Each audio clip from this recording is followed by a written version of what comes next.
Okay, we're all set to call the meeting to order. Ms. Clary? Thank you, Chairman.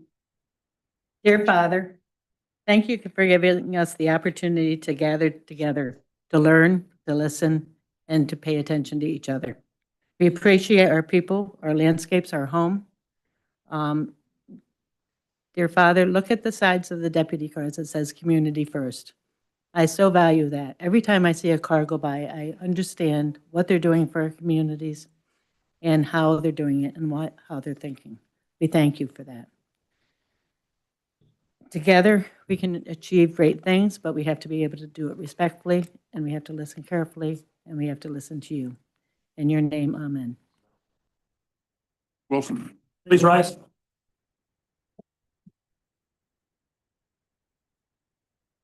I pledge allegiance to the flag of the United States of America and to the republic to which it stands, one nation, under God, indivisible, with liberty and justice for all. Thank you. That's the best one we've done all year. So in the event we're called upon to evacuate due to an emergency, fire or otherwise, please safely make your way to the nearest exit. Proceed outside the building, move to a safe distance, and remember to follow all instructions from first responders. In the event you need assistance, please ask. From the size of the group here, we have limited capacity in elevators and stairwells. So let's be mindful of everybody should we be called upon to evacuate. Thank you. Oh, and one last thing, please silence your cell phones. Thank you. Thank you. Roll call. Mr. Hanky, Here. Mrs. Fedler, Mr. Tall, Mr. Shaw, Mr. Hall, Here. Mr. Fisher, Here. Mr. Baker, Here. Mr. Nolan, Here. Mr. O'Brien, Here. Mr. Hahn, Here. Mr. Campbell, Here. Mr. Skelly, Here. Mr. Hogan, Mr. Wilson, Here. Mrs. Clary, Here. Mr. Wang, Here. Mr. Rosell. Here. Okay, a couple opening remarks before we get going here.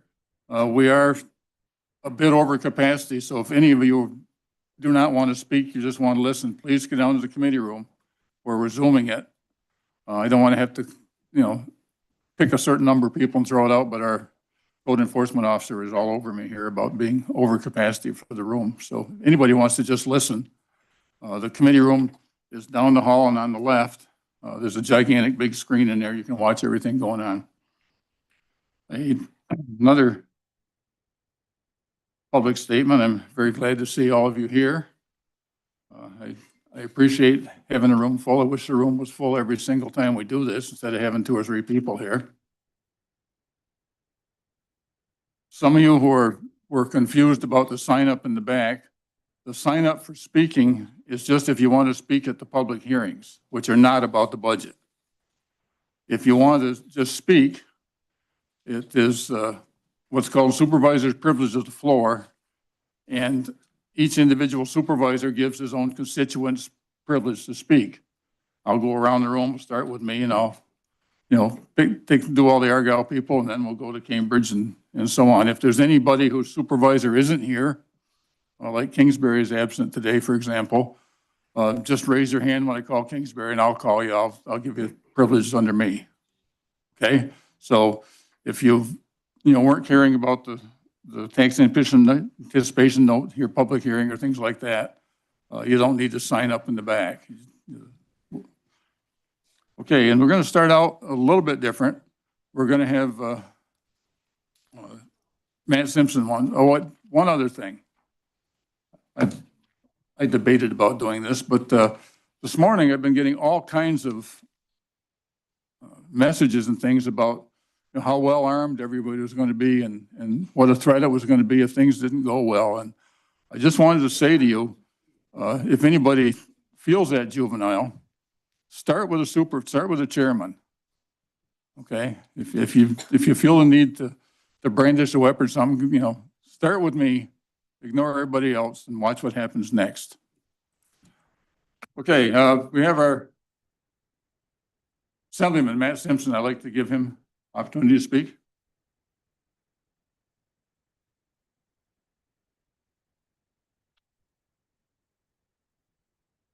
Thank you, Chairman, and good morning, everyone. It is amazing to see so many people here engaged in at this board meeting.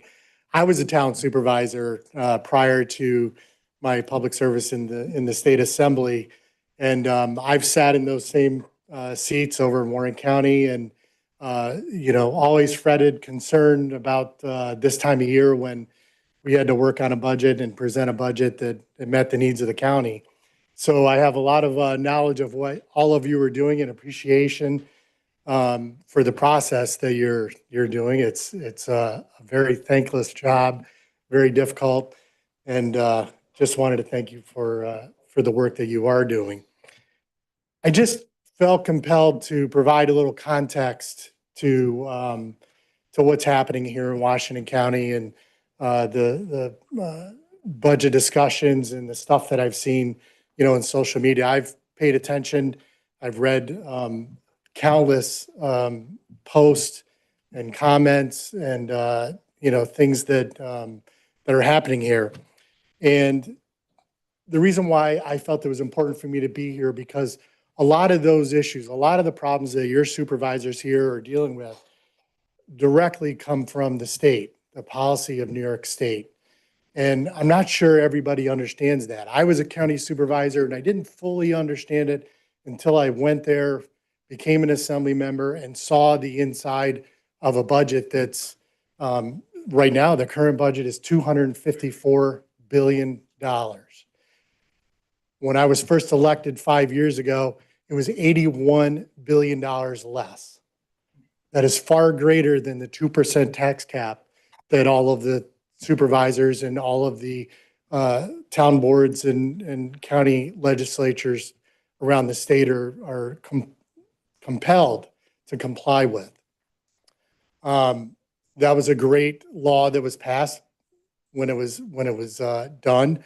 There was out of control spending, and there really wasn't the time being put into looking at budgets as there is now.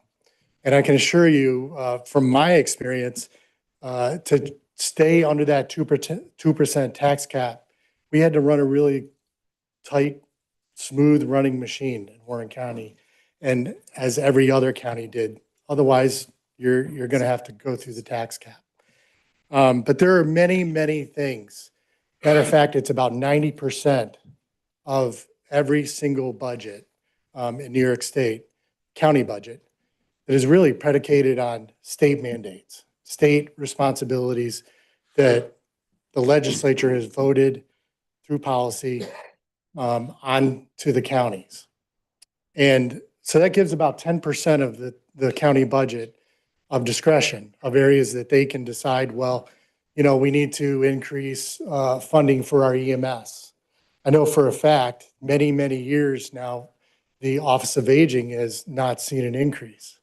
But we've seen other increases at the state level mandated onto the counties that are basically shifting those funds into those other programs. We've expanded the New York State program so far beyond where we should be, in my opinion. This is my political analysis of the state budget. Like I said, it's increased $81 billion, and it's done that through various programs, and I'm going to cite some because it's staggering. And I think it's great that so many people are here to hear it, because not everybody here, we put it out as electeds in the state legislature. We put that information out on our social media. We do press releases. It doesn't always get reported. And frankly, I've not been elected and not paid that much attention. I just paid my tax bill. I grumbled a little bit about some things that were happening, but I really didn't understand what that tax bill represents. So just in Medicaid, $7.6 billion annual cost to counties, New York State counties. more than all other counties in the US combined. That's staggering. New York State has a Cadillac plan. We choose to, there's a federal program, there's federal dollars that come into New York State, but New York State chooses to expand its program. We have a program that is far greater in benefit than any other state, except maybe California. Counties are required to pay a significant portion of New York's Medicaid cost. I'm going to guess different parts of it are different reimbursement rates, but it's about 75% is funded by New York State, and the rest is on the county's responsibility.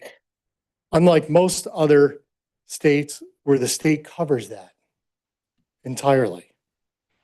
This is the single largest mandated expense for all counties in New York State.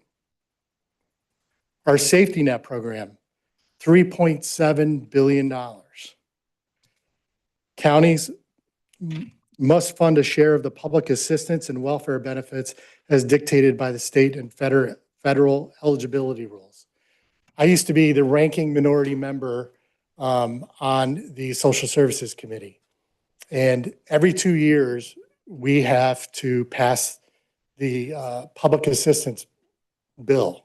Essentially, it's all of the requirements and the benefits every 2 years. It has to be renewed. And I've debated that bill, and we've increased all of those levels. You can have an increasing amount of cash, you can have cars, you can have, it's a defined program. And the legislature, the majority in the legislature, has decided that we wanted to increase those benefits and eligibility. Well, that was a direct cost to counties. If you increase eligibility, you're going to have more people receiving those benefits. And the counties didn't really have much of a say in it because it's us voting on it. But I will say, your supervisors have been very diligent about contact with me, coming to my office in Albany, me coming here, meeting with them, and phone calls about their concerns about these proposed, mandates and cost. Every year we have a contingent of supervisors that actually come down and a packet of concerns. Here's another area. And I'm not debating the validity of these programs, but I think it's important that people understand where their dollars are going and why 90% of the county budget is out of the discretion of your supervisors. They can't just say, no, I'm not going to do this program. I'm not going to cut this program. I can't. Preschool special education, $745 million. Counties must provide early intervention and special education services for children with disabilities, sharing costs with the state. It's a cost share. We decide the rules. The counties have to implement the program, and they share in the cost. Indigent defense. This is something that has changed dramatically over the last several years with criminal justice reforms, and I've got a couple other I'll cite. It's $580 million. Counties are responsible for providing legal defense to people who cannot afford attorneys. State reimbursement has been partial. It's not fully funded by the state. So it's really out of the control of the supervisors.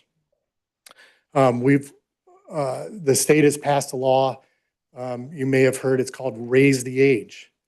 That is put an additional burden on counties. In some counties, it's costing them millions of dollars to house because there isn't any facilities here. There isn't a place to house these juveniles.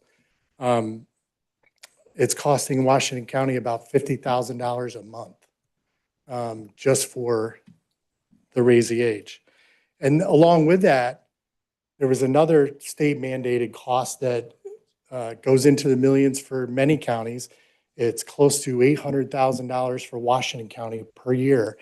It's called, it requires psych evaluations for people that are going before the judge. That was a new program that the judges had discretion. Now there isn't any discretion with those judges. It's mandated. and it's at a great cost to all of us as taxpayers. So what I've been doing since I've been in the assembly for 5 years, I've voted these budgets down. We all at the budget, at the time when it's passed, there are many people that talk about it's a budget of priorities. And these are all televised. These are all publicly available. You can watch the proceedings, you can hear the comments, and you can, watch the whole process yourself. But the problem is our priorities at the state have been expanded, and there isn't enough revenue at the state to pay for those programs. So the response by the state is we're going to shift more of those burdens onto the counties and local municipalities. CHIPS funding is another example. Unfortunately, infrastructure is one of the first things that takes a cut when money is tight. We've all know how in need our highways and bridges are. It's all over the news, all across the state. That's essentially been flat funding for many, many years. We got a small bump this year. And, I'm grateful that we were able to increase it. But again, there's a prioritization problem in Albany. And you guys have the power. You, by being here and understanding and hearing about these things, you are empowered and able to ask your representatives, how did you vote on this? Did you, we're all facing January 1st, an all electric mandate on new construction. And we all are experiencing a dramatic increase in our electric and gas bills. That's directly due to decisions that are being made in Albany. And I think, we have a responsibility there as electeds.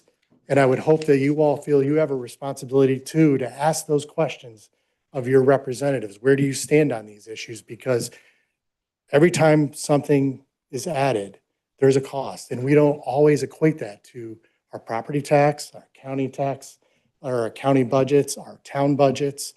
I'm very fearful that this is just the beginning. This is a difficult process that Washington County is going through right now. And I'm very hopeful and I'm confident that the supervisors will make the tough decisions that they have to make and be able to continue the programs that are most important for Washington County. But this problem is not going away. And it's going to affect every single county in New York State until something changes. So I just felt compelled that I really wanted to get the word out that your electeds, they are working diligently. There's been significant progress from what I read in the paper. I'm not involved in those discussions. I wish that I could single-handedly change the direction of Albany, but I need your help. I need all of you to ask your representatives, your electeds, and keep them on point and tell them what's important to you, because it's really easy for us. I get it all the time. I'm going to give you an example. It's something that you may all relate to. It was, I was getting hundreds, if not maybe over 1,000 emails and phone calls on the bottle bill. I don't know how many people have heard about the bottle bill. It's currently 5 cents for a returnable bottle, and they want to raise it to 10%. Well, the reason why that we have the bottle bill was to clean up the environment, get the plastics and all the things that are being thrown out into the environment back up and get them recycled in a safe manner and protect our environment. By legislation, by enacting of that law and the implementing legislation, $23 million of the unredeemed bottle deposits, those are the ones that make their way into the garbage anyway or get thrown on the side of the road and disappear, get buried in mud. $23 million of that goes to the Environmental Protection Fund. And when that law was enacted, that was probably an appropriate amount because nobody knew how many unredeemed bottle deposits there would be. And the state keeps that money. Well, it just so happens to be over $100 million being collected by the state, retained by the state in unredeemed bottle deposits. So I did some digging, and that $100 million, that doesn't go into the Environmental Protection Fund. It doesn't go to cleaning up our environment. It goes back into the general fund. That's a sleight of hand, $100 million. So you can theoretically hypothesized that if you raise it to 10 cents, that an easy $200 million is going to go to the general fund. It's a tax the way it's currently written. It needs to be fixed before I'll support it. But it was something that, you know, we all bring those bottles and cans back. We all are trying to do the right thing. And sometimes we hear the push to pass this because we all care about the environment. We want to fix it. But by passing that 10 cents, we're going to increase revenue to the general fund that's not going to have any benefit whatsoever to the environment or cleaning up those bottles and cans. So that's just an easy example that I thought I would explain to you, and maybe you get a picture of how complex it really is. And, you know, a $254 billion budget, it is, I believe it's more than twice the size of Florida with half the number of people. So with that, I really appreciate how many people are showing up here today and sticking around to hear and watch government at work. Thank you. Matt? Thanks, Matt. Okay.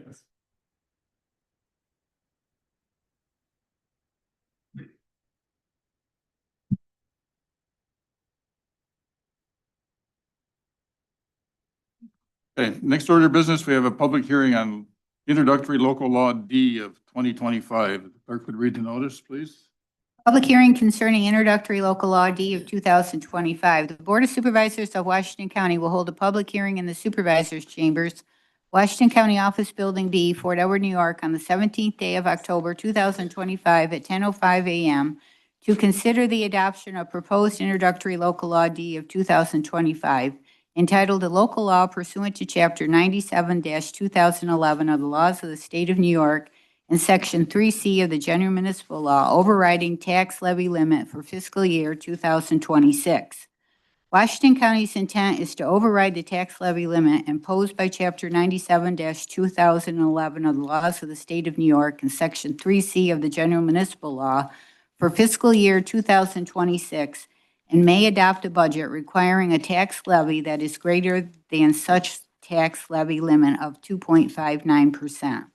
All persons interested in the subject matter of proposed introductory local law D of 2025 will be heard at that time and place concerning the same by order of the Board of Supervisors dated September 29, 2025. Thank you. I'll declare the public hearing open at 10:23. And I've got several people signed up for this to speak first, and then I'll call generally if anybody wants to speak.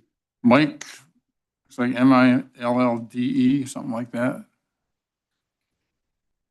Is it Miller? I can't really read it. Mike, come on up. You got to come up to this speaker over here. And when you get there, state your name into it, and you should, when you're speaking into it, you should see the red light come on in there. That means you're being recorded.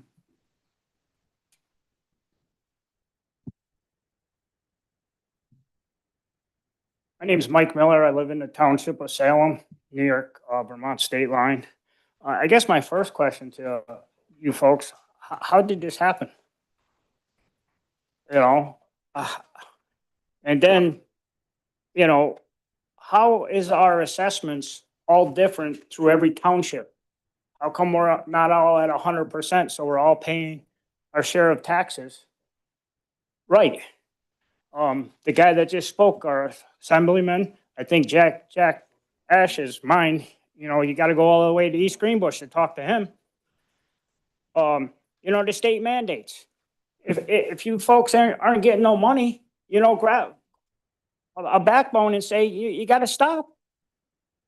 I mean, Rensselaer County is doing well. I mean, I rode over here today. I seen one house pending, and there's a lot of houses for sale in this county. You know, the people in service, you should bride. You know, your veterans, your old timers, your people with disabilities. You know, these young folks want to, you know, make babies. You know, go get a job like we all did when we were young. You know, I don't know, have them paint fire hydrants in the townships or vacuum the floors here. You know, no one gave us handouts, at least not me.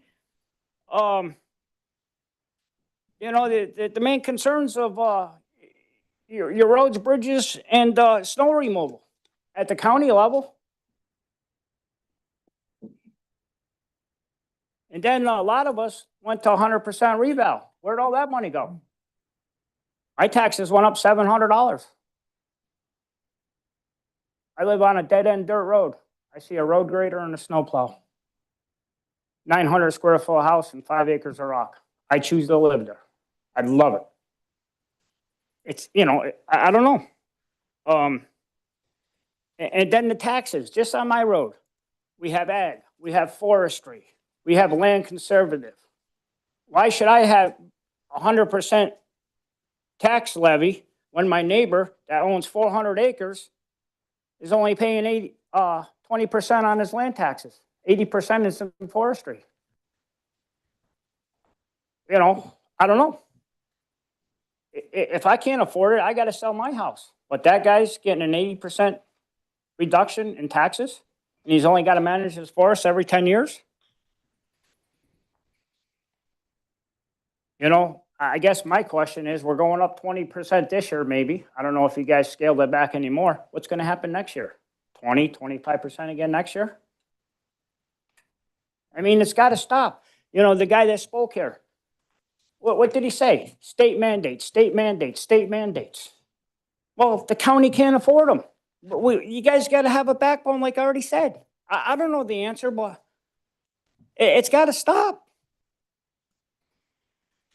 I see the sheriff here. What's going on with our jail? I mean, the catch and release. Is our jail, is that something we can look at? And I don't want to see people lose their job, Sheriff. But, it's something, I don't know. And then I heard the assemblyman speak on EMS. What's going to happen when our local fire department and ambulance people come to you and say, hey, that $500,000 truck that's sitting in that bay now costs over $1 million, and it's 2 to 4 years to get it. What's going to happen then? Where's that money going to come from?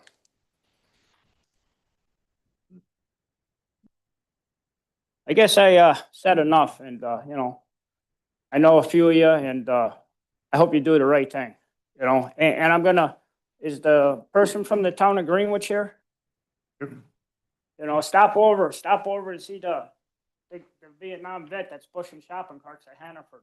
I talked to him the other day. You know what he says? I got to buy groceries too. This is what we're up. My neighbor, 90 years old, can't afford heart medicine. Like I said, it's got to stop, folks. It's got to stop. Thank you. God bless.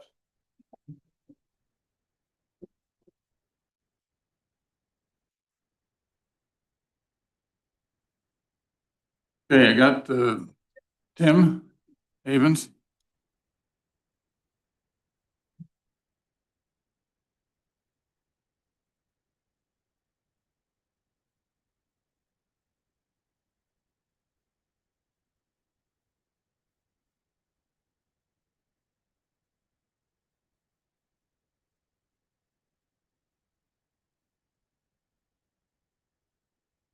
First of all, I'd like to thank you all for the opportunity to speak publicly about these various concerns we all have. So I've signed up to speak 3 times, and this is going to be the first one. So I'm going to keep this related to local law D, which is the proposal to vote to override the state imposed tax cap. Probably the only good thing that's come out of Albany that relates to us in the small towns.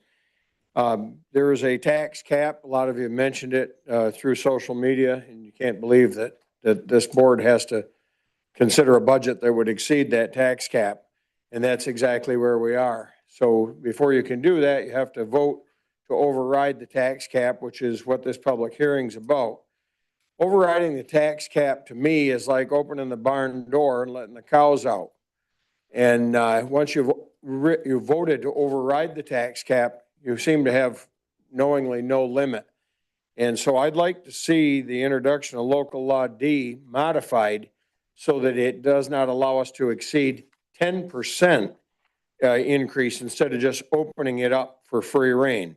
That's probably not going to be popular with some, but I think 10% increase is about all any of us are able to stomach. And I've implored the board to please make the necessary cuts. They're going to hurt. It's probably going to mean some jobs that our team of employees here in Washington County are good people. There's no question about that. But I own a private business, and I can tell you that we've had to cut back on staff so that we can continue to operate. We have to do more with less. We've had to become more efficient in the way we do things. And my desk isn't clean at night, and it's especially not right now because I haven't been able to concentrate on business because frankly, I'm scared to death about my future. As a business owner and as a resident, I was born in this beautiful Washington County, and I'm telling you, it is God's country.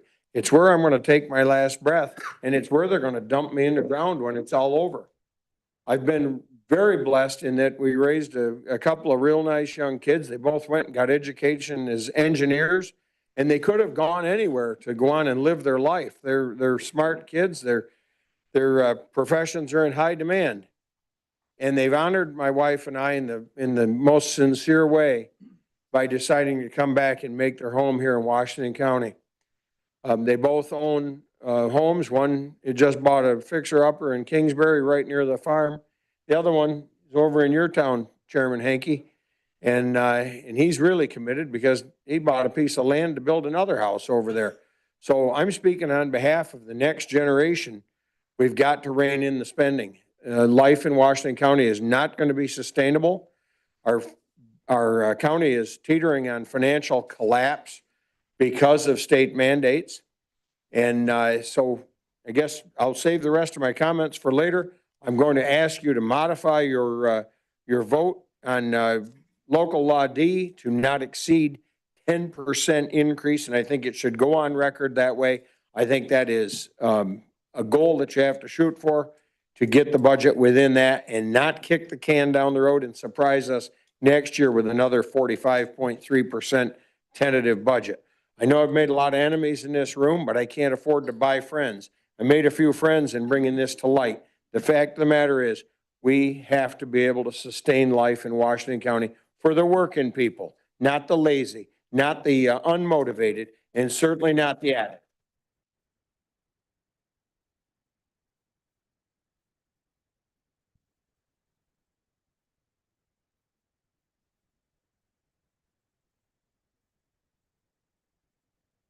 Thanks, Tim. Joan Dart, or John, I'm sorry, John Dart. Dart. You know what? You can't, you gotta be up here because it's gotta be recorded. It might, okay.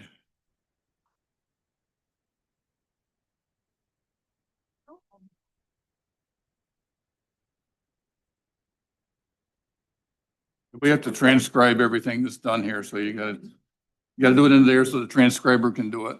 Yes, sir. So my name is John Dart. I've lived in Washington County for about 12 years, and I run a local business, the Sunshine Inn, or I help my wife run her business. And, I saw that the county was over budget by about $4 million for housing the homeless this past year. We saw about 20% of our business from the social services of the county last year, in 24 last year. And so now this year, I've seen roughly 2 or 3% from social services. And I just want to say that I'm not sure exactly how much this relates to the subject, but I wanted to get my name on there. And the thing is, if the county is over budget by $4 million and there's only a handful of motels within the county, it seems like the county should be working with us before they send their money to Warren County.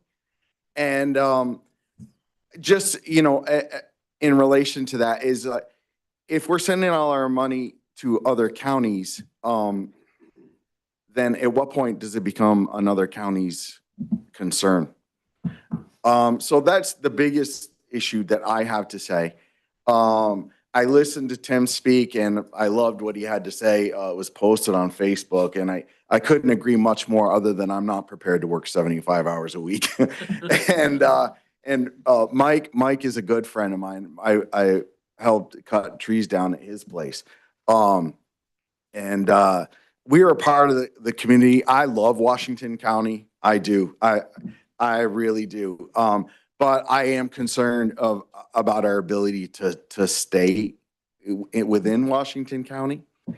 And that's really all I wanted to say.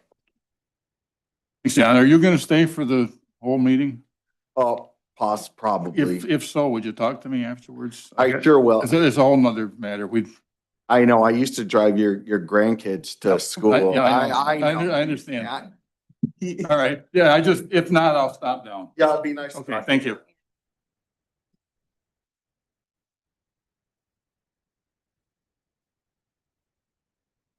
Ed Paradis?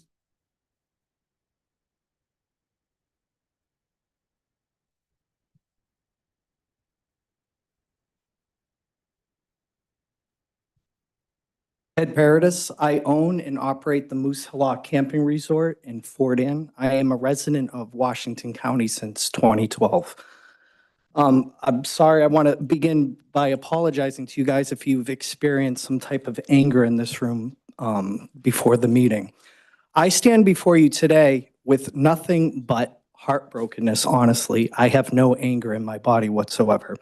In 2012, my family looked to expand and start a business in New York State. And over choosing Warren County, we decided on Washington County based solely on taxes alone. Since beginning, our campground over there has brought in an extremely new wave of life into Washington County with the tourism, expanded that from Warren County, from the Lake George region. Since beginning, we've watched our taxes go up and up and up, and hyper extended since COVID. Reason why I stand before you today heartbroken is because I own and operate a campground that is a complete carbon copy of a campground that's owned and operated in New Hampshire by my brother. Same amount of sites, same amount of cabins, same amount of revenue generating lots. And I, to this day, have to work 33.5% harder than my brother over there to just net the same. Most people in this room aren't able to know the difference between operating a family business in this state versus that state. But that is why I'm upset and honestly sad to this day. I've had to make sacrifices with my family.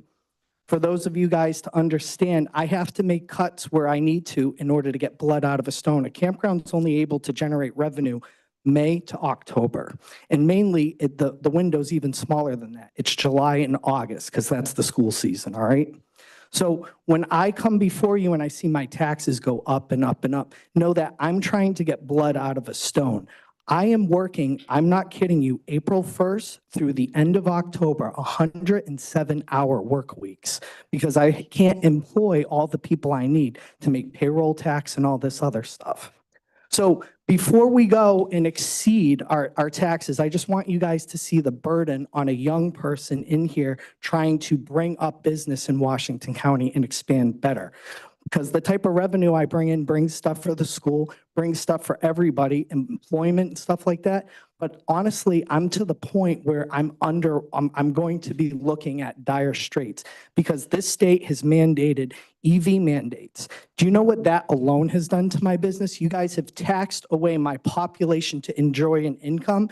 They have moved to better tax states. They've moved away. So I have less of a population to patronize my business. Also, by asking people to drive electric cars, you've diluted my business even more because electric vehicles can't tow RVs, all right? So my business, my taxes are going up and my income keeps going down, and I'm gonna be upside down if you guys can't balance a budget. I second Tim's motion because I think what you guys have is a little bit too unreasonable, but 10% seems a lot more doable. And so I think we can come together as friends and balance a budget and put a tax cap that is more reasonable for everybody.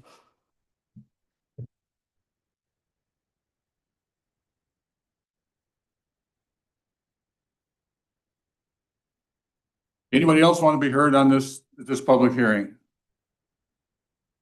Start with you. Yep.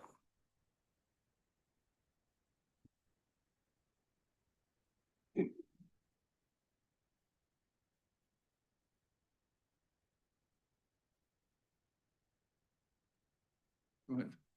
I was waiting. Oh, there it is. Okay. Good morning. My name's Marvin Hawk. I'm from the town of Granville. I don't have so much a statement as I have questions. How many take-home vehicles are there in this county? Because I drive this county and I drive past people's houses and there's county cars in every driveway in every town in this place. I'm paying for their gas to come and go to work. I worked for the state of New York Department of Corrections 36 years. No one ever paid for my gas to go and come to work. Why am I doing it for other people? I realize there's certain positions that have to have it. I can see an on-call investigator or something. I can see maybe the fire coordinator, the EMS coordinator, maybe whoever's on call for CPS. But goodness gracious, there's more used vehicles. I mean, the county, you saw your budget if you went into the used car business. It's ridiculous. My second question, and this has come from having served 7.5 years on the Granville School Board, is over the last few years, how much fund balance has this county had and how much of it have you used to lower taxes? Because everyone in this room will all admit we like a zero tax increase. But the problem is it's just like socialism. It works real well until you run out of other people's money. And you've run out of other people's money. State threw COVID money at us like we were drunk sailors, and obviously it got spent. What did it get spent on? Allegedly, we have more public employees in this county than Warren County. Is that true? I don't know. Someone will have to tell me. If that's true, I hate to say it, but maybe it's time to look at cutting. Folks, I mean, I know I can. I just retired last September. I can't afford a 20% tax increase, let alone a 40%. Taxes in the town of Granville are going up 6.45%. That's a chunk. My mortgage, well, I don't have a mortgage anymore. My electric bill's going up. You look at neighboring, well, it's not neighboring, but you look at Seneca County. They're looking for a 40% Iberdrola, the power company that owns National Grid and NYSEG, is looking for a 40% increase in their rates there. Well, that's interesting because what happened to that money that they got given was it went right back. Instead of going into infrastructure for all these wonderful electric programs, they sent it to their shareholders in Spain. How'd that work? I realize that's not necessarily your problem, but maybe, Mr. Assemblyman, I realize you're a Republican. Good luck with that. I don't know how you work with those people there because as a union rep, I went and talked to the same people you deal with every day. It's like talking to a wall. I get it. But at some point, maybe this splitting the state of New York into 3 different pieces, maybe not too bad an idea. Let New York City carry their own weight.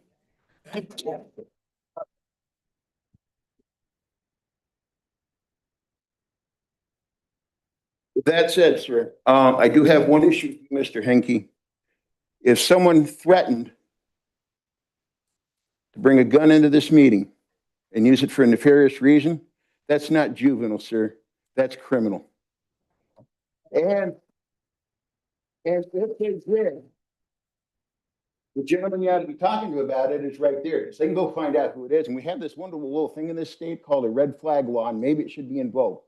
But having being a veteran and having served in law enforcement in this state, I really take issue with the fact that, at least in my humble opinion, you took issue with it being juvenile. Everyone in this room that has gone through the process and done it legally has a right to bear arms. That's a constitutional amendment. I'm sure you're well aware of that, sir. But if someone's gone to the step that you claim they did, and I'm not going to say they didn't, then that needs to be referred criminally, not paint everybody in this room with a big paintbrush. Thank you.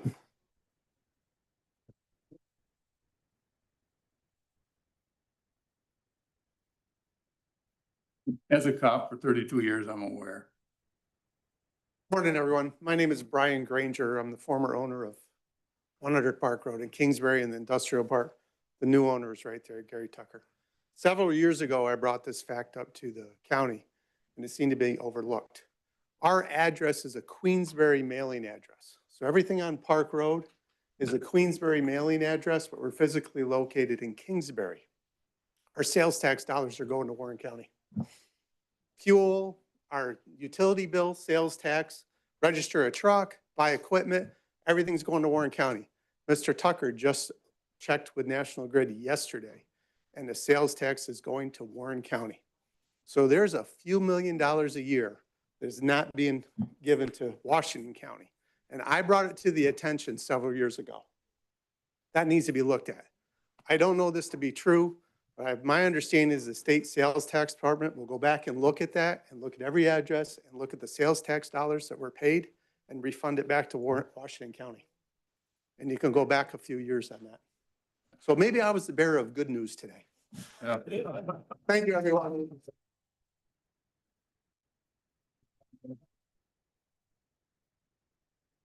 Yeah, we're, huh?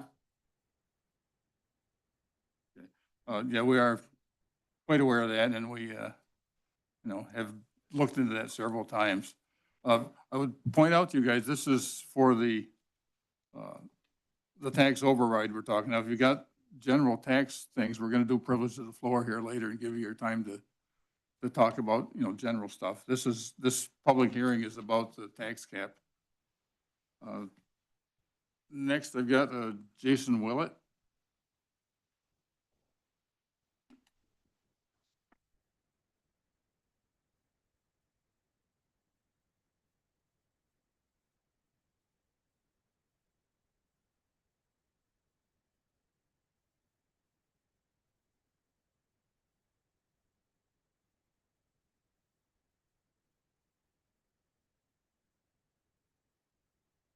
Good morning. My name is Jason Willett. I'm a 21-year retired Navy veteran. I retired 2017 and decided to move my family back up to upstate New York, just to enjoy this area and have my family raised in this area. And then in 2019, 2020, we started looking at, I'm a Warren County resident, but I own a business in Fort Ann, right across from Moose Hillock, which is, we're tied like, we're like this. But anyway, so in 2021, eventually we bought Hillbilly Fun Park in Fort Ann. And because we wanted to keep it local. We knew the owners and we wanted to keep the business local, so we bought it.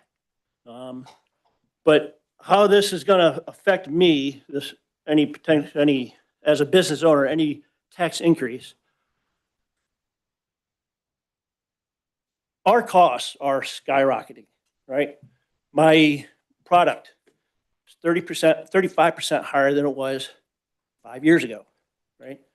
Our electricity, 40% higher. What's 40% really mean? My electric bill this year per month went up from $1,700 to over $3,000 a month, right? Who can afford that, right? So that's gone up. My insurance, right? My insurance went up 35%, went from $8,000 to over almost $11,000 a year, right? In just a 2-year time frame. I can't afford that, right? All right. I had most of my employees are high school age kids, right? Their minimum wage going up to $16 an hour, right? How many, a minimum wage or a kid, a minor, under 18 years old, living at home with mom and dad, making $16 an hour with tips, right? Some of my girls and guys are going home at $45 an hour, right? How many people in here make $45 an hour, right? Not many, right? But that's what these, with minimum wage going skyrocketing, right? That's what these kids are going home with. So these costs, all these costs going up, right? How it's going to affect me? Well, I couldn't hire 2 additional employees this year, right? That I needed, right?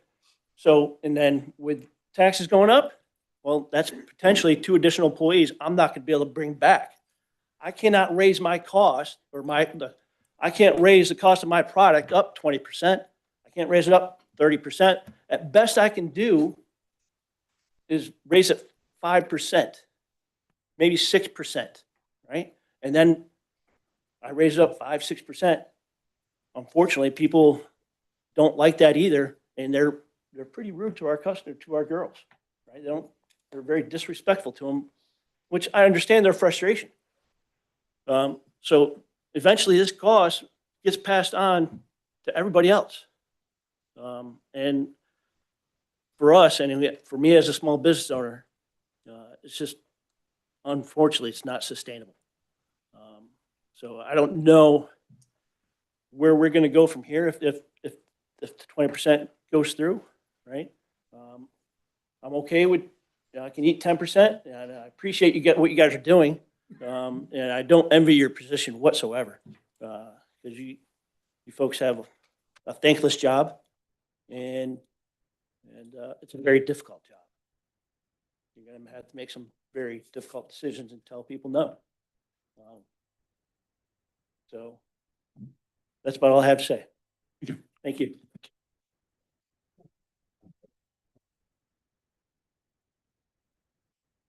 You.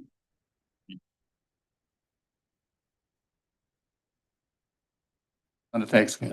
I did sign the sheet. Okay, you did. I'm Nina Anton. I live in White Creek. Lance Wang is my supervisor. I wanted to, first of all, just give a shout out to Tim Havens, who's been an extraordinary source of information for so many of us. And I also want to support his motion to limit the tax cap in this vote, not just vote to raise it with some unknown number that we won't know until after the budget process is over. One of the things I wanted to mention was, especially hearing all the people who own businesses, is that we need some predictability. I realize that things happen during the year that are unexpected, but some of the things I believe that are happening are things that perhaps you've seen coming for a number of years. And people need to be able to plan, to save to pay their taxes, to alter their business plans, and to have these sudden increases without a lot of communication about what might be coming down the pike is extremely disruptive to individuals and to businesses who can't make plans based on their own budgeting needs if they don't know a year, 2 years, whatever it is prior to the increase. So I would like to just segue into the communications piece.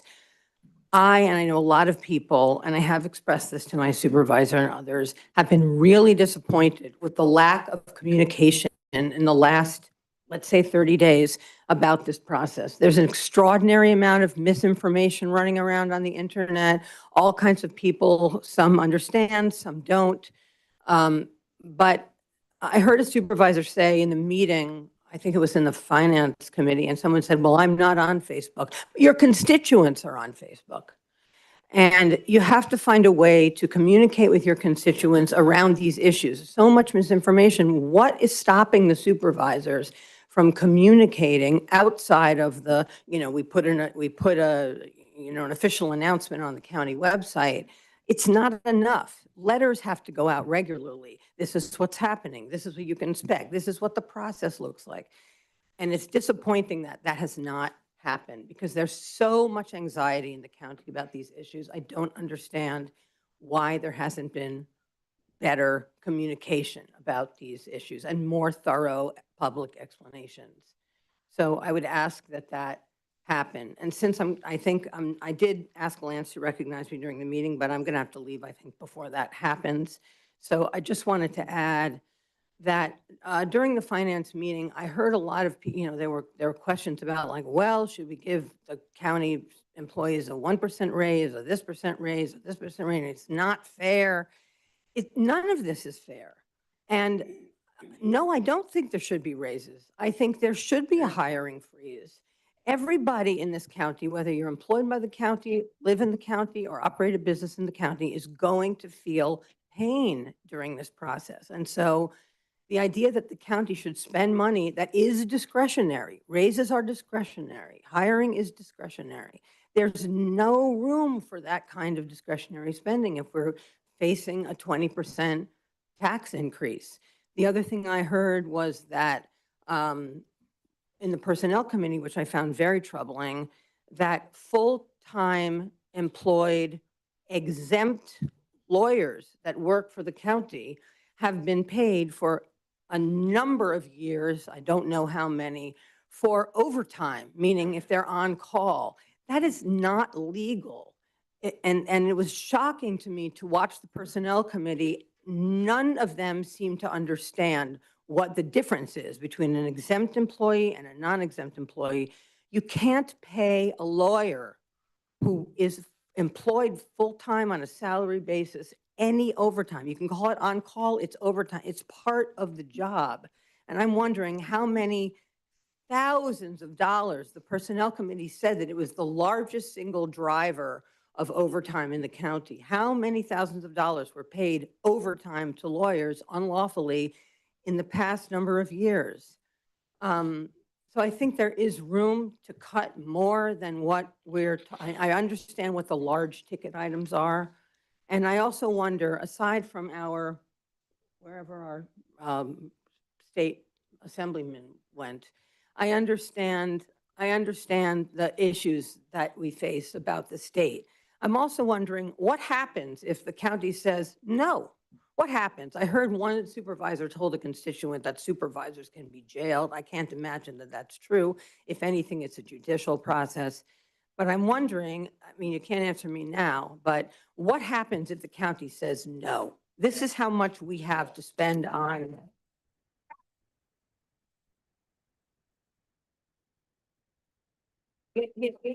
Somebody said that, oh, they'll just take it out of somewhere else.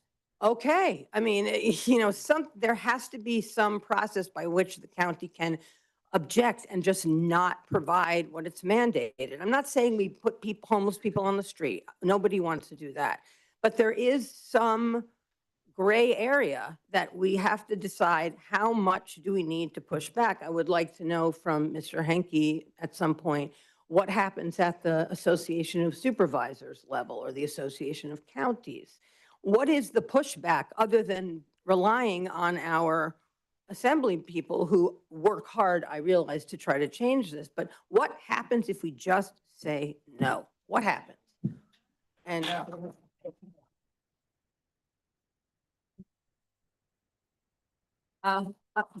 I can tell you, but some other time. okay, but it would be interesting in this budget process for us to I understand. know exactly who gets arrested for the felonies. I know exactly who gets sued, but, no, Mr. Chairman, no. please let the assemblyman answer that lady's direct question. All right, go ahead. That you would risk losing. But is that what happens? There could be the state, but I think that you would risk. I think it's risking a lot more than. And if 10 counties got together and all said no at the same time, what would happen? I mean, There's an organization. Right, it's Association of Counties, right? Chairman.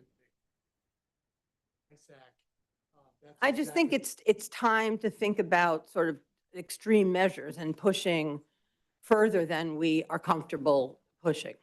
So, okay, that's it. Thank you. Thank you.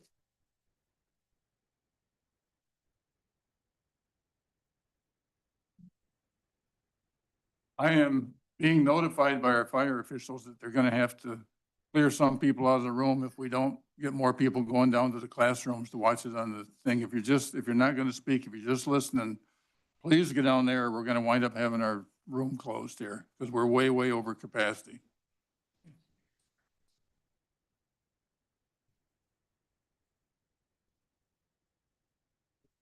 Okay, who else we got?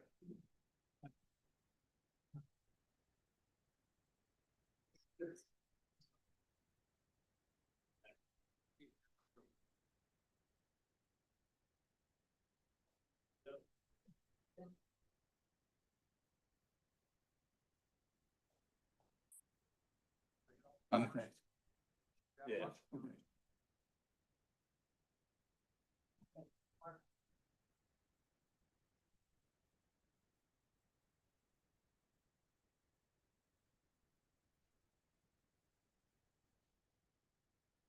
For those of you that don't know me, my name is Connor Smith. I'm a lifetime resident of Washington County from the day I was born in 2004. I spent the first 16 years of my life in the village of Salem, where my stepfather served as the mayor for 5. After they moved to the state of Florida in 2023 due to the increasing taxes in New York, I moved to Hudson Falls with my father, where we now own a small business in the village of Hudson Falls, and I also serve as the chief operations officer of the rescue squad right here in Fort Edward. For those of you that don't know, in the state of New York, EMS is deemed not an essential service. Unlike our partners in law enforcement and fire, our towns are not required to provide EMS to their citizens. And furthermore, for those of you that don't know in this room, EMS in Washington County is in state of emergency. We are one bad day away from the first agency closing, which will lead to the next one, the next one, and the next one, eventually leaving 1 or 2 EMS agencies in this county. Looking at my EMS district, a large percent of our residents are Medicaid insured patients, which are, if you aren't familiar, the state rate for Medicaid for an ambulance ride is under $500. And oftentimes we are left to be paid far less than that, sometimes as little as 10 cents. And our cost for providing that care to those same very patients has skyrocketed, and there is no end in sight to the increase. In our current world, the brand new ambulance I just backed into my station 1 month ago cost me $267,000, and our partners just bought another one for $330,000.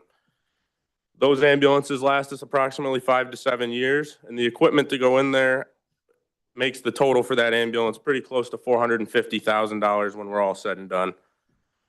EMS providers across this state find themselves giving all for their community, working 40+ hours a week at many different jobs, oftentimes 2 or 3 different agencies just to make things work.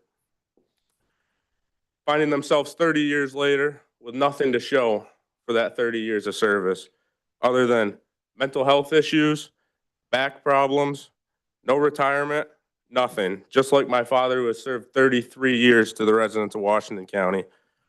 My goal this year as the chief officer of the Fort Edward Rescue Squad is to secure guaranteed funding for my agency by way of tax district. I've been working with Supervisor Hogan and Supervisor Fisher to make this happen. This would allow us to equip our agency with state-of-the-art equipment, increase pay rates for providers, increase staffing levels to the appropriate level, and allow our providers to retire at a reasonable time. 20 years is when these folks should be getting off the ambulance.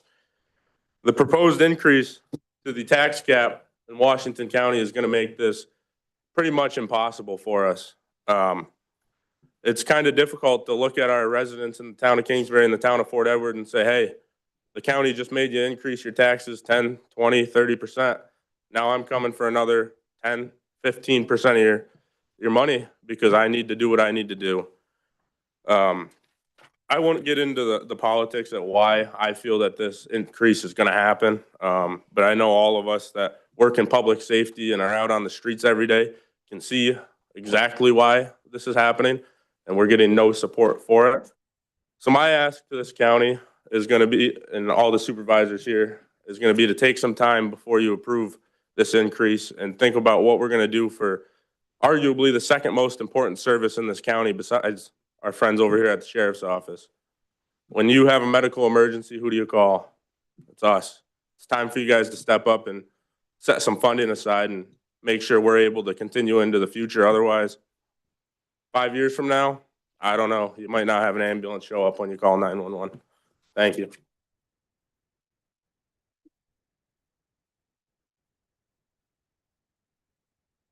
Okay, do I have another hand over here somewhere?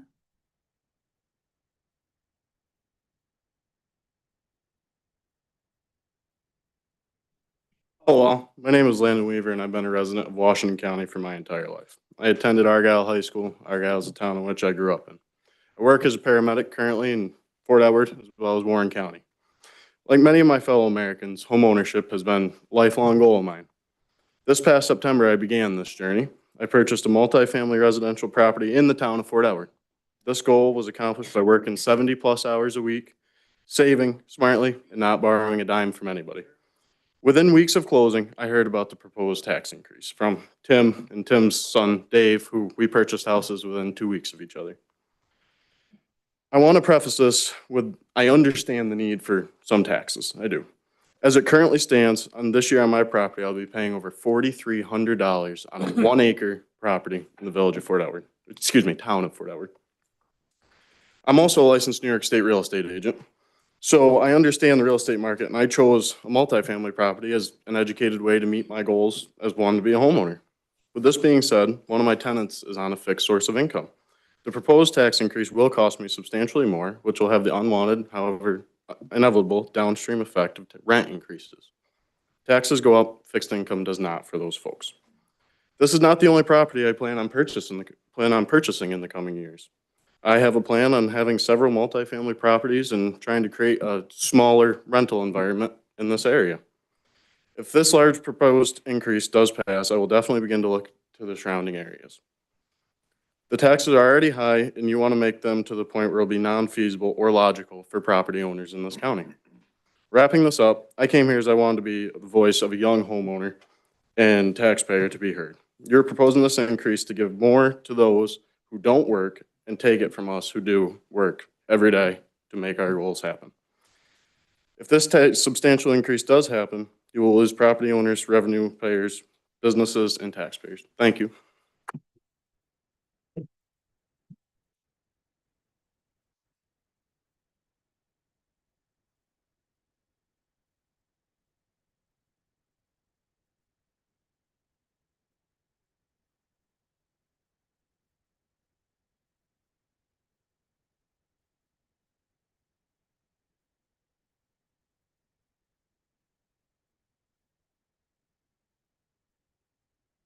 Right into the public record. Okay. Okay. I'm happy to see so many people here, first off. You've got a copy of Sheila's? Okay. We're Jeff and Irma Hamlin. We just purchased a business we had a business in Fort Ann and moved to Fort Edward in hopes to revive our business there and have been, trying really hard, working long hours ourselves to try to keep it running, and it's been difficult. We're struggling and we're working a lot of hours ourselves because of the cost of everything, obviously. Still waiting to get a paycheck. Yes, and you have to put in the hours, I understand, but with an increase in the tax cap and taxes, it's unsustainable at this point, and we're trying really hard. We keep our prices as low as we can and still trying to function our business. We're hoping that you as well can put in the hard work and try to keep this tax cap as low as possible. I agree with Tim at 10%. It's a struggle for everybody right now, and we understand that. So we want to keep our business running and keep people coming in, and we can't do that if our prices continue to go up. And I do have the letter for Sheila. We've already got it in the file. She is agreeing Yep. that the tax cap is too high, and that was for Greenwich. So you have a copy of that as well, sir? Everyone does. Okay. All right. Thank you so much. Thank you.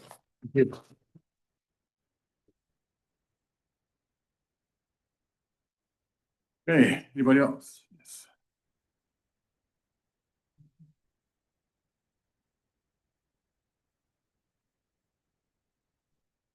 I am Jennifer Perez, a resident of the town of Hartford.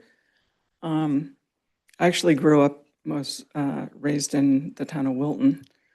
I did have somebody say to me, well, you need to ask what the supervisors are doing for economic development like Wilton does. And I said to them, do you want to live in Wilton? And they said, no. And I said, then we don't want to turn Washington County into Saratoga County. There are benefits. I love, my original hometown. But the reason I moved to Hartford was because it reminded me of what Wilton was 50 years ago. I do not want to live in the Wilton of today. We do not get the services, so I don't know why. I mean, I understand what Matt said and the state mandates, but as far as the services that we get in our towns and in our county, to me, do not warrant the amount of taxes that we pay. Something that Matt Simpson said was that the county is compelled to stay within the 2.59%. Obviously, if you're voting to increase that, you're not being compelled to stay within that 2.59%. I appreciate Tim Haven's gesture of changing the local law to lower the range or give it a range, but I have to respectfully disagree. And I would suggest 5% as a max. That's almost twice what the cap is. 4 times, I think, is ridiculous.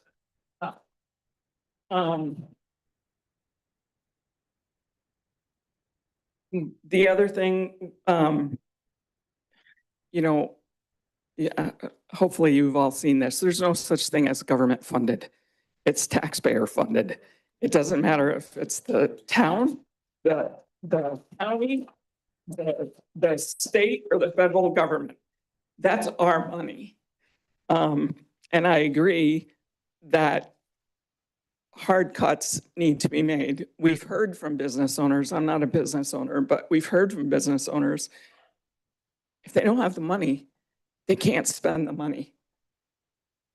You guys do not have the money. We do not give you the permission to spend the money that you do not have.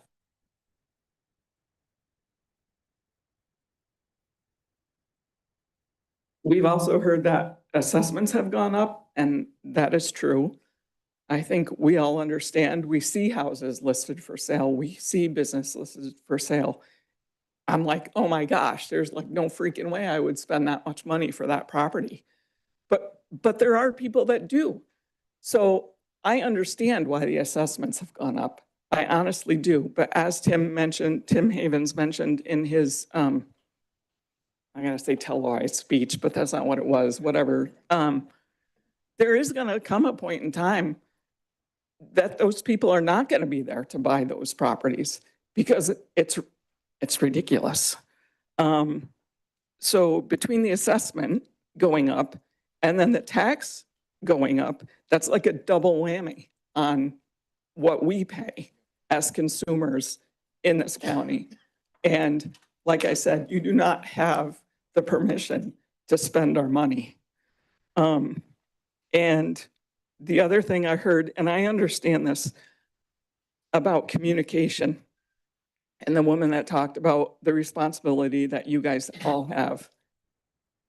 While on the one hand, I understand that, and I push for that. I was on the town board in the town of Hartford for 4 years.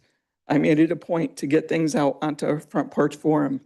Our supervisor at the time made a point to get things out by a mass email.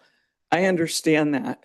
However, we, as residents of Washington County, have the responsibility to go to the county website.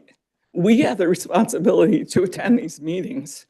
It frustrated me to no end when I was on the town board that no one shows up to the meetings. People have complained, why is this at 10 o'clock in the morning? It doesn't matter. If it was at 7 o'clock at night, no one shows up. Our town meeting was at 7 o'clock at night. No one shows up. So I have a feeling, don't know, because we can't do 2 things at once, but if all of us had been showing up, and I'm just as much to blame for this because I do not show up to the county meetings, but I have been showing up to the town board meetings, even though I'm no longer on the town board. And I knew about this increase because I asked the supervisor at, I think it was 2 months ago, when he was, because they're going through our town budget. And I said, what's going on at the county? And he mentioned the 40% that was being talked about at the time. I only knew that because I asked the question and because I was at the meeting. All of the minutes are on, I don't know, E360 or whatever it's called. I don't know. I don't know, but they're available. All of the minutes to the meeting are available.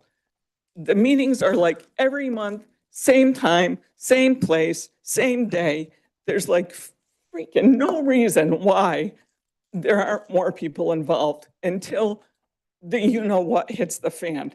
If all of us had been attending for the past 10, 15, however many years, I have a strong suspicion that we would not be at the point that we are now. So like I said, we have the responsibility to go to the county website, to go to the town website. Yes, a mailing would be nice. How many people would not read that? The vast majority. And the other thing is, that's gonna cost more money. And where do you think that's gonna come from? So I understand, you know, yes, there would be things that would be nice for the county to do that would benefit us. Yes, make our life a little bit easier, but we're not looking for that right now. We're looking for it to be survivable, not easy.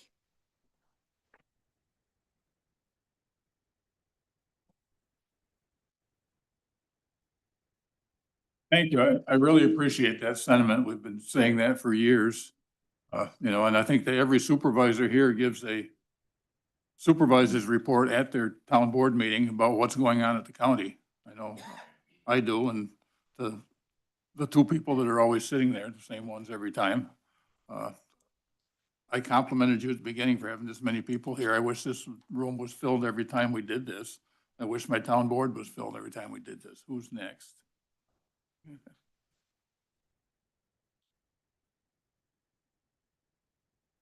On the tax cap, right? Sorry. On the tax cap, right? Yes, sir. Okay. Hi, my name is Chris Dudley, and I wear a lot of hats in the community, but one of the hats that I wear is to serve on the town board with John Roselle at the town board in Whitehall. Some of you people might have heard of it, not the village board, but the town board up there. And over the last few years, we've managed to come in under the tax cap every time. We put roofs on buildings, we buy equipment, we give our employees raises, and we still meet the tax cap. I'm not saying that in any way to kind of brag, because I'm saying it to prove that it can be done. And you know how else I know it can be done? Because all these people in the community do the same thing. Nobody else can just say, open the pocketbook, open the floodgates, and let it come. We all have to make sacrifices in our businesses, in our homes, in our communities. We have to do it. I'm sorry. I'm sorry to be blunt about that, and this is no way an attack on you guys, but we expect that you guys are gonna investigate other options. We hope that you're gonna investigate other options. And I know that you've got constraints that we don't have.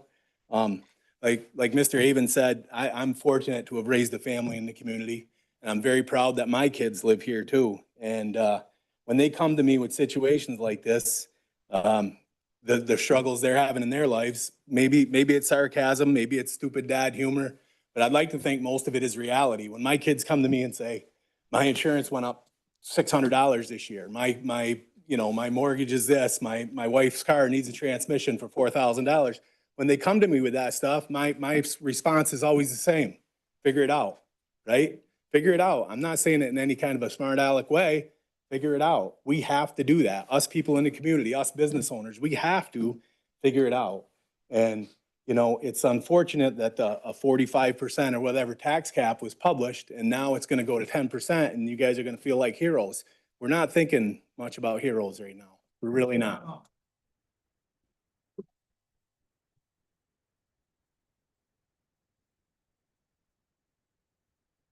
The table quite a bit lately.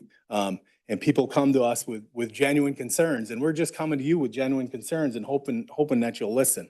I really didn't want to come up here and pound on you guys, and I hope you don't take it that way, because I appreciate what you're doing and I appreciate your service, but we're really in a situation here where we need help. The community needs help. Drive around, look around, stuff is going away. It's not gonna get better if you just keep taxing people and businesses out of the area. It will not get better. That's what I got. Thank you.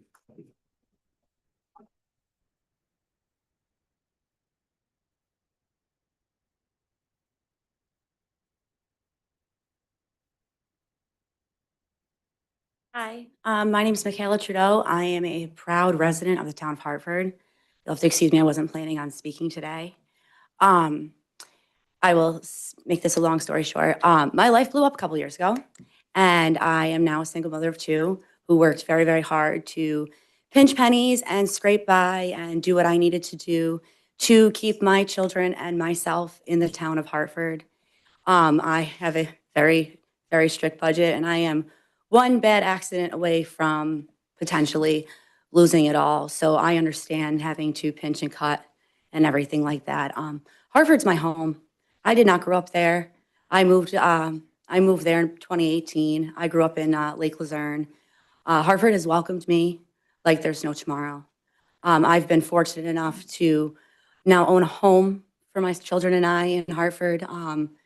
And if we keep going with the tax increase like everybody's planning, right now I'm paying approximately $580 just in taxes. That doesn't include my electric, my groceries, anything for my children, my car, insurance, everything else that everybody else in this room needs to pay.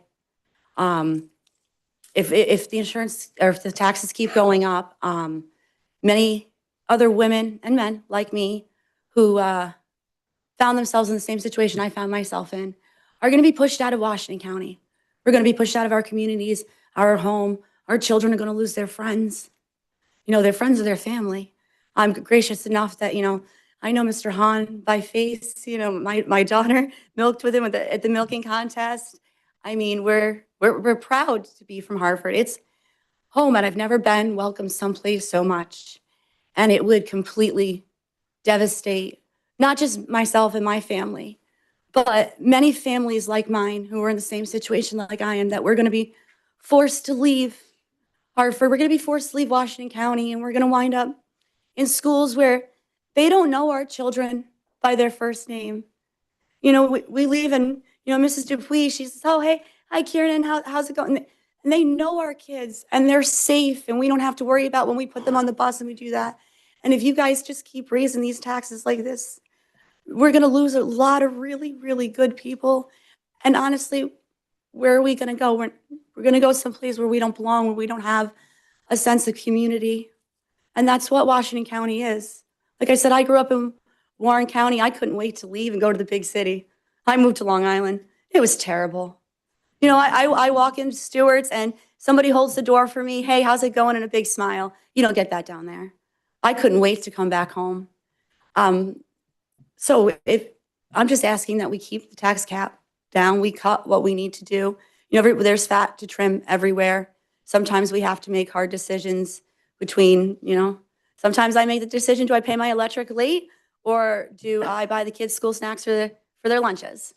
It's a tough decision, and I think the county needs to learn that those are decisions that they need to make too, because I'm taking out of my pocket to pay a lot of taxes, and they do good things, and I understand that. But at some point, there's not going to be anything left to give, and my family and many families like mine are going to have to leave.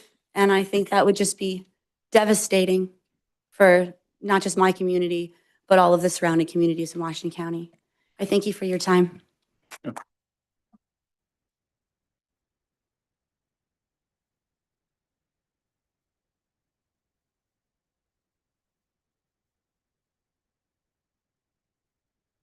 Joel Truba. I live in Kingsbury. And one of the things that I guess I'd like to bring up is the welfare around here. Couple On the tax cap, right? Huh? You're talking about the tax cap, right? Yeah, well, everything, all the welfare benefits in this county. I mean, I know of people that have come from Warren County because they receive more in this county and it's easier to get in this county for some people. But I've been living in this county for 15 years, okay? Pay taxes in this county. A couple of years ago, I got very sick. I rolled into this office in a wheelchair, and they told me until my retirement was gone, my savings was gone, and I had to sell my house, there was nothing that they could give me because I'm a single guy that works every day. I don't have 5 or 6 kids running around or nothing, but I could not get anything through the county that I live in to help me through a very hard time, and I couldn't even walk. they told me that I was ineligible. And because of that, I had to have radiation, cranial radiation. I had to go to work almost 5 weeks early so that I could keep my own house because there was nothing that this county could do for me. And you're telling me that my taxes that I've been paying on my house for 12 years had to go up to support people when they couldn't help me when I was in a hard time? I believe that's ridiculous, sir. I don't know if anybody else is running that way. Even another skipping stone there. There's a guy that lives right down the street from me, lives in an apartment, he receives full benefits, and you know why he receives them benefits? Because he's chemically dependent. He's a fall-down alcoholic, he drinks every day. Now, how is that fair to all these taxpayers in here to support his life because he can't clean it up? Every single person in here makes the conscious decision to get up and go to work and not be a drunk. That guy gets his life paid for because of that. How is that right? I think our welfare is something that needs to be trimmed hard, very hard, and looked at very hard. So that's all I had to say about that. Thank you.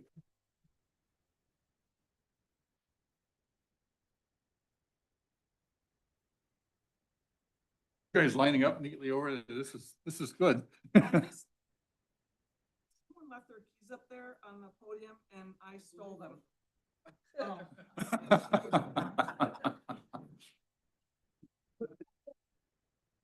you for the opportunity to speak on an extremely important topic. And I didn't write this in here, but if you want to talk about the tax cap, I would implore you. Name, please. Oh, I'm sorry. My name is Melanie Matthew. I have been a resident of Washington County my whole life. I encourage you to not override the tax cap at all. Honestly, I think the money that we have is enough money and we should make it work. If it has to be overridden, I would like to second the notion of the 5% and not 10%.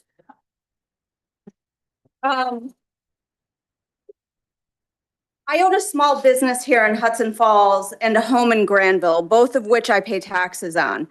I have never been a political person or a public speaker for that matter. However, the prospect of a 20% increase in taxes has terrified me into taking an interest in both. My husband and I have worked extremely hard to achieve the things we have.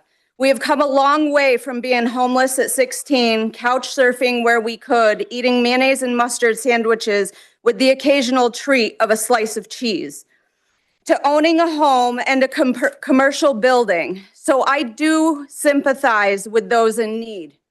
However, it is my understanding that most of the proposed budget is going to state-mandated social service programs. We must take a look at how to drastically reduce that. I have been informed that although these programs are mandated, the requirements are not, that other counties and states have found creative ways in order to reduce the cost of assistance. I strongly encourage all of you to inquire about what is working for them and possibly implementing some of their policies. Maybe at the very least require that they be from New York State, as most of the cars in the parking lot have Vermont plates, or require drug screenings to ensure that the money isn't supporting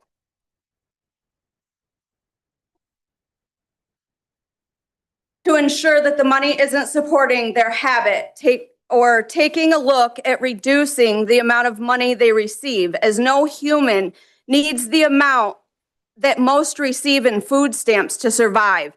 Their fridge is full of junk, while mine and others who work have an empty fridge. Why are people who refuse to work receiving better health care than those of us who do? As I speak, I need dental work and glasses, but can't afford either, while someone on assistance calls an ambulance every time they get a splinter without a care for the cost. I know there are jobs in jeopardy and positions that need to be filled that won't be in order to cut the budget. And although I can see it is necessary and I am grateful for the sacrifice, it makes me sick to see people who want to work be turned away to save money for the people who refuse to. We are making it too easy for them. As I stated before, my husband and I have been through hard times. We have always worked, sometimes 3 jobs, to make ends meet.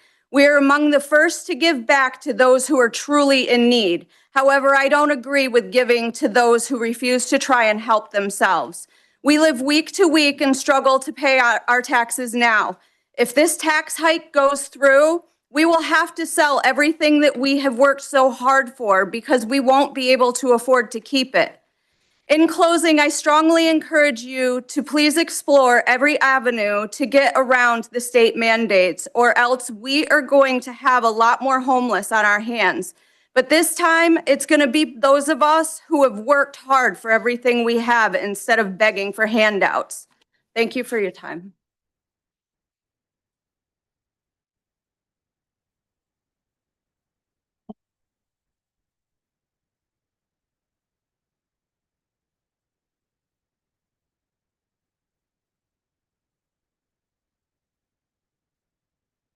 Go ahead, just once you start talking. Okay. My name is Christy Williams. I have been a resident of Washington County for just about 8 years.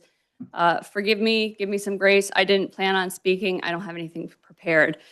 So I was born and raised in Saratoga County, and upon shopping to invest and buy property, I knew, eyes wide open, purchase price in Washington County would be a easier bite to swallow, but property taxes were higher. I also knew that taxes don't ever go down. So eyes wide open, I took this risk, like I said, almost 8 years ago, and the increase, the release of having the floodgates completely open on this spending is terrifying. It's financially, fiscally completely irresponsible to just open it up, open the cap up. The cap is there for a reason. It's your job to make the budget work with the cap that you have, quite frankly. If this is passed, you guarantee your children, your grandchildren, young families, young entrepreneurs, they are leaving. They are going to leave this county. They're not going to move here. You are going to chase your tax base away, chase your voters away. That's all.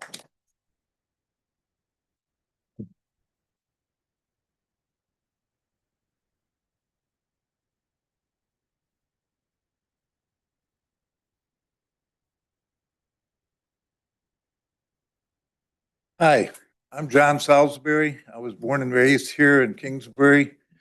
Left home at 18, joined the Air Force, enlisted. Spent 30 years and then another 17 supporting the Air Force training. I always wanted to come back. My wife and I bought a place in West Hebron about 20 years ago now, a little camp.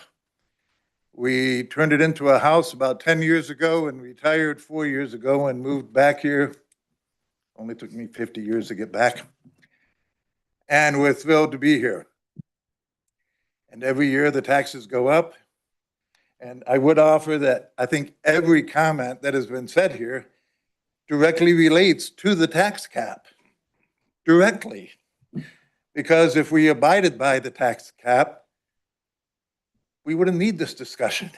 It just wouldn't be. I think that,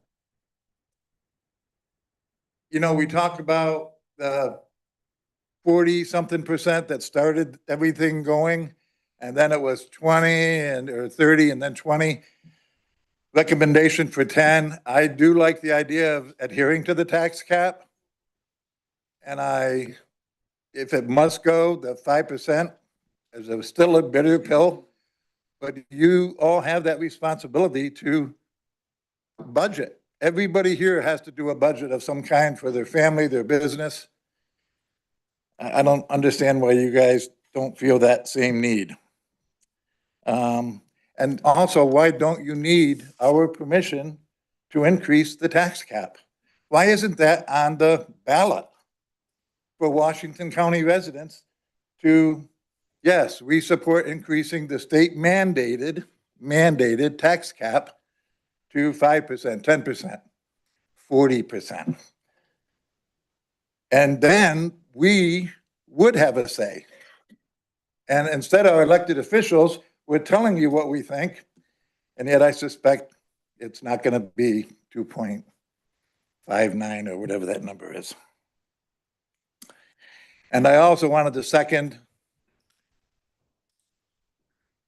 we have to somehow figure out a way to say no to New York State. I really can't believe they're going to throw everybody here in jail, or if they sue the county, sue it. Let them take, 50 years to go through the court system and figure it out. And I know I'm not educated on this subject, but there's got to be a way for New York, for the county to say no to New York. New York says no to the federal government all the time. All the time.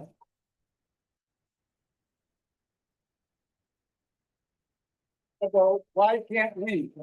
Why can't we? Thank you.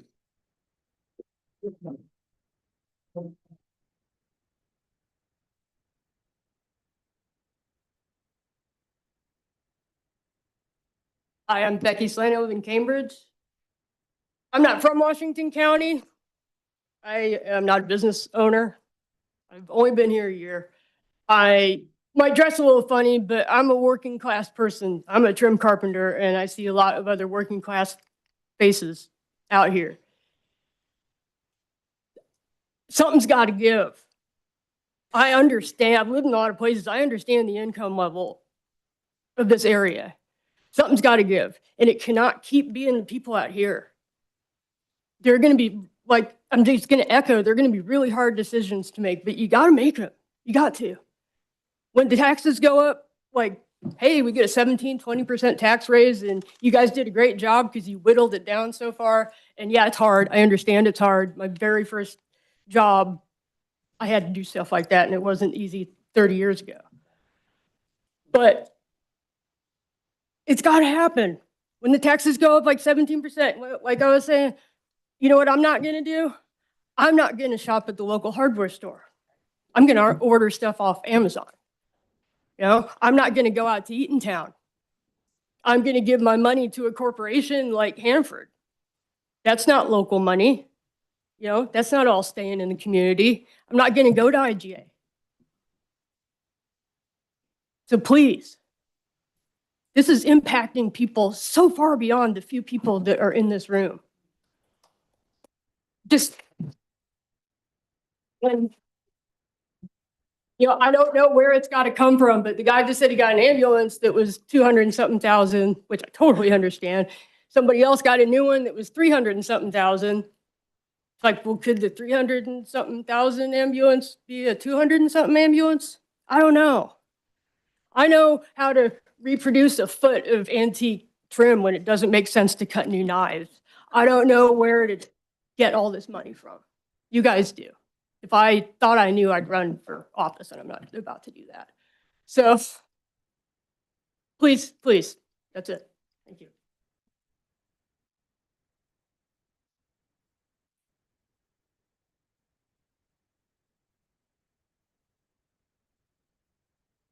Morning, my name is Brock Fox. I live in Whitehall, New York. I am a disabled veteran, and yet I still work so that I can afford to live.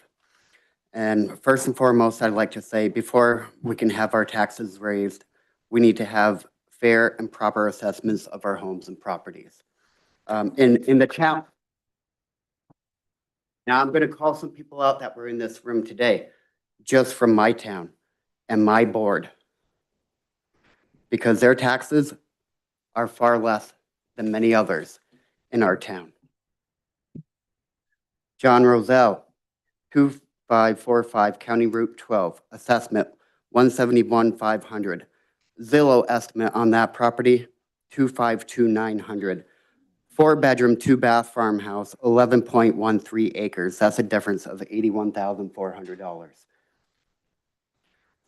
I have everyone's name. Chris Dudley, who was up here on State Route 4, an assessment of $138,700, and he runs a tractor trailer shop and repair, a U-Haul facility.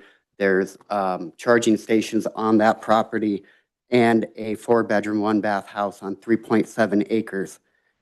Assessment again, $138,700, Zillow $250. $700. That's a difference of $112,000. Why are they, and probably some of you on this board, paying less in taxes than everyone else? That's not fair.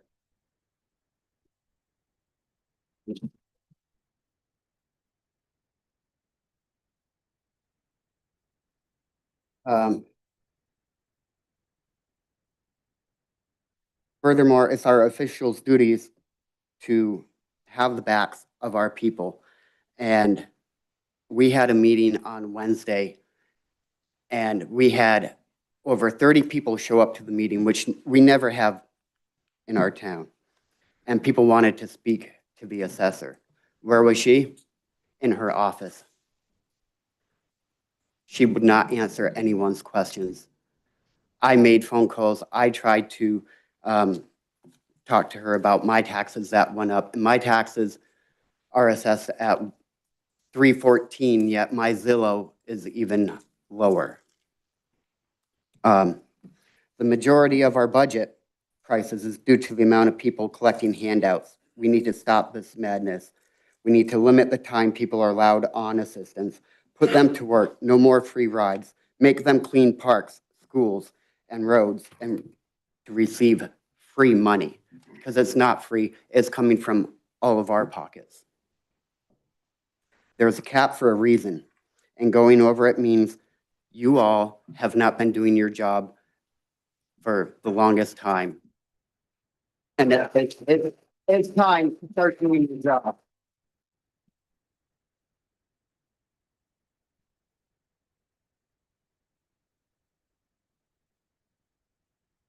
Ocho created a mess for us with all of these mandates, and we can't afford it. It's time to start saying no. We need to say no. She closed our prisons, people left, and now the rest of us have to make the difference up. That's not fair. All of these people receiving free handouts, it's a privilege to decide where you live and what county you live in. And these people that are going around and just getting free handouts, they should not have the choice to live wherever they so choose.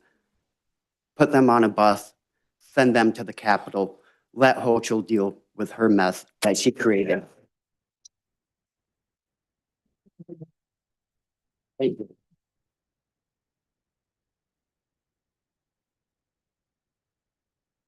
I might have to move to Whitehall because my assessment's gone up every year for 20 years.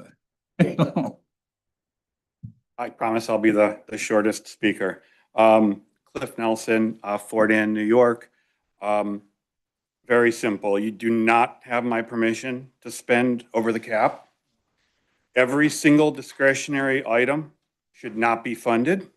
Not $1 should be spent on things for money that you don't have. Financial prudence is not optional. It's required. We all have to live within our means. No one here spends money that you don't have. The government has to do the same thing. Just say no. If we can't afford it, we don't get it. You cannot go over by $1 with a single dollar of discretionary spending left in the budget. If after you do that and you still can't meet all of the state mandated spending and the state mandated tax cap at the same time, then be in violation of both of those state mandates at the same time. If they're putting you in a position where you've cut every single dollar that you can and still can't meet their mandate and meet the mandate of the tax increase to the people in this room, say no to both at the same time.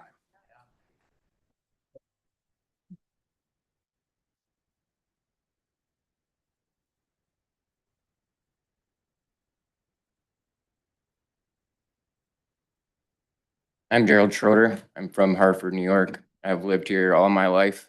My whole family does. My grandparents had a farm here. My dad built a property. Unfortunately, we lost him.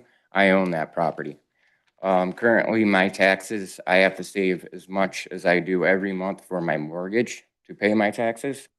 I run 2 businesses in Washington County. I am a general contractor and I have a trucking company.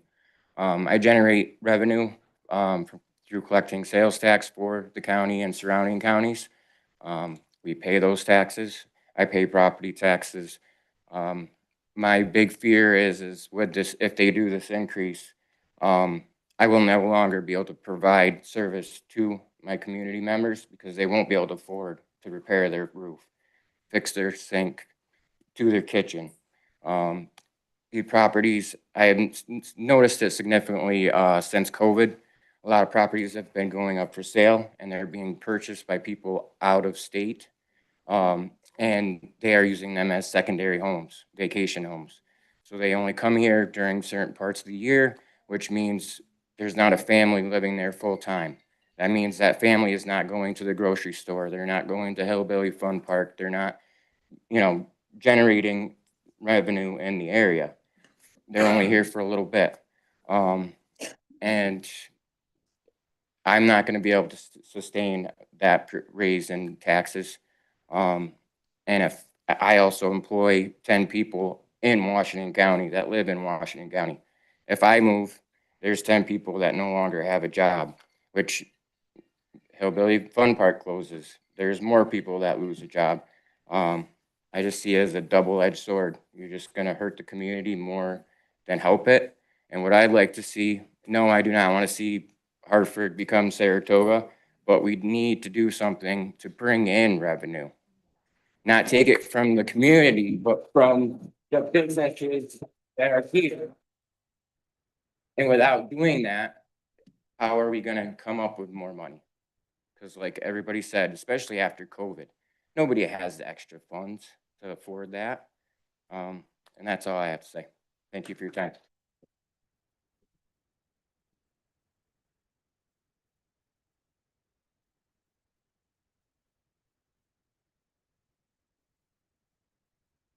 My name is Daryl Earl. I represent the senior citizens. It seems to me that we have in our county a lot of senior citizens or those on welfare and those in the middle that are trying to struggle. I really got upset when you talk about the budget and it goes for welfare. There are people that really need to be on it, but there's people that don't. And I got thinking about it. And I'm going to use fictitious figures here because I don't know what people make. But let's say you are, for lack of a better word, don't have an education. Maybe you make $500 a week. You make that $500 a week and the government takes taxes out of it. So you get $425. And then you got to pay a babysitter, it's $150. And then you want to run an apartment, it's $1,000, but you only got $900 for 3 weeks after everything's taken out. Hell, I'll go on welfare. They'll support me, they'll take care of me, they'll buy me a house, they'll give me food stamps, they'll give me social services, they'll take me to the doctors, they'll pay my health premium. Why not? That's why we have so many people on this. I know this because I have people that I hire to help me around the yard. They tell me their stories of how they get on these things. And as a senior citizen, we don't have more money to give. We have to hire help around our yards. We have to hire help for done. We have to pay for more medical costs. The bones ache, the head hurts, it costs more money, the deductibles. The other day I got home and in the mail is a thing from MVP. We're no longer going to cover health insurance. You got to find a new policy. We're not going to cover medicines. It's ridiculous. It goes on and on. You add that to the top in Kingsbury for the school budget. I call that their Christmas wish list. Things keep going up and it's got to stop. Enough is enough.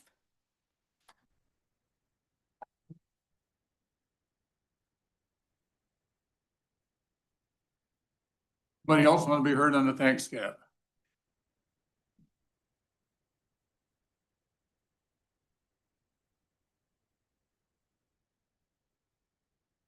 Don't leave, it's just getting good. Jeez.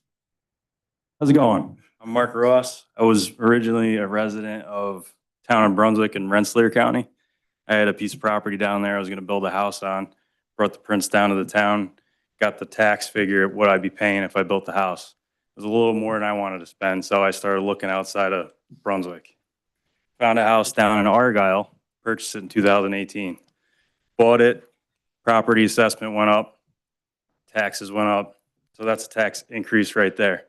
So the elected officials here, in my opinion, they failed at their job to keep it under the tax cap, and we need to hold them to that because we elect them to keep it to where we can afford to live in our houses. Because I have neighbors that are, struggling to survive right now, that if this increase goes through, that they're probably going to lose their house. But the problem is, you increase the taxes, how are you supposed to sell your house when somebody's like, hey, yeah, we can buy this house, but the taxes are X amount. We can't even afford that. Then you're stuck with a house that you can't even sell. So I agree, 5% max on the increase, but, if we can keep our word at the 2.5 cap, that would be great. That's all I had to say.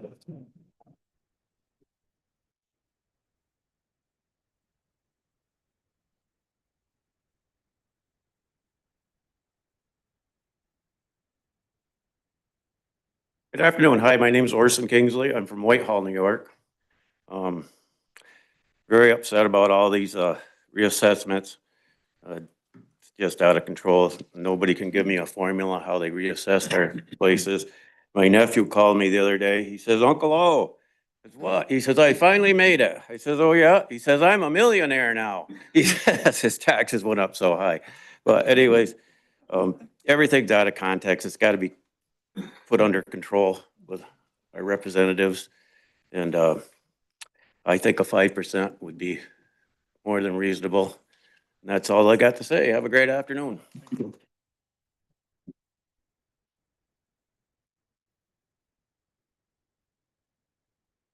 On the tax cap per se, anybody else? Anybody want to be heard on the tax cap?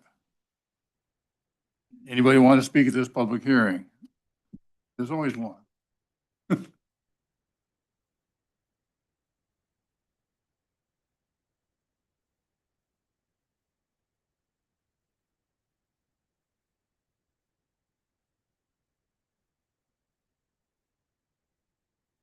I'm Calvin Moore. I grew up in Otsego County on a dairy farm.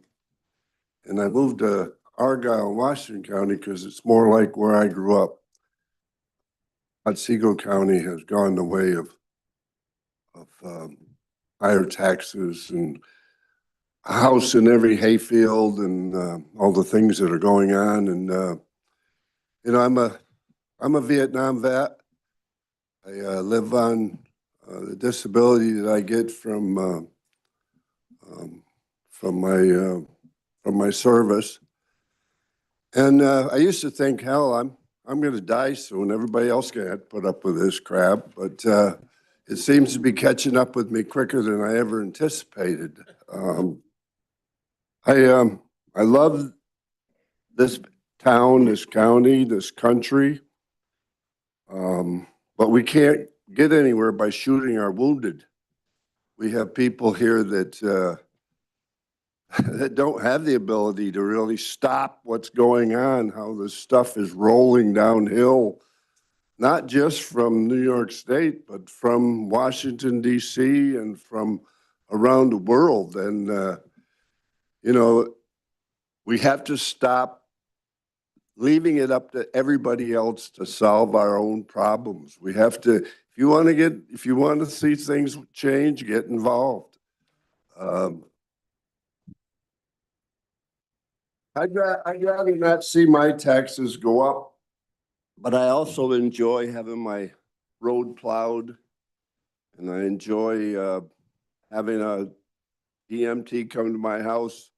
Hopefully not too soon because I'm getting ready, but we need to be patriots. I served in the war, and I sometimes feel like I'm no longer a patriot. I'm a dissident because I don't believe in a lot of the things that are going on at a lot of levels. But we can't just shoot these guys here because we think it's a problem. And we can't just shoot them down in Washington. Get involved, get off your dead ass and do something. Thanks.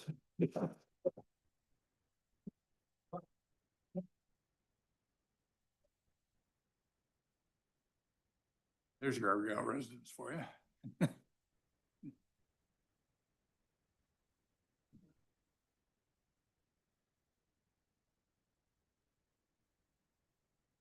Just once you start talking, it'll come on. Oh, okay. My name is Megan Smith. I am from town of Hebron and grew up in Washington County my entire life. I'm standing here to respectfully urge you not to move forward with exceeding the tax cap. While I understand the challenges of balancing a town budget and maintaining essential services, many residents, including myself, are struggling to keep up with the rising costs across every aspect of a daily life. Over the past year, the cost of groceries, utilities, insurance, and other necessities have continued to climb. Adding another expense through higher property taxes would create an additional hardship for homeowners who are already doing their best to stay afloat. For families on fixed or modest incomes, even a small increase can make a meaningful difference in our ability to meet monthly obligations. I take great pride of being part of this community and want to continue contributing positively. However, a large increase at this time would make it difficult for many residents, including myself. I urge the board to explore alternative solutions that do not place additional strain on property owners who are already stretched thin. Please consider the impact this decision will have on the people you serve, the longtime residents, working families, and retirees that form the heart of this town and community. Thank you for your time and understanding and commitment to representing the best interests of our community.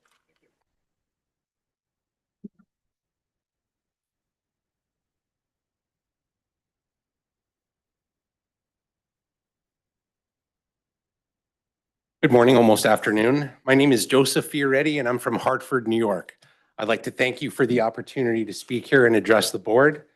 But I'm here because the proposed tax cap override and the tax hike is really honestly way too high for the people of Washington County to bear. We are compassionate, hardworking, and generous people, but compassion must be paired with fiscal responsibility and accountability. That point is now. A tax hike like the one being considered would have a brutal impact on many of us. My family and I live on a small farm with multiple homes, property that we work hard to keep in our family. We already have rising costs for fuel, feed, electricity, repairs, and insurance. Every dollar matters. An increase in property taxes of this size would mean the difference between keeping improvements on schedule or possibly putting them off indefinitely. For many families, it could mean the difference between paying their taxes or paying for heat, groceries, or healthcare. Beyond the immediate financial strain, of course, there are long-reaching consequences that others have spoken about. It'll drive away new families, discourage investment, and depress property values. Over time, fewer people can afford to live here, shrinking our tax base and creating a spiral of higher tax rates on fewer shoulders. Now, I fully recognize that New York State imposes unfunded mandates that really create excess pressure on county budgets. But the solution cannot simply be to raise taxes again and again and again. Instead, we must demand efficiency, negotiation, and reform. There are too many examples of overregulated, inefficient, and redundant programs that waste taxpayer dollars and continue unchecked. Layers of bureaucracy, outdated processes, and poor contract oversight drain resources that could otherwise be redirected to more important services.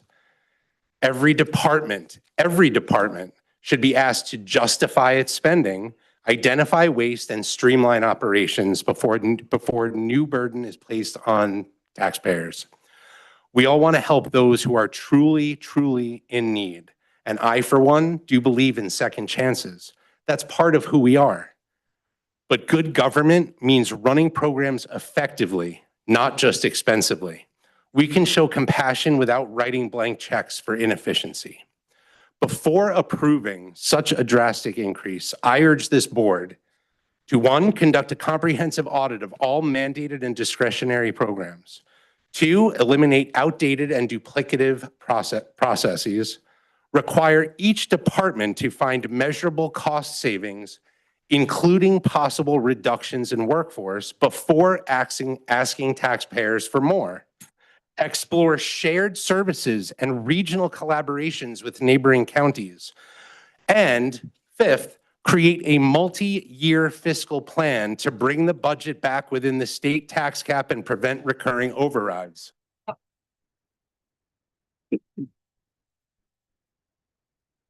Now, I'd really like to emphasize I'm not here to criticize.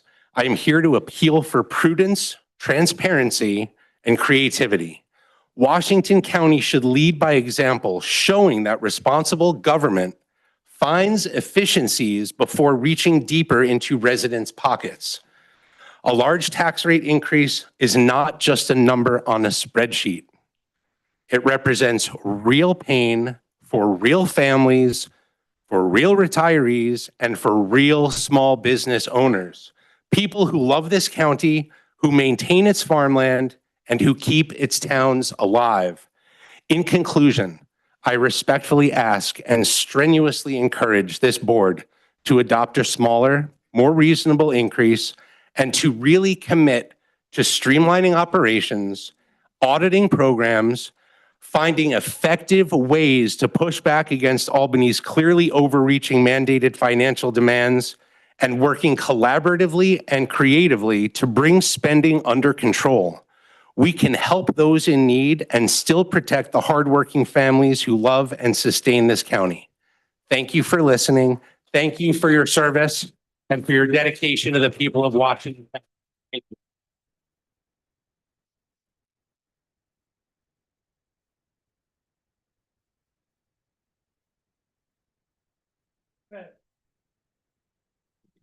Hello, my name is Kathleen McFarland, and I live at 1887 Hines Road in Kingsbury with my daughter and her family. 3 years ago, we had to make the difficult decision to sell our individual homes on County Route 30 to combine households due to our tax increase. I had to sell my brand new house. I was no longer able to pay my taxes due to the high increase. We purchased the house on Hines Road, which is an older property needing many repairs. We were proactive and responsible in providing a solid solution in a difficult situation. In selling our properties on County Route 30 and moving to Hines Road, we decreased our total acreage from 64 acres to under 14. This year, we have provided over 1,000 pounds of farm fresh vegetables to a local food pantry and have supplemented 3 families with fresh vegetables that are in season. We cannot afford the large increase. We cannot afford the large increase you are planning. We have cut our budget to the core. The only thing left to cut would be the extra vegetables we provide to the food pantry and the families we help.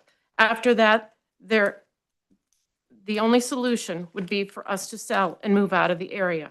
My daughter and husband both work full-time jobs and run our small farm.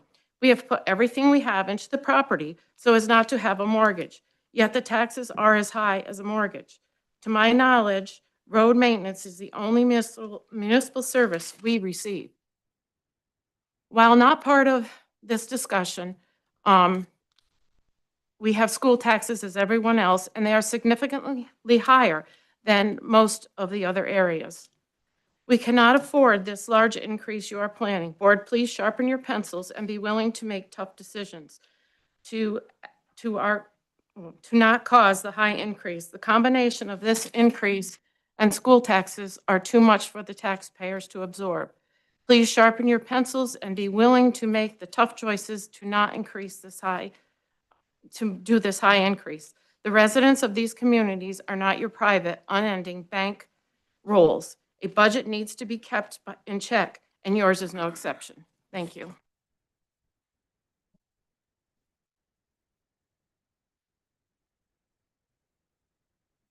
Okay, anybody else wish to be heard in this public hearing?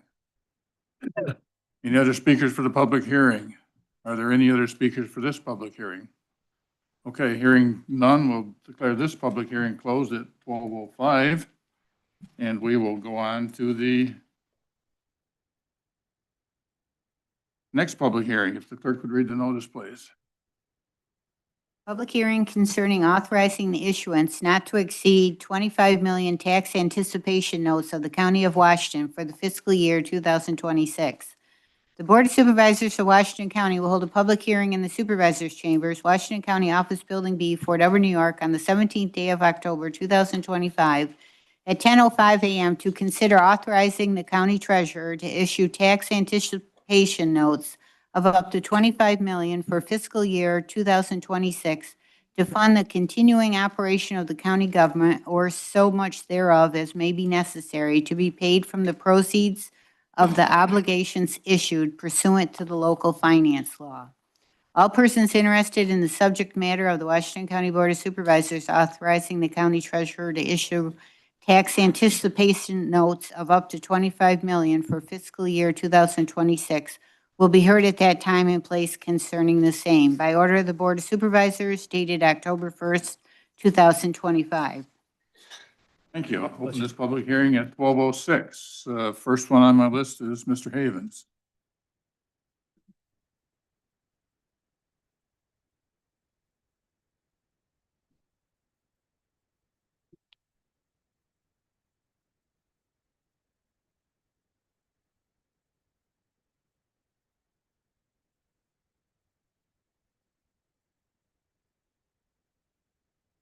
Good afternoon. Again, thank you for this opportunity to address you. I assume all you supervisors and other county officials understand what this ask is. Do all you folks in the audience understand what this is? Well, you know, I'm not real smart, so I'm going to water it down for you into how I understand it. You know how H&R Block, when you go get your taxes done, they give you a check, you get an instant refund. You know what that is? It's a loan while you wait for the money to come back when you really get your refund. What the county's asking us to approve here is for the treasurer, Mr. Nolet, to be authorized to borrow up to $25 million in a tax anticipation note.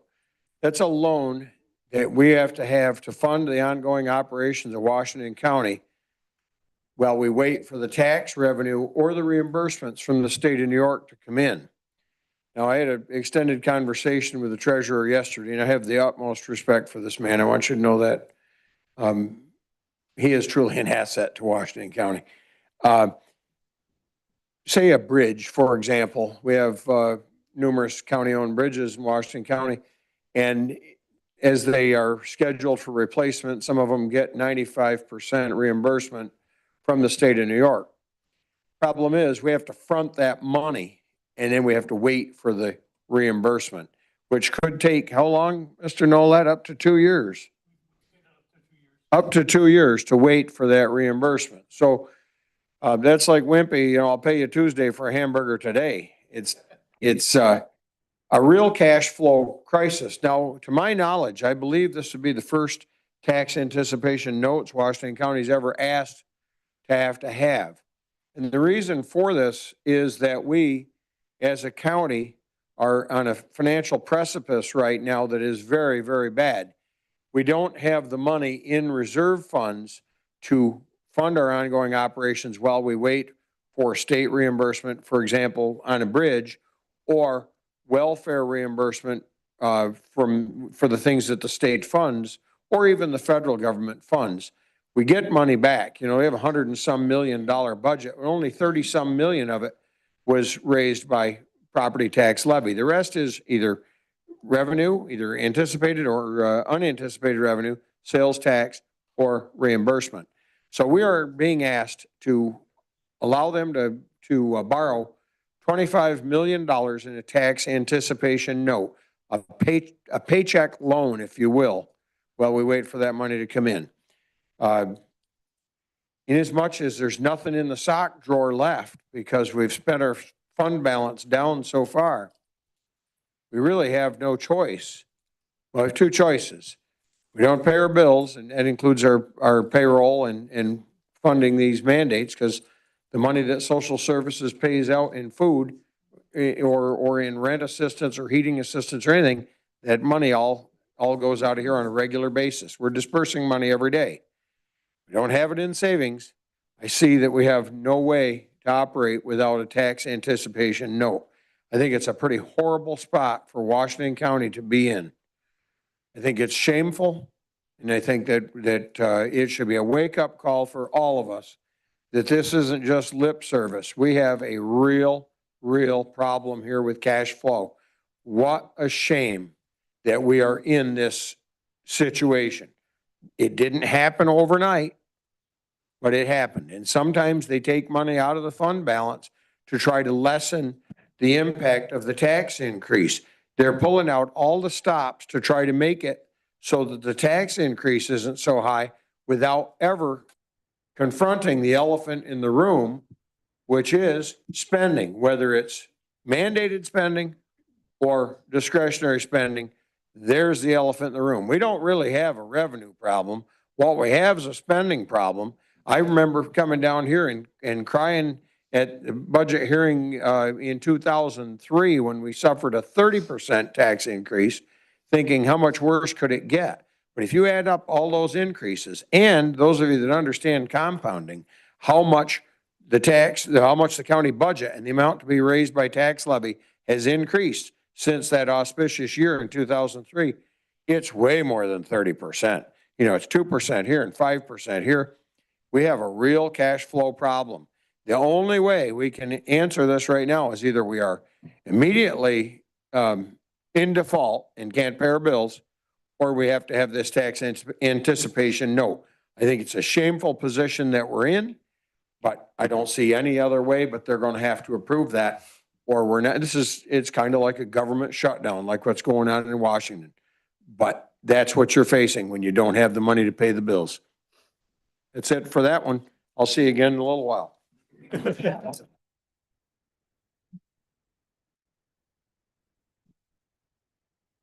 Connor Smith, Connor want to speak again? I think Connor left, didn't he?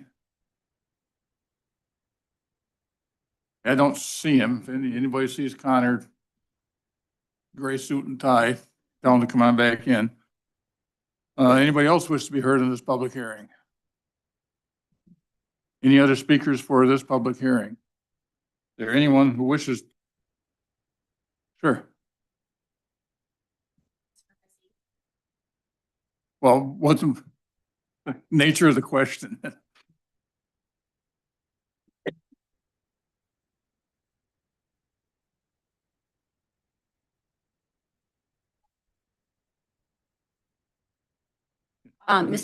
Michaela Trudeau, I apologize. Mr. Havens explained this kind of like a payday loan kind of situation where we borrow money. I know we don't borrow money interest-free. I was just curious what the interest rate and like the time length on what this note might be. Want to address that, Al, or not?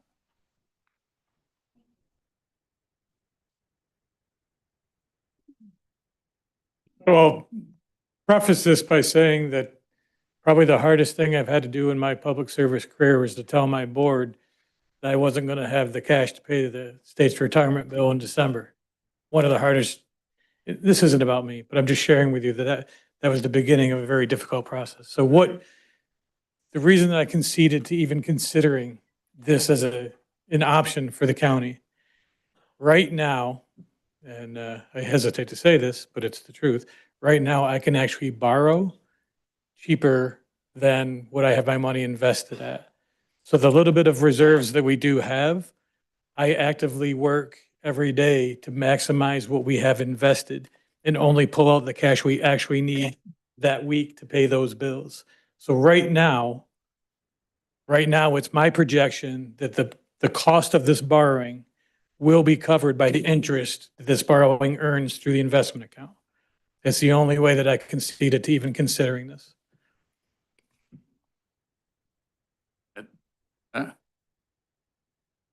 Leonard Fisher?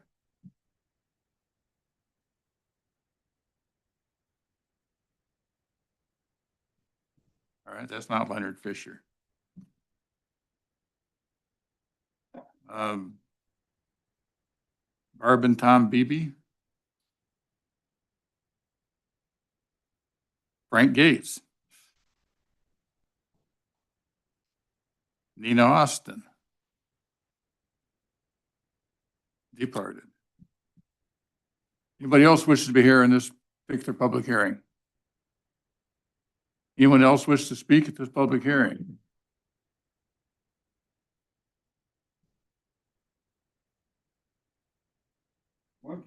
I think they're for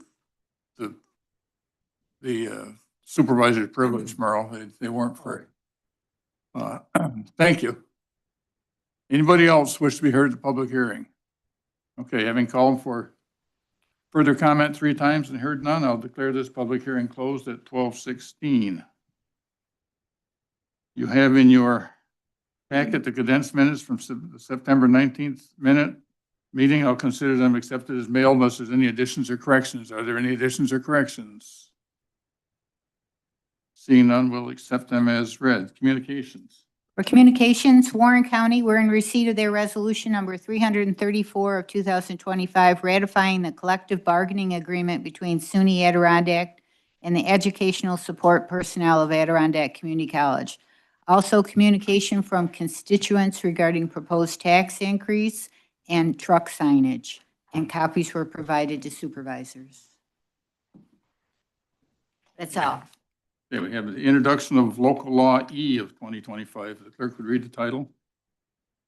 County of Washington, New York, introductory local law E of 2025, introduced by Supervisors Campbell, Roselle, O'Brien, Skelly, Hogan, Clary, Wilson, Nolan, Tall, a local law pursuant to under section 1603 of the Not-for-Profit Corporation Law of the State of New York, creating the Washington County Land Holding Corporation. Thank you. Okay, now we're coming to supervisor's privilege of the floor. Oh, I'm sorry. Did I miss? Okay, audit committee reports. I'm sorry. Audit committee.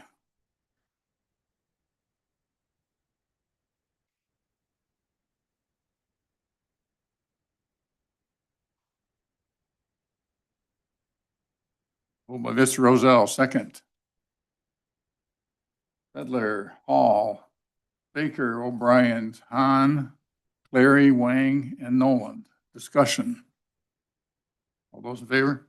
Aye. Opposed? Carried. Okay. Now maybe I can go to supervisor's privilege of the floor.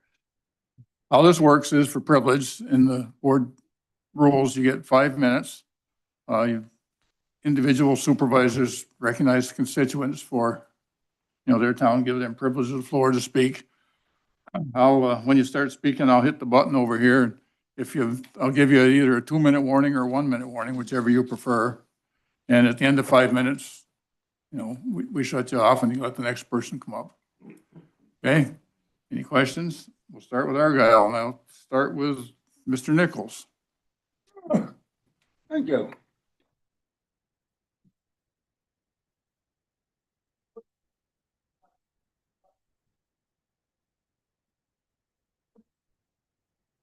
One is running for office. Everybody else has been elected. So, everybody else, congratulations.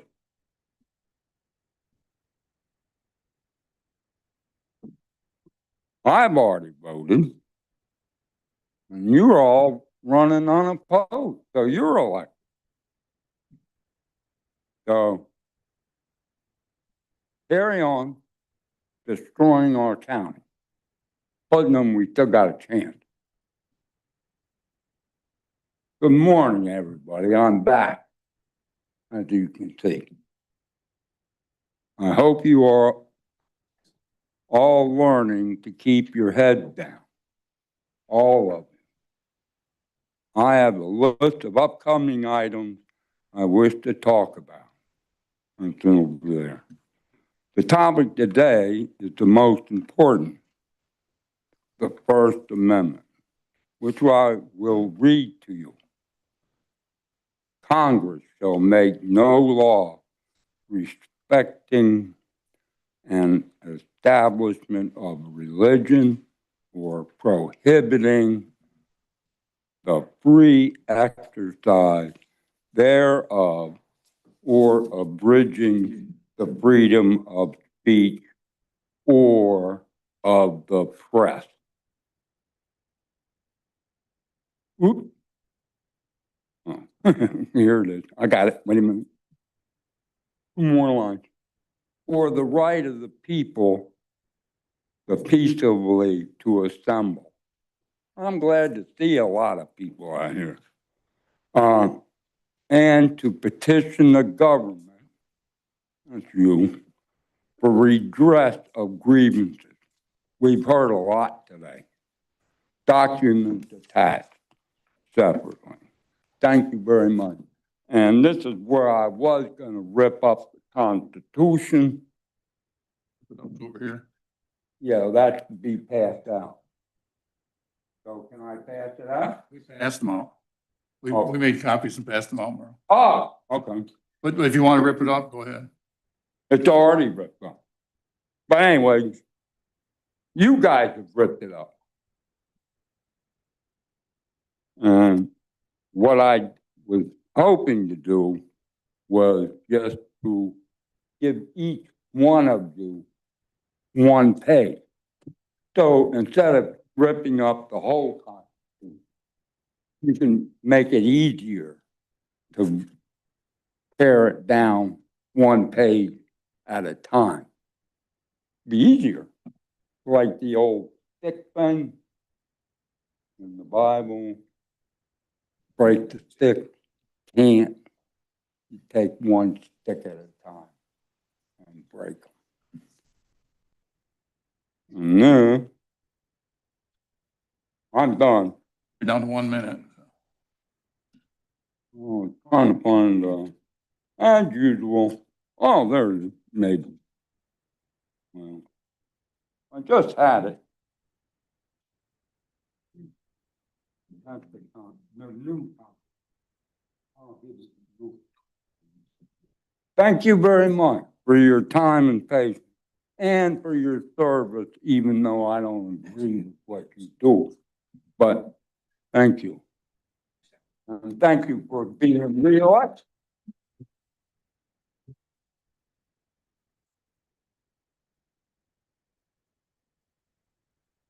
Hey, from Town of Argyle yet?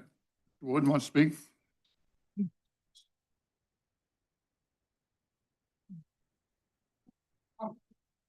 That's all right. We got time. John.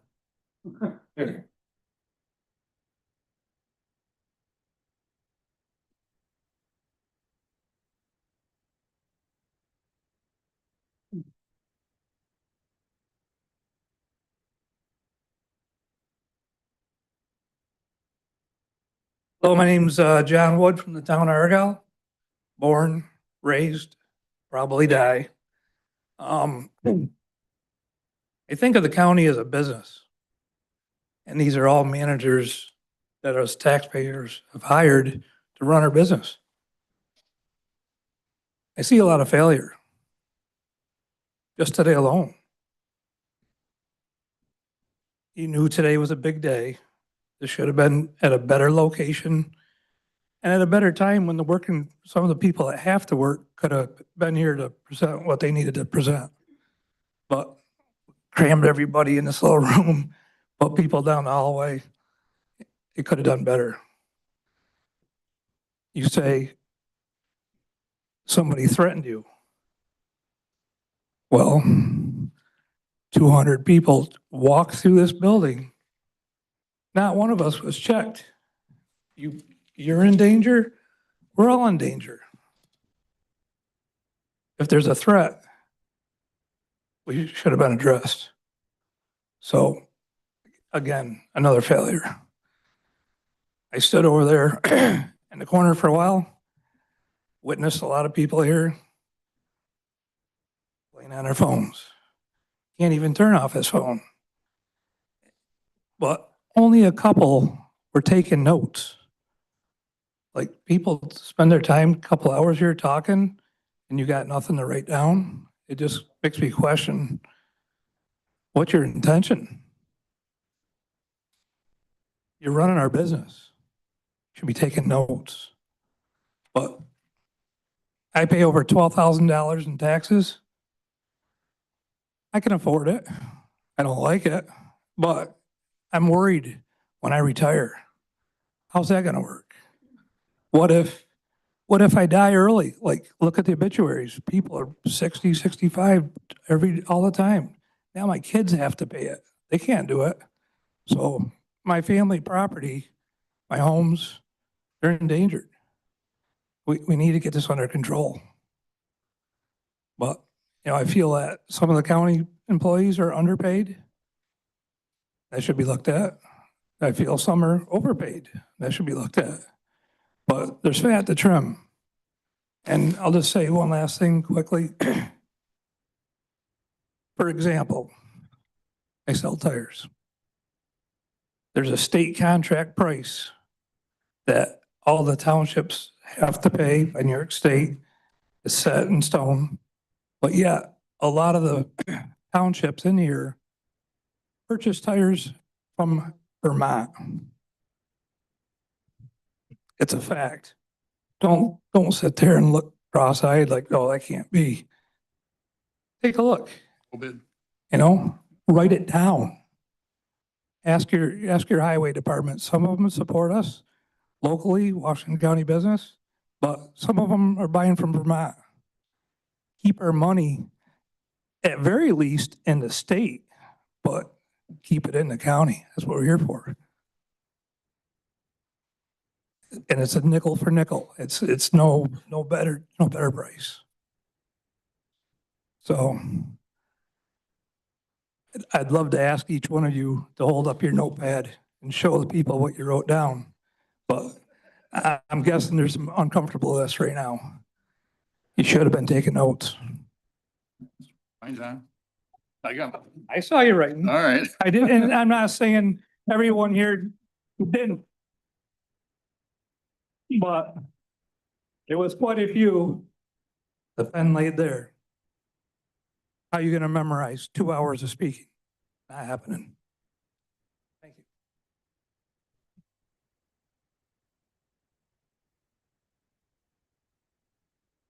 Anybody else from Argyle want privilege of the floor? Cambridge.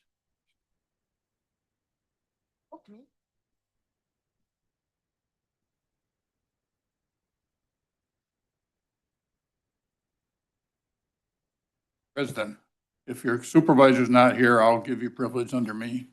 Anybody from Dresden wishes to speak?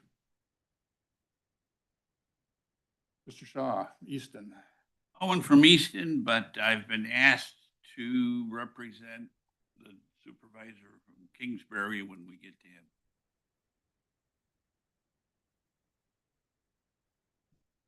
Have somebody?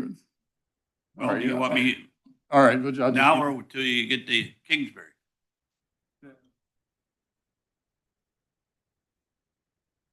What do you? I had one, but you went earlier with me.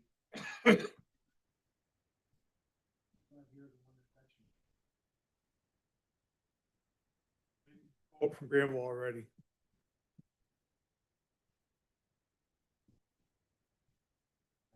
Oh, but they've already spoken, sir. Was there anyone from Hebron that had this morning?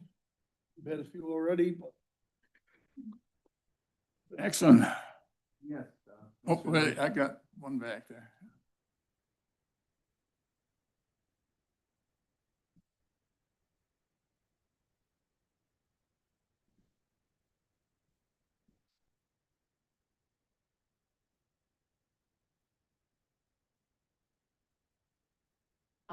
My name is Kim McMillan, and I've lived in Washington County all my life.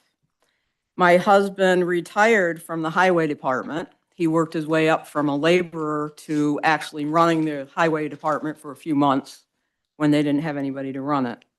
So we know about budgets in this kind of environment.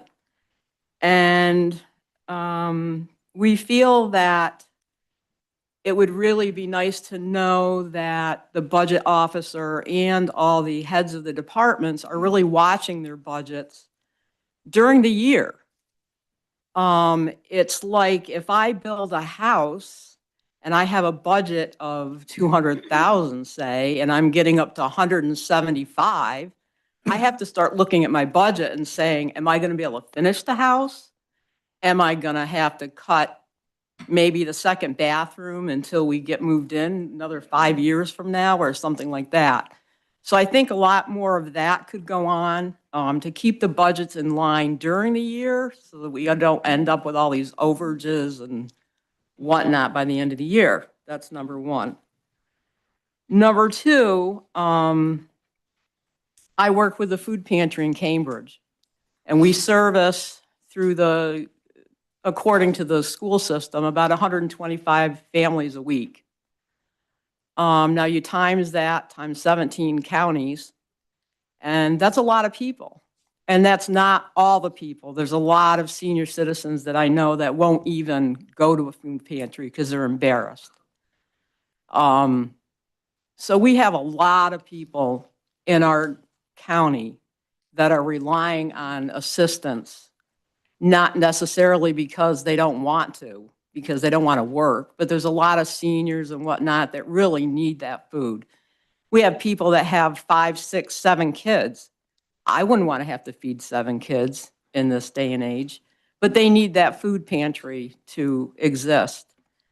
And I think we need to think about that part of how it affects those people with a tax raise, whether they're renting, whether they own, whether they're on assistance in public housing or assisted housing through the county. That cost is still going to come to the county. And the people that can't afford it aren't going to be able to afford to stay in their homes, especially the seniors that I see. So I just hope you guys keep that in mind when it comes to the raise and taxes. I hope we don't have to raise it much. And that's what I have to say. Thank you.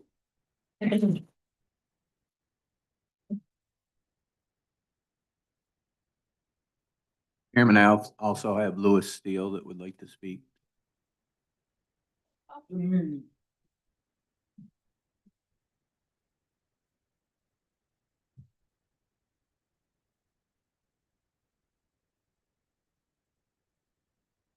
My name is Louis Steele. I live in the town of Jackson. I've been here about 35 years. I'm with the Friends of the Battenville Bridge. The Battenville Bridge is important to keep. It's eligible for listing on the state and federal registers of historic places. It's important to, there's a proposal to, well, there's discussion about replacing the Battenville Bridge with a new 2-lane roadway. To date, the State Department of Transportation has claimed that the proposal that any replacement of the Battenville Bridge would only affect a sliver of land around the footprint of the bridge. However, the removal of the bridge will really have a significant impact on the historic resources of Battenville, which is in the town of Greenwich and also the town of Jackson. The removal of the bridge would affect the historic resources of the town of Greenwich and Jackson, including the Thomas McLean House, the Susan B. Anthony Home, Stoops Tavern, and the Battenville Cemetery. The bridge is the core and nexus of Battenville and ties Jackson and Battenville together.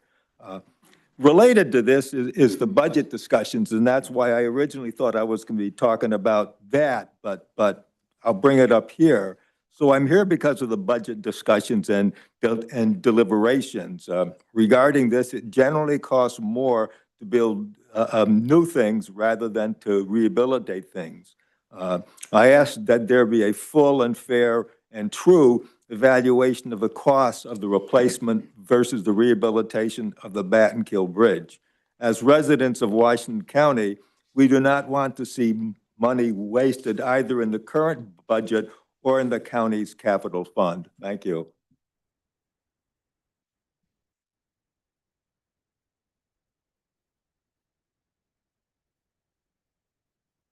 Anybody else? Okay, anybody from Kingsbury? Yes, You we have wanted- one from Kingsbury that I'm aware of, and if there are any more, then you can recognize them. Tim Havens was given privilege of the floor by Dana Hogan, who is not present here today.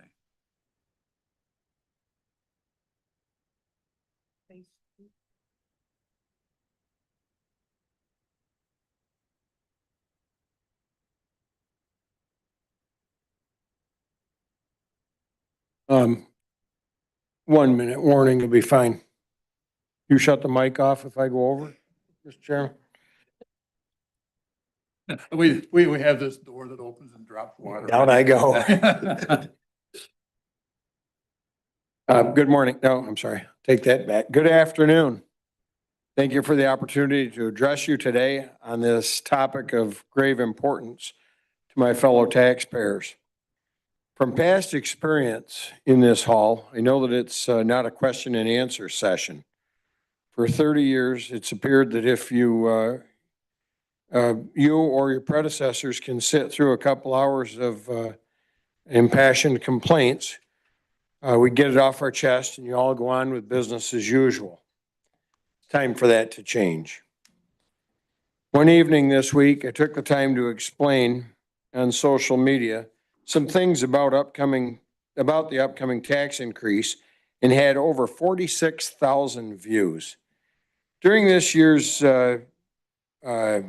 shocking budget journey, I realized how many people don't understand the difference in their property taxes. I took it upon myself to try to educate the people, and it really should be something that's on the county website and easily accessible to the public, meaning town taxes, county taxes, school taxes, village taxes. There are so many, and some people don't even pay attention because those taxes are escrowed as their houses are on, have a mortgage, and their taxes are within their mortgage payment. So they don't get these shocking tax bills. 3 or 4 months after the fact, they'll get an escrow adjustment.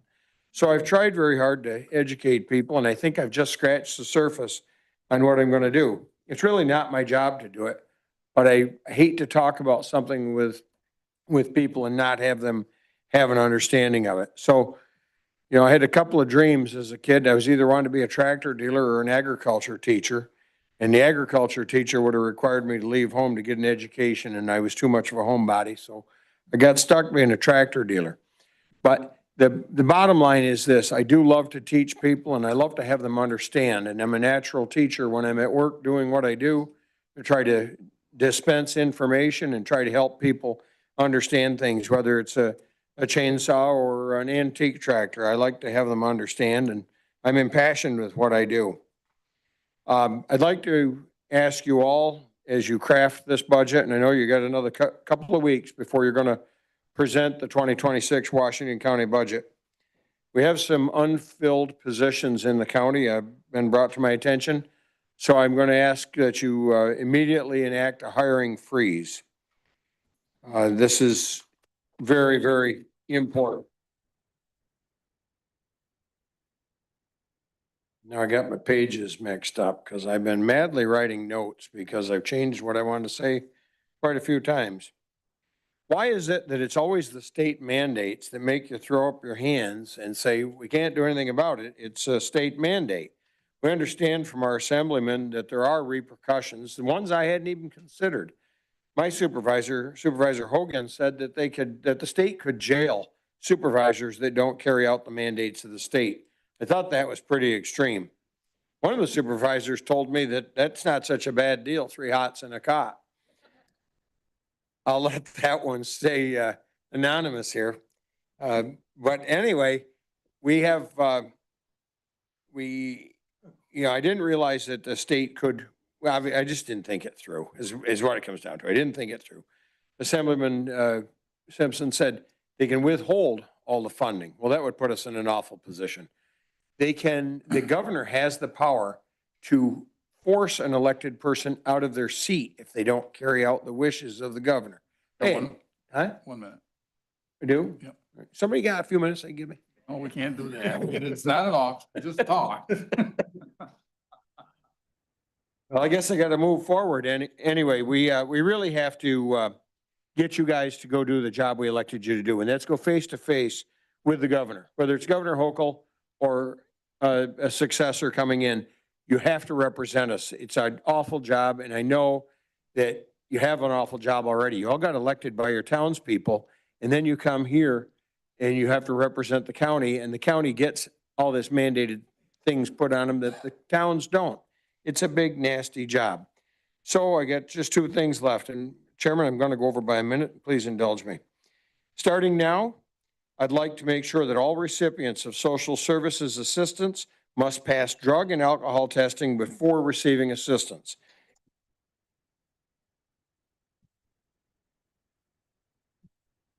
I ask that they have a work component required tied to their receiving assistance. They must have a defined time and benefits and a plan to move forward with their life that doesn't involve being career recipients of the taxpayers' money. I'd like to make sure that they have been a resident of Washington County and fallen upon hard times, not fallen upon hard times elsewhere and been referred to Washington County. A local police officer who served in a different area, a different community around here, told me it was well known that if they had a vagrant, send them to Washington County, they'd get everything they need. Therefore, unloading the burden on Saratoga and Warren counties, our neighboring counties. That has to stop immediately. I have the pleasure of serving 5 or 6 different oil companies for some of their parts and equipment needs. Every one of them has made me the offer to ride along with them and deliver heating oil under the HEAP program, the Heating Assistance Program, and see the number of recipients who have 2 jet skis, 4 snowmobiles, and a Cadillac Escalade, while they shamelessly let the oil man put the pipe in the tank and fill oil that is subsidized by the taxpayers. That must stop immediately. I got another 11 minutes worth, and I'm going to spare you. I think you all understand where I stand. I have lived my life in this county to leave a legacy of serving the public as a businessman, a legacy of serving the public through volunteer work. I've been a longtime member of the Washington County Fair Board, a diligent contributor of my time, my resources, and my money to so many things. My legacy, I hope, will be that I was someone who had a giving heart and did my best for my community. My real legacy is those 2 sons of mine that are up there working while I'm down here talking. That's the legacy I leave behind. So when I mention the word legacy for this panel here, will your legacy be the people that saved Washington County from certain financial despair, or will your legacy be the people that rode the ship down? I ask you that. I won't wait for an answer. Your actions are going to tell. Thank you.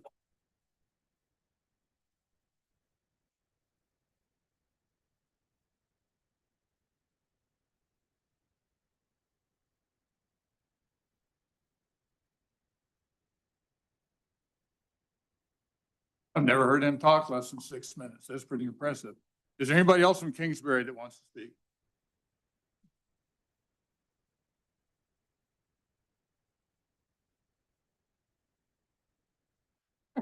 Just state your name. My name is Kelly McKira. I am not as good of a speaker as Tim Havens, but I aspire to be. This is Noah Sanborn and my fiance Brian Sanborn. And as a mother and a first-time homeowner, I'm speaking today not just about numbers on a tax bill, but what those numbers really mean for families like mine.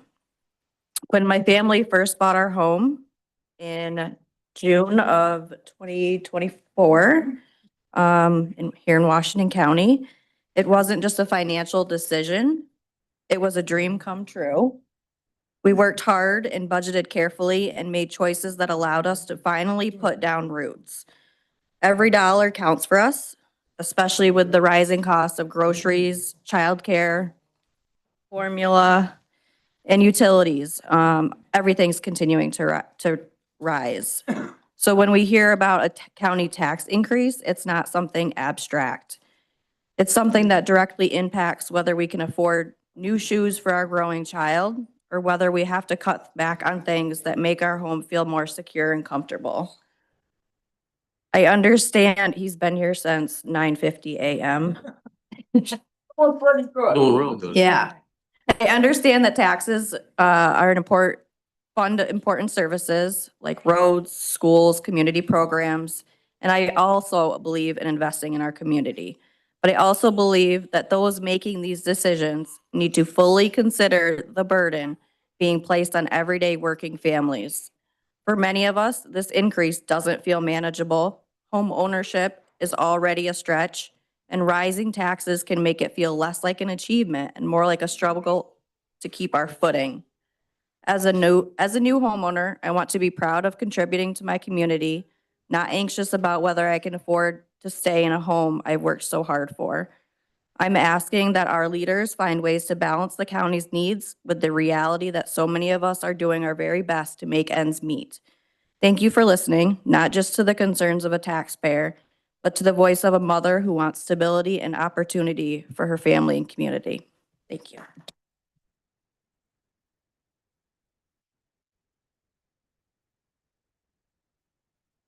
Dale from Kingsbury. From Putnam. Mr. Chairman, I'm not aware of anybody that wishes to speak from Putnam. Bill. Yes, I'd like to introduce Mike Miller, please. Okay, I wasn't sure if you wanted a second chance, Mike. You're welcome.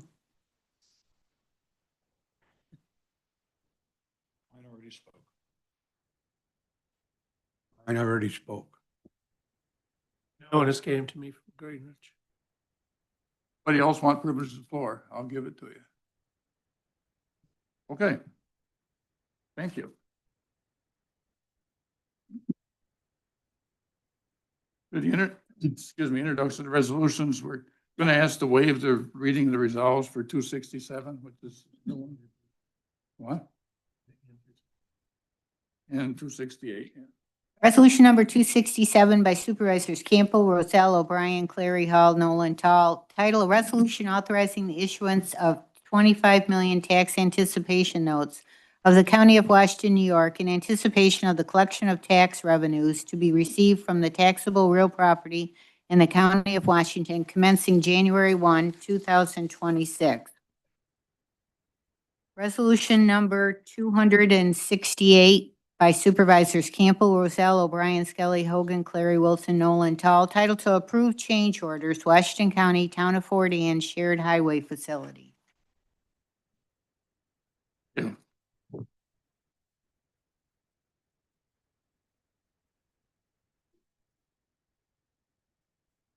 Glad to have Merle back. Okay, I can't have people walking out in the middle of votes here, so do we want to take a short recess for all our aging folks? Take a break or not? Okay, we'll go on. Move on to consideration of resolutions, please. Resolution number 252 by Supervisors Campbell, Roselle, O'Brien, Shaw, Clary Hall, Nolan, Tall. Title: To adopt introductory local law D of 2025. Moving resolution 252. Moved by Supervisor Campbell, second. Fedler, Hall, Fisher, O'Brien, Clary, and Noland.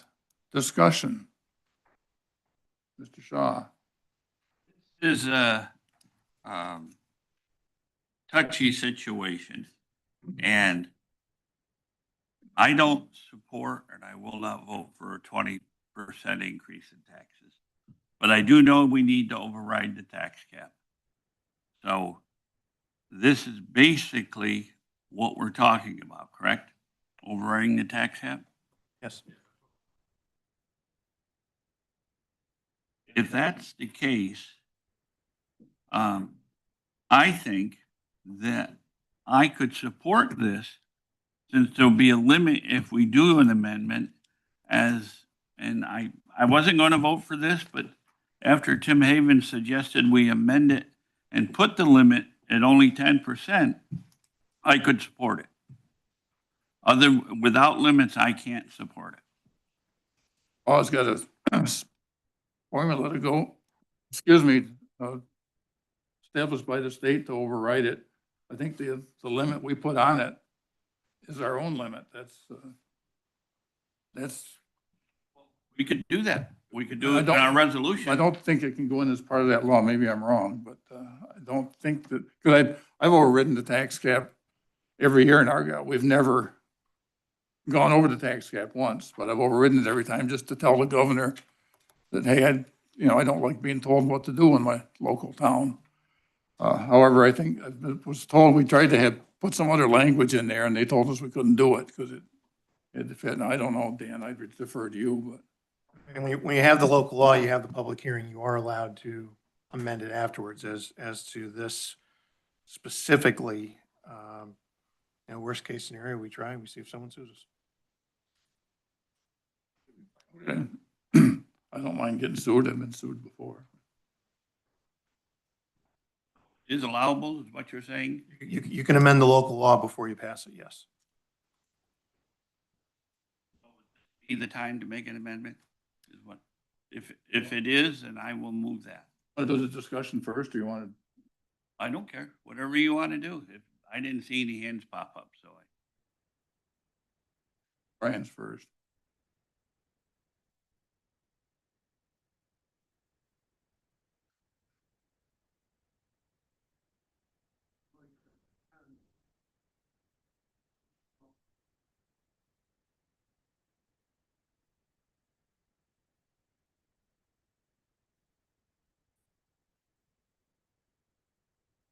I'm sorry, I don't mean to interrupt, but a lot of us cannot hear at all. Speak into the. Oh, back up. I cannot support a 20% increase. I also have a tough time at 10%, but I do realize that we have to consider that because we don't know what we can take out of the budget and safely provide services to residents of Washington County. So I would support an amendment at 10%. Because I think we got some tough choices to make, and I think we need to force ourselves to make those tough choices. I'm sorry, excuse me. I just feel like I sat through listening to all of these people with all of these stories and this casual conversation of, well, maybe I'll support it 10%. I'm like, I don't know. Ellie. I don't think you understand. We don't want any increase. Oh, And how can you make a decision without even seeing what you can cut? We're in the budget isn't even done. We haven't even presented a budget yet. Budget gets presented on the 31st. That's when you know what is in there. Everything else is conjecture at this point, but right now, Mr. Skelly. Listening to everybody, and I only took a few notes because I usually can't read my own writing, so I try to remember everything that everybody said. And a lot of you want to keep this at the cap, and I would love to keep it at cap. I'm probably one of the higher taxpayers in this room. I have a large farm, and it costs a lot of money to pay taxes. If we are to keep this at the cap, even if we say no to the state on a lot of things, which I think we should, it's time. Let's bring the news stations in. Let's say no to a lot of these. At current where we are, if we keep this at the tax cap, you all will have to know if it snows tonight, you may not get plowed till the next night. No, you got some of those things. If you have a robbery going on in your business and there is one sheriff down in the southern part of this county on patrol because we've cut it down to one patrol and you're in Whitehall, it may take a couple hours to get there, especially if they're taking care of something else. So I'm asking you, do you want to live with that? Because that's what it's going to be if we keep it at the cap. Your kids may have dangerous rides home because the roads are icy because there's nobody there to plow them yet. Or the ambulance and fire cannot get to your home that is burning because the road has not been plowed yet because we've cut back on the people running the routes. Those are the things you got to know if we keep this at the cap. I got a question, and I don't know if this is the right time or the right forum. Not really. I've negotiated budgets before. I was a union officer. And I've had to go back and tell our members, hey, we're just holding the line. We're not getting anything this year. We're not getting a raise. Our health insurance is going up, but you're keeping your job. In rough times, sometimes that's the best option. And I know there's cuts that could be made. I recently watched a YouTube video of one of your meetings and I couldn't hear because the audio was kind of scrambled. But from what I got out of it, somebody made a motion to send somebody to a conference for a week and it was passed. And I'm thinking in this day and age with Skype and Zoom and things of that nature, why do we have to be sending anybody to a conference? That's money that could be saved right there. There's the other cuts just for, I don't know. What's the percentage of the insurance that the county employees pay? 25%. 25. Yeah, it's just 20. 25, is that in line in what the public or the private sector pays? A lot of them are zeros. But Yeah. It's just a question, All right. something for you guys to look at. All right, well, we had the discussion period here. Let's try and move this along. Mr. Wilson. All right, thank you. So, yeah. Well, to be respectful for the audience that's here, I mean, we're just following the protocols for the meeting. We're into the business where now we're the supervisors having a conversation about your input and what it means to what we're about to enact. Just to maybe to explain a little bit more, all the things that you have indicated that are causing stress in your life in terms of your financial statements and your budgets, your personal budgets, that's on the county too. The percent increase in insurance for the county, incredible, what that value is. So it's very difficult. You know, we talked about what do you cut? You know, we are cutting positions. We've already eliminated. I'm trying to save positions. Well, Right. If you guys increase the percentage of the insurance you have to pay, you might be able to save somebody's job. that would increase the cost to the taxpayer because now it's on the county. Does that make sense? Oh, you're the other way around? Picks up bigger percentage of his insurance. Okay, all right. So I don't know. Can anyone else afford a 5% increase in their insurance? Anyone? Don't you understand? Well, I understand that, but we owe I'm not talking about services. I'm talking about taking care of your highway workers. All right? We have obligations for insurance. See 6 of them leaning on a shovel and one running the excavator. Okay. Okay. But I can tell you our just to insure our properties, that's gone up significantly. The cost of doing any project, of taking care of a bridge that's red flagged, that's no longer safe to cross. There's a lot of costs that are going up significantly for the taxpayers. And I guess the point there is all the percent increases that each and every one of us are facing is the same on the county. It's the same. So if your cost to name that whatever you have is up 10%, it's up 10% for the county. And it has been doing that for a while. And what we've done is we've gone to the fund balance to try to offset that. If you look at the increases over the past years, they've been very, very low. A couple of years ago, it was actually zero. Where did that come from? It's not that the costs weren't going up to maintain services, whatever that service is. I'm not picking and choosing winners or losers on service. That came out of fund balance. So now that's put us where we are now. It's a situation where we got to borrow money to maintain cash flow. So what is that number of percent increase? I don't know. As the chairman just said, we're in the process of finalizing that piece of the budget. Are we eliminating positions? The answer is yes. We are eliminating staff. at the county level. We've already done that. Have we done enough? I don't think so, but it will impact the services that you may, as Chairman Skelly said, the services you may count on. Okay, whether that be, oh, by the way, the sheriff is not a state mandated requirement. Did you guys know that? Nor is the highway. When you talk about discretionary funds, police, law enforcement, and county roads. That's our two big levers to pull. The other big lever is people. So we can reduce the number of people in the county payroll. That would impact, whatever service that department comes from. So just in the macro sense, I'm just giving you an understanding of what that is. And I think Tim said it, used a phrase, well, I'm just going to boil it down to, that level. We've been peeling the budget back line by line. Trips, somebody mentioned conferences and stuff like that. We've eliminated that in many cases.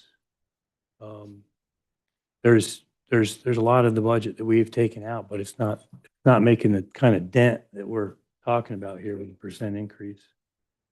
So in terms of process, though, just wanted to share with you, from my perspective, where we are right now is we're having a conversation about the local law, whether or not, based on your comments, we think it's appropriate to put a limit on it. I think everyone agrees we would like to. What that number is, I'm not sure. It depends on our discussion up here, but I appreciate. You can go from 40% down to 20% in what, 2 weeks? There must have been some fluff there someplace. It wasn't fluff. How much more fluff is there in this? It wasn't fluff, sir. It wasn't fluff. Whatever it is. People We're taking programs. that we can't pay no more. I'm And then all 13, 14 of you are gonna say, oh yeah, go with a 10%. Well, it'll be all right. They'll suck it up.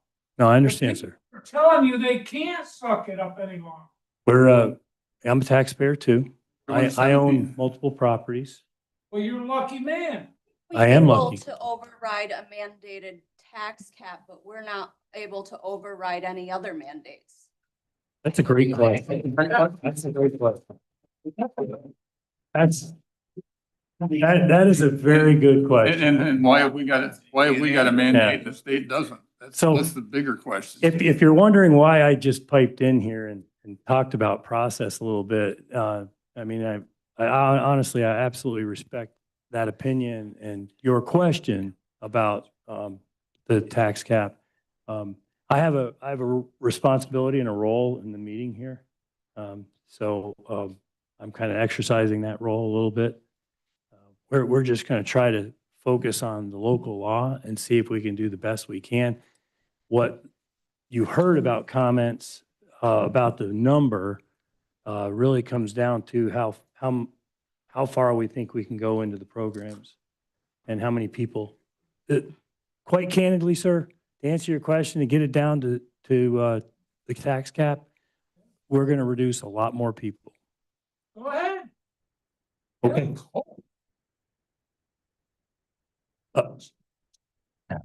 Jill been there since 1905.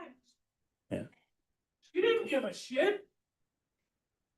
You gotta do what you gotta do. It's your job. That's like running the boss. You gotta do what you gotta do. Understand. Thank you. Drastic times call for drastic measures. They sure do. People here begging you. So, Mr. Chairman, thank you. So, Mr. Chairman, thank you for recognizing me. To the point of the conversation, whether or not we amend the local law. All right, guys, come on. And then you get on the. Sir, if I might respectfully ask, if you'd like to have a conversation, that's wonderful. If you want to have it between the board, that's great. If you would like to have a conversation, you can. I just ask that you step outside so that we can continue the process here, doing our job, right? Well, thank you, sir. Appreciate it. Appreciate it. It has to be down here. Well, you don't have to leave. Well, life to come to these goddamn meetings. We thought you were doing your job. But with these increases, I can tell you sure all the hell haven't been. I understand your concerns. You don't have to leave, sir. I'm just saying, if you want to have a conversation, please, outside. Mr. Chairman, embedded in the local law, we could put a percentage in there. It's a process question. Do we amend the resolution to be more specific? And then, go from there.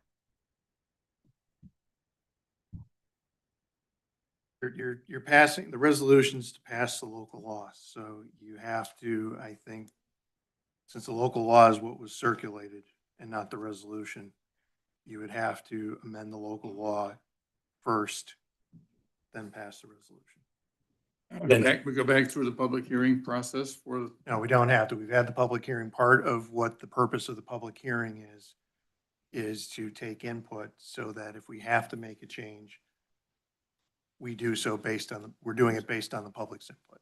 Right. We can amend the local law. Right, but. Okay, I'm not arguing with you. You've given the public the chance to speak on the local law. The board is taking the opportunity to take the input based on what they've heard. Yes.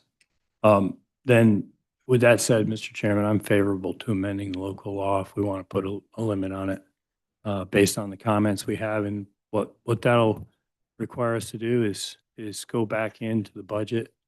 We've talked about this in committee, and I've made this statement more than once. I think a couple other supervisors have made it as well. We're going to have to look at reductions in staff. That's, in my opinion, based on what I know about the budget, to make a difference, to get down to the number we're talking about, the tax cap, or whatever number we put in there, we're going to have to eliminate positions.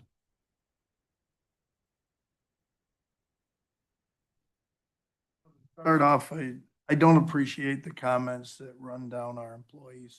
I mean, they're the heart and soul of everything we do here. And we may have a few bad apples occasionally, and it happens in every walk of life, but I don't think we want to run down our employees by any means. And the fact that we may have to cut actual positions is not an easy job in my position or in any department heads or any board members. We're not trying to make people that want to work be out of work. That's going to be a total suffering too. But don't worry, I've led the charge and been reprimanded for it, that we would have to make massive cuts. And so as we're here today, our expenses average about an 8% increase every year. Back from the Jim Lindsay days. I saw Jim was here. I don't know if he's still behind me or not.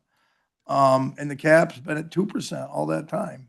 And we have not overrode the cap any of those times. We just haven't had to. But the reason being is sales tax grew, other things happened, but at the same time, the mandates are increasing and the revenue is decreasing. So the demands on government here keep going up. The drug problem, this whole corridor is huge. The 10% is my goal. I want to get there. I'm afraid that a 10% actual, we're probably, just figuring in my head, we're about 6 million away in cuts more from what we have to get there. It's nearly double what we've got. Now you're talking into cutting into, you'd actually be cutting into the actual sheriff department, which is keeping us safe with this drug problem. And so, you know, 15 is going to be tough enough. I don't know that we can get to 10 without doing a job on our police force and our roads that put us in jeopardy. Basically, all of the resolution is, unless it's amended, is to tell the state we're not living within the 2%. And I don't think we can. I don't think we can live within the 2% cap. And that cap is fictitious. No one ever is going to remember this in the room, but one year, remember, it's the higher 2% or the rate of inflation. Does anybody remember when we had a 0.75% because inflation was so low? Yeah, I mean, it wasn't even 0.75%. It's like, those things happen. So the whole thing is fictitious. It shouldn't have happened. And we do a better job without the cap. The problem is the cap has put us somewhat in this problem. And then the fact that we did give increases when we needed to and the way we should have, the board took away any tax increase we had when we had the most increase in expenses, which that's on us. Whether I conveyed the message wrong I hear, well, I have no idea. But I had trouble conveying to everybody originally the situation we're in. I got to be thankful, Mr. Havens, for letting everybody know, because nobody believed it was real until I could finally put it in print. I couldn't prove it was real till I had it in print. And now we know it's real. Everybody's working hard on it. And I appreciate every department head. That I've never had as much effort put in by a board of supervisors and department heads as I've had this year. Everybody lives here and has the same personal attribute to what this tax would do. So they all understand, and we're working away really hard at it. I mean, there's a couple groups I haven't heard from yet. I think we're getting there. I just don't know where there is. I'd love to be in single digits. The problem is, do I put us in a position where next year I have to go to 20% because we cut too hard this year? I don't know the answer to that. And as far as the 5-year budgeting, it's all great until March comes. And as soon as March ends, you have the state putting out a budget that changed every revenue we're getting and more mandates on us that throws everything out the window. And a lot of people brought up certain things today that we do on a consistent basis. These are things happening all the time between our administrator, our treasurer, and our board, that we do these things that everyone suggested. And when they talk about, no raises, well, you have raises in this budget that were put in by the unions. We can't quit paying those. And we've basically taken away every raise practically that's in here, unless there's 1%. That's really what we've done. So we're not into fat, we're into the lean and getting damn close to the bone here. So I don't want to, there's no way I want a 10% increase. I just don't know that we can get lower than that. And so I'm making all the effort I can, and I appreciate, I've never had as much help. And I want to thank everyone for that.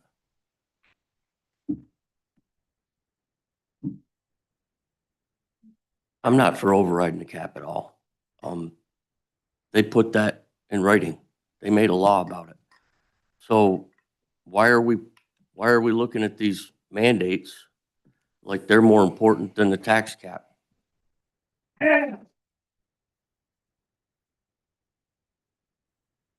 I think it's time we start saying no to the state. And I know that's a very complicated thing because there's 25% here and 50% there. I believe that if it's not 100% funded by the state, their mandate, not ours, then we need to start looking at every single line and say, all right, we can afford to put whatever the number is, 50 grand into that, and they're going to match it with 50 grand. And after that, we're done. And if we're going to cut employees here, actually lay our people off, we better have not a soul in a hotel room that we're paying for.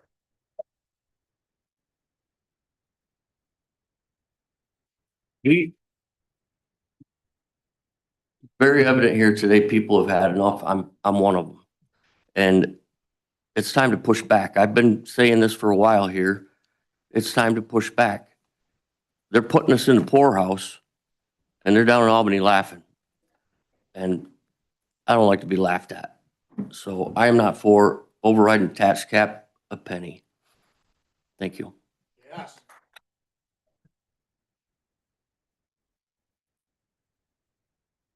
And for my 2 cents, I would point out that I've been harping on mandates for 18 years.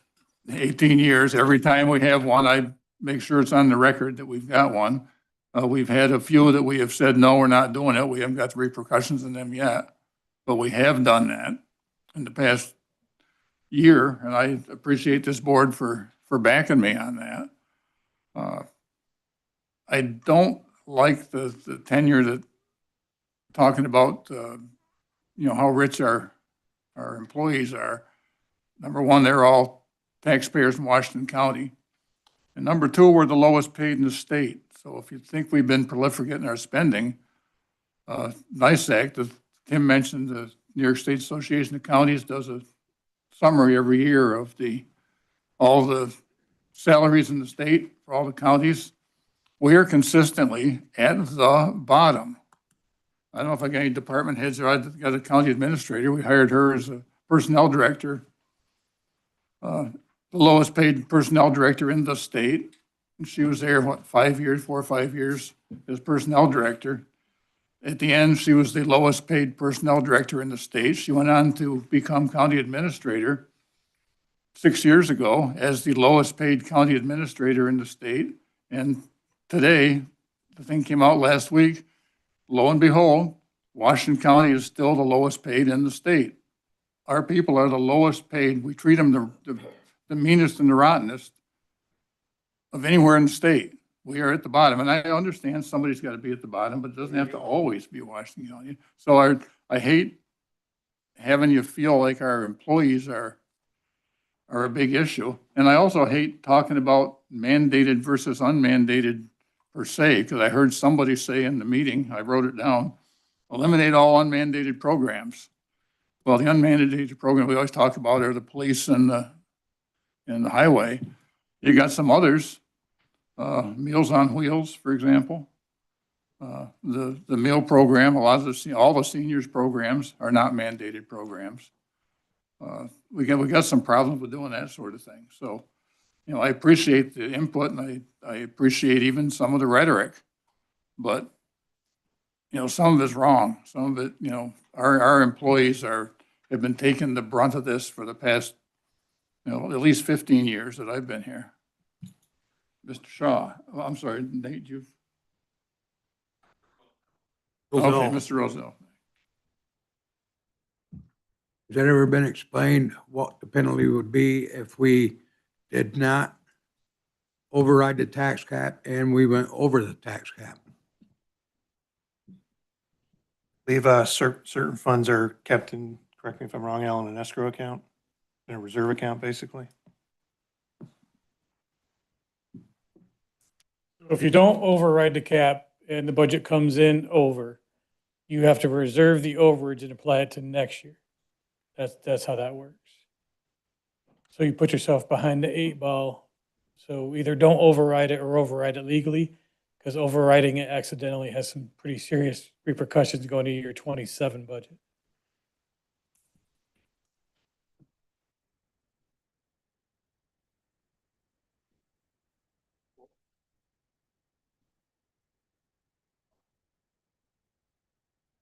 Thank you, Mr. Chairman. I think everybody has spoken, expressed their feelings, and I think that we all have heard very clearly what our constituents expect of us. And now myself, after listening to everybody and working for the last 2 weeks, 3 days a week, almost all day long, going through the budget, no matter if we were wrong in the past, if we should have done better in the past, where we're at right now, we can't live within the 2.59% tax cap limit. So I know we have to break the tax cap, but what I do not want is a free reign to do that. In other words, it can be limitless. I know how government works. I know how the county, I've been up here off and on since 2000 as a supervisor. I don't want to let the horse out of the barn, but if we don't put a limit on what we can do with this tax cap, we're going to have a problem. And I'd say I want to amend this motion to set a cap of no more than 10% increase. And that forces us to cut. And we have to cut. We know we have to cut. But now we've set a limit that we can't go over. And I think we'll be more diligent in cutting when we know that's what the expectation of our constituents are. Now, I know some don't agree with me. They don't want to go even that far. But whatever happened in the past, we have to go over the 2.59. But I don't want this to where it was 15%. I know Brian said it's going to get hard to get below 15. If we set 10% right here, right now, he's got his marching orders. He knows where we got to go. And I'd rather put a limit onto it. So that's my amendment to the motion. And a second. Second by Mr. Wilson. Discussion on the amendment to the motion. Ms. Fiddler. Brian has access to all the numbers and he sees the most up-to-date stuff. Brian, where do you think would be a comfortable number that isn't gonna only make serious repercussions in the following year?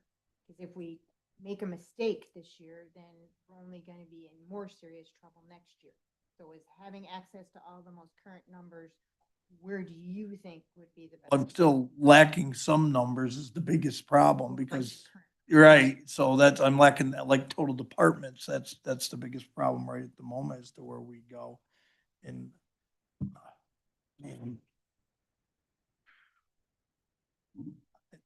I assume we can possibly get to 15, but if we got to go to 10, I'm going to have to bring it around 12 or 14 and let you guys decide where you want to cut it. That shouldn't be just up to me at that point to cut the amount of cuts that we'd have to make. That shouldn't all be on me. If you want it to be all on me, it can. I don't think that would be, I think that would make you realize what you were really doing more if you had to make the cuts than just me take it down to 10%. I mean, I could do it, but I don't think that's what anybody, any department, or I don't think any constituent would want that.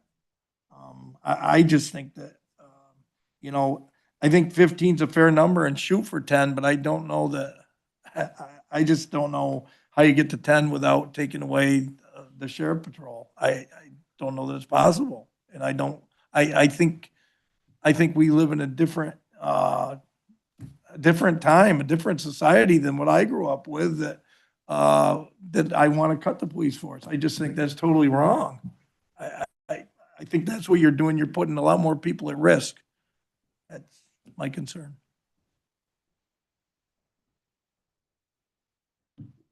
What would happen if we stop writing checks to New York State? You don't write checks. They just don't send money. They just took $800,000 out of our bank account. Yeah. They just take it out. Sounds like we need a PIN number on that thing or something. It's Brian. Great discussion.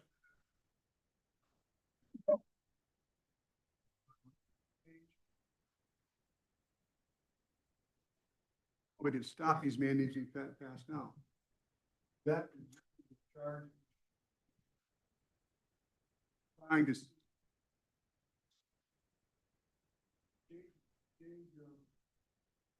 laws and taking consideration small towns. That's the real issue. The counties in upstate New York need to band together and get like a committee together amongst all you county people, all these other counties, and say, ultimately, we ain't doing it no more. We can't do it no more. That's what needs to happen. You gotta join forces with these other small counties. I'm sure there's some out there that are right here where we are, or we're gonna be. And even if they're not, and they're skating along, and sooner or later, they know that they're gonna be there. You guys need to join forces with these other small counties and say, board members, get a whatever and say, say, we're not gonna pay. Something We- taxpayers go out and vote for instead of put down, not off this, just the county. Something taxpayers go out there, go out and vote. All right, guys, let's not debate in here. We go to a meeting once a month with all the rural counties in the north. our county administrator would like to speak to us on the subject.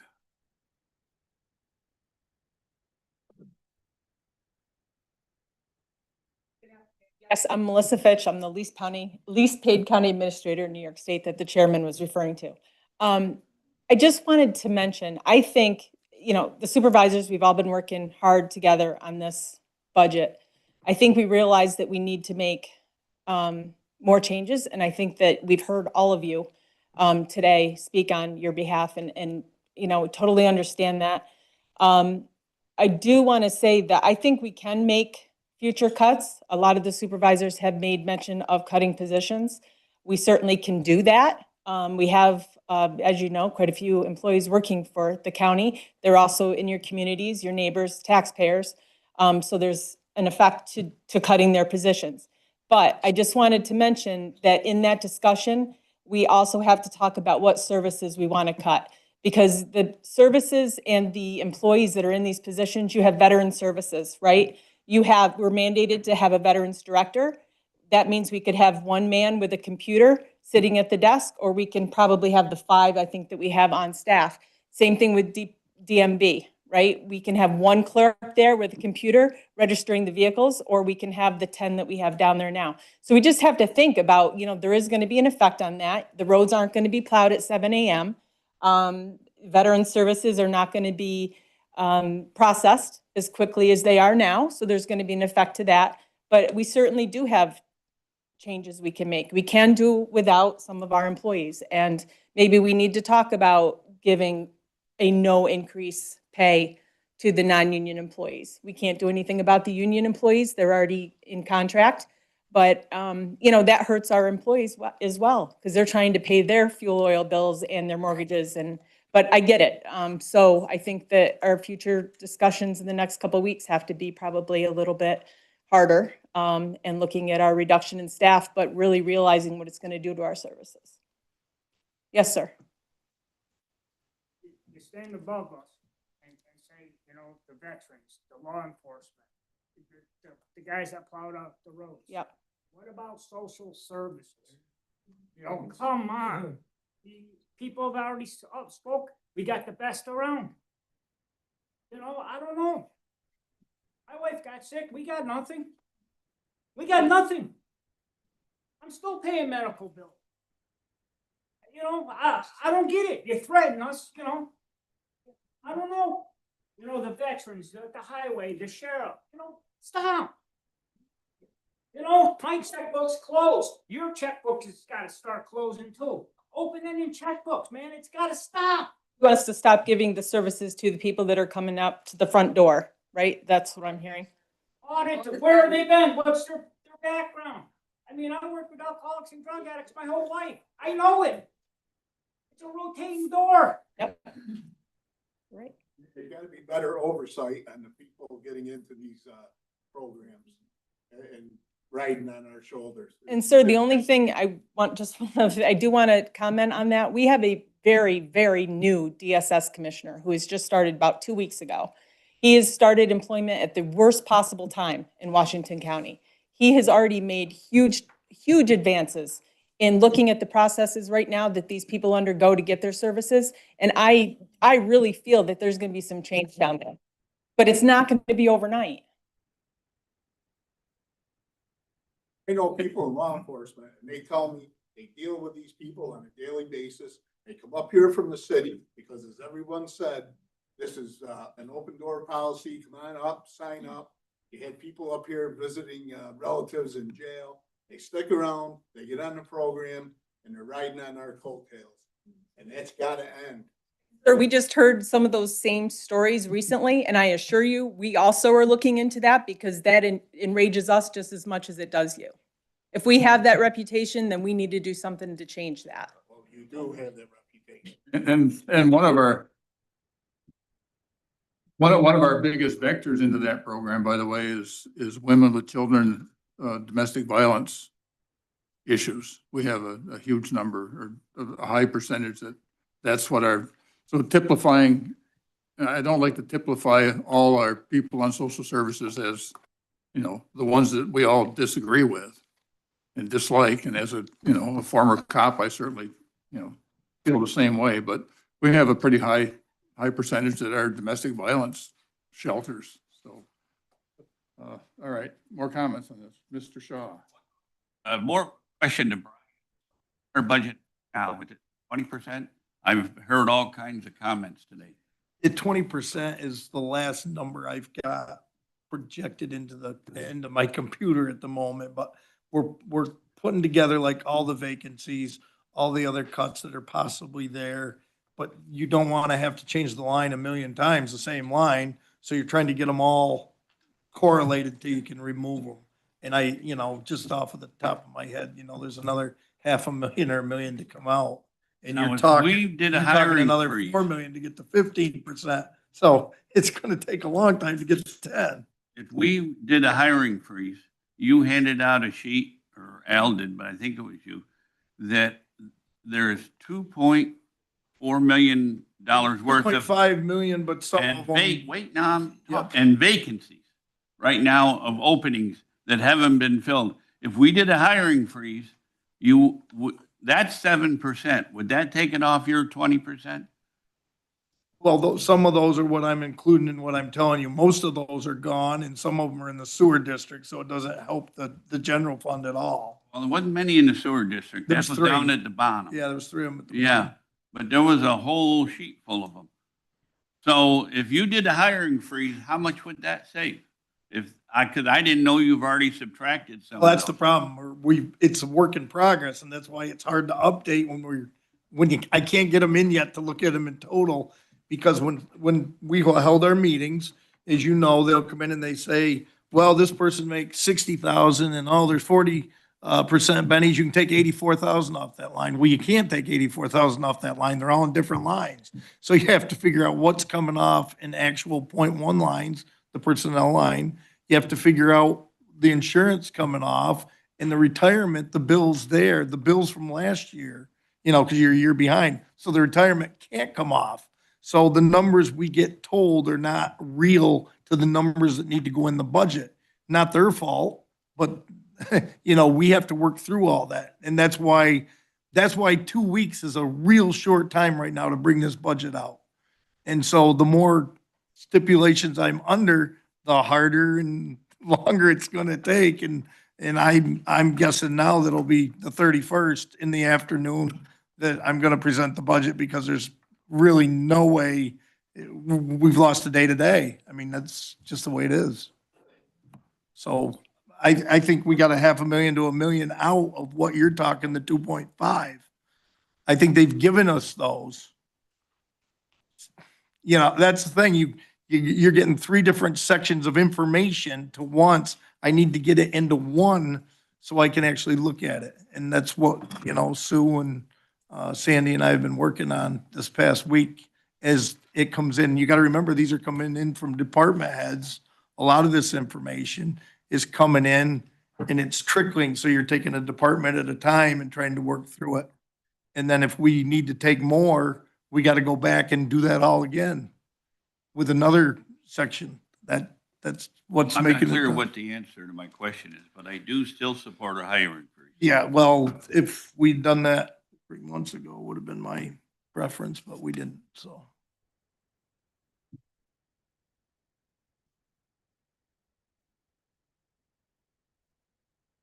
I have a question.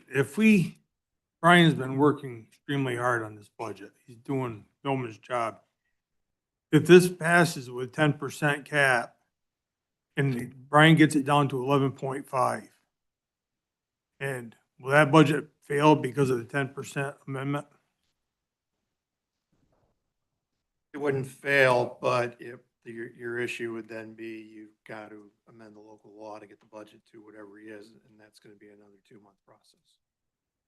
And, if we pass it that way, that extra 1.5% or something would be put in escrow, we could have spent it anyway.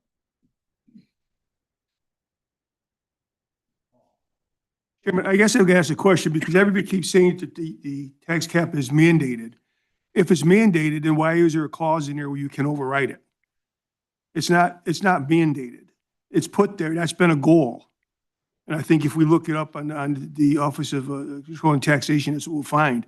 So it just bothers me that we may be sitting here and misleading the public about something that's really a mandate when it's not. It's a goal. It's an objective. Because none of the other programs you have, we can override as a mandate. Because it's mandated, we can't override it. But that's a goal that we have to attain. It's not necessarily a mandate, because it doesn't say mandate in it.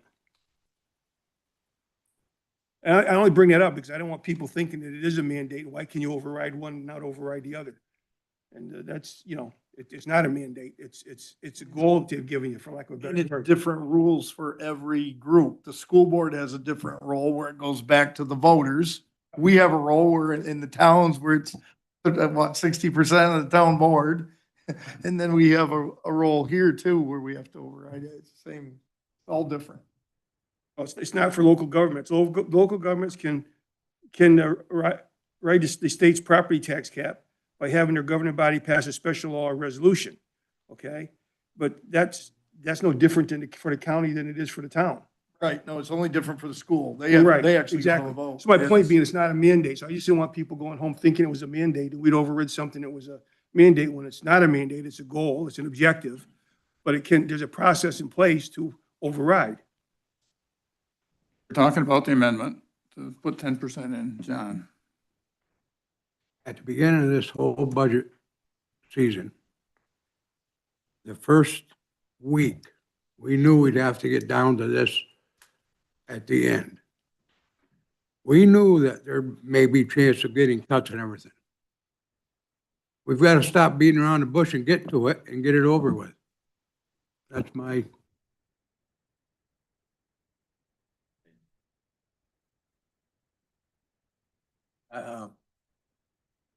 Been pretty vocal in all the committee meetings that I really don't want to cut our police or our DPW. They serve the whole county. And I've been pretty vocal that we need to get. I agree with that limit. Serve the people that really need it, the beat up, battered mother, but there's others that you gotta have tough love, and it's time to get weaned off. And Absolutely. I know that it's gonna be tough and there'll be some hurt people, but I will support the 10%.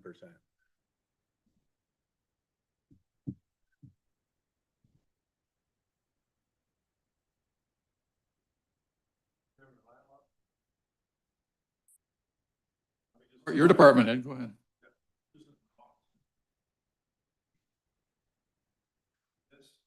Sheriff Murphy, everybody. I'd be remiss if I didn't stand up for the men and women in my office. I've been a sheriff for 13 years, been under budget every year, and every year calls for service have gone up. This year alone, we had a double homicide in Fort Ann shooting, drug related. And we were able to apprehend those people because of the technology we have within our office and the great men and women, both on the patrol and the investigative side. The shooters were from Troy, and within 2 hours, they were in custody. We had a home invasion this month in Fort Edward, armed.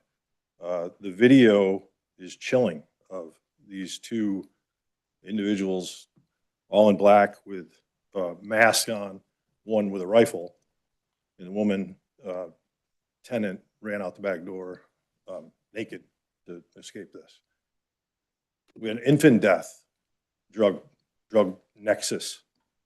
And I can't tell you the amount of drug cases that we're currently working on in this county, that it's not the same county that it's ever been. We finally have gotten to a point where we are staffed adequately to answer calls for service. I implore you to buy a scanner and listen to the men and women in the sheriff's office going from call to call to call. And sometimes they're backed up because they're tied up with another situation. I think that any cuts to the road patrol would be devastating to taxpayers. Not only would you be suffering from a tax increase, but you would also receive less services, and especially in a time of need if you call 911. I live in Kingsbury. I pay property taxes. Myself, I wouldn't want that. I wouldn't want to pay the taxes I'm paying, not knowing if I'm going to get somebody to respond. I think there's 6 troopers, maybe I'm wrong, in the whole county. And I can tell you that just with the staffing that we have, it's extremely difficult to keep up with the calls for service that we have. And not just the calls, but like I said, the increase in the seriousness, in the violence, in the firearms, and the drugs that are going through this county. I just wanted to say that, to stand up for my office, because I couldn't be more proud. And I would put our office up against any office in the state for the men and women that we have working. That takes a year, by the way, in the academy. And once they get out, before we get them, and the quality of the people that we have for being the lowest paid, they pay the highest health insurance, they have the worst retirement, and yet we still get young men and women to sign up to come work for us and respond to your 911 calls. Thank you.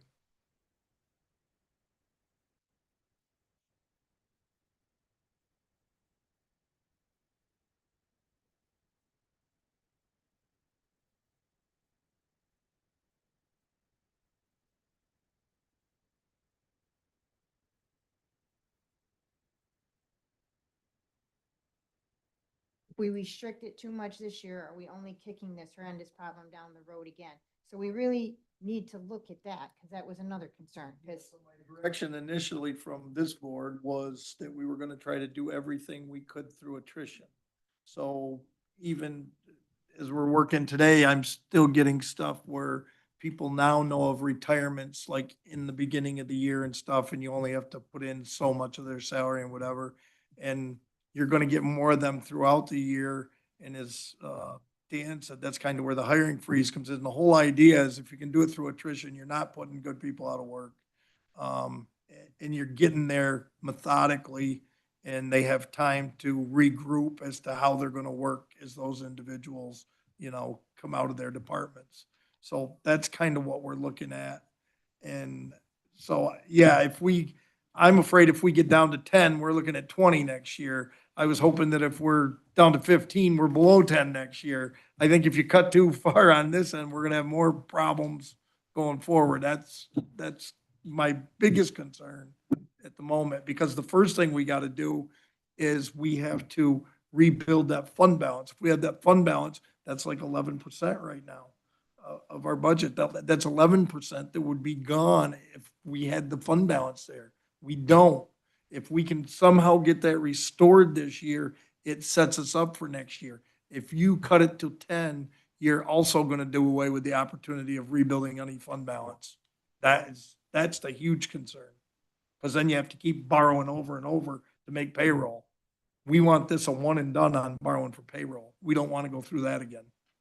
And that would ruin our actual borrowing rate for anything we do after that. If you keep doing that year after year, that'll come back to haunt us for decades, not just for 1 year. As long as you've got the floor here for a minute, as the budget officer, if you had to put in an amendment for a percentage cap, what would yours be? I would leave it at the 2%. We're just overriding the 2% because I don't want to, I know that it gives us a goal. I mean, I think I can get to 15, so I can live with 15, but I don't think we should ever be happy with 15. I don't even think we should be happy with 10. So I think it does place a restriction, but I think everybody got to hear today what I've known for months, that this wasn't going to be possible.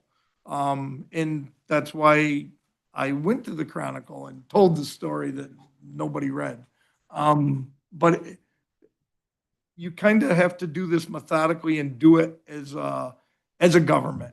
I mean, Dana Hogan came to me a couple of years ago and he says, governing's hard. And Dana's not here today to tell the story, but it was very interesting because I thought, man, been doing this for so long and we've never really seen the hard aspects. And this is a point where you get to realize it's really hard. when you actually have to cut positions and you actually have to bear down on every single department and every single person because the taxpayers deserve that. The taxpayers are out here today because they know they can't handle an increase this size. I know they can't handle it this size. So we all know those things and we have to get there, but to limit us to an actual number is really tough. And it's why we went into the department head meeting and I gave every department head the same story. We need two lists. One where, you know, you can live without this, whether it be programs, people, whatever. And list number two was, this is the critical list. You'll be hobbling, but you'll survive because that might be what it takes to survive, to thrive for another day. And they've been unbelievable. I can't say enough for them. And that's why I hate to hear anything derogatory about our employees because I've never been through this process at this level, this magnitude, and an opportunity to hear the actual details of how every little thing works. And they're more than willing to share and tell you where that's at and where their deficiencies are and the things they haven't processed or they're partway in and they can't finish if you decapitate the programs.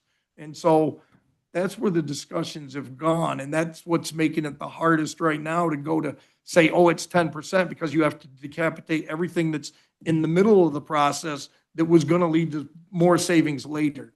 And so I'd say 15 if I have to give you a number, but that's still going to be tough. All right, my personal opinion is I have a little more faith in our budget officer than perhaps some of the rest of you. I think that, you know, we're going to get down to the very barest we possibly can. And I think that hobbling him with something like this might not be a good idea if we're coming back and fighting over, you know, 1% or something in the future. I think personally, I think simply overriding it and say, you know, get it down to 5 or whatever you can get it down to. Mr. O'Brien. I first got on the board, wasn't 100 years ago, but pretty close to that. I remember we had budget crises and we reduced the amount of paving to 5 miles. We have about 180 miles of road in the county. We should be resurfacing those roads for proper maintenance at 8 to 12 years, depending on the road and the traffic. Is that for several years, we increased it, but never got back to where we should be, which is probably about, I think about 20 miles, if I remember, 22 miles a year. We need to look at this long-term because that one impact, I know 2 roads that they'd been resurfaced to be okay on the rotating schedule. By the time they got to them, and I'm going to throw out a number, but just as perspective, is if it cost $125,000 back then to resurface a road for a mile road, we ended up having to do major reconstruction of those roads. What's the cost of reclamation of roads? I got to tell you, it's 3 to 4 times than if we'd maintained our regular paving schedule. So we really have to look at the impact down the road, as Brian's pointing out and several other people pointed out. We may be solving a long-term issue and creating a bigger long-term issue. You know, we need to make sense on this. We need to make sure we're looking at the impact. A lot of discussion here today, as with the board, has helped me understand some things that I was, first of all, not willing to consider anything over 10%, but reflecting on that, I do think we have to provide the guidance that we get there. And I want to make sure we understand this is not all on Brian. This is a part we all should be participating in ourselves. I'd like to see Brian sometime next few days, sit down and tell us where we're at before we get the budget. Maybe guidance from the board before we put the budget out will help him. We can't sit here and say it's all on Brian. It's on every single one of us. And that's what we need to improve during the budget process, is making sure we're understanding what goes on and the impact and where it is. So Yes, Mr. Chairman. First of all, we've heard from a lot of constituents here and appreciate you coming here and expressing your opinion. And there's not one supervisor in here, I think, that not only didn't hear you, but want to do what you want us to do, and that is to cut this budget as much as we can. However, I agree with the chairman and Mr. O'Brien that to put a number in there when we're not sure, doing our best to cut, are we pushing the can down the road, number one, so that we'll have increases bigger for years to come? And number two, are we creating a situation where our roads are in bad shape? Where, as the sheriff said, we can't answer calls by the EMS and so on. So I think passing the resolution to go over the cap is what we should do, and then do what we've been doing in earnest, and that is find every area that we can cut to get this budget down as low as we can.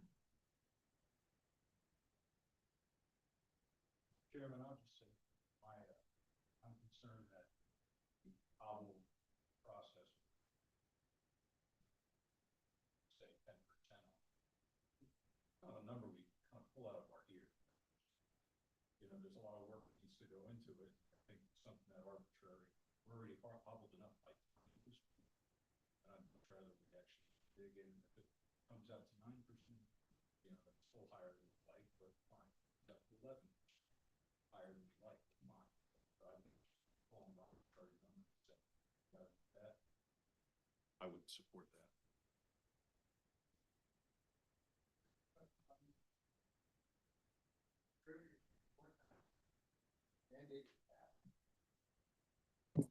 Got a mandated cap. I'm sorry, you must have stepped out when I made it. According to the tax site for New York State, it says, by definition, a cap is directed. And yes, you guys, the board, can vote to increase it. But if it was a school cap, it would be up to the citizens to vote on that. Right, it's not a school, it's not a school. I know that, but that's what I'm saying, but it's still a cap. It's directed by it's a the recommend, it's a recommendation. If it wasn't if it was a mandate, they wouldn't give us the authority to override it. You know, and people have said right along that it's mandated by the state. Well, I'm just going by what they say. Right.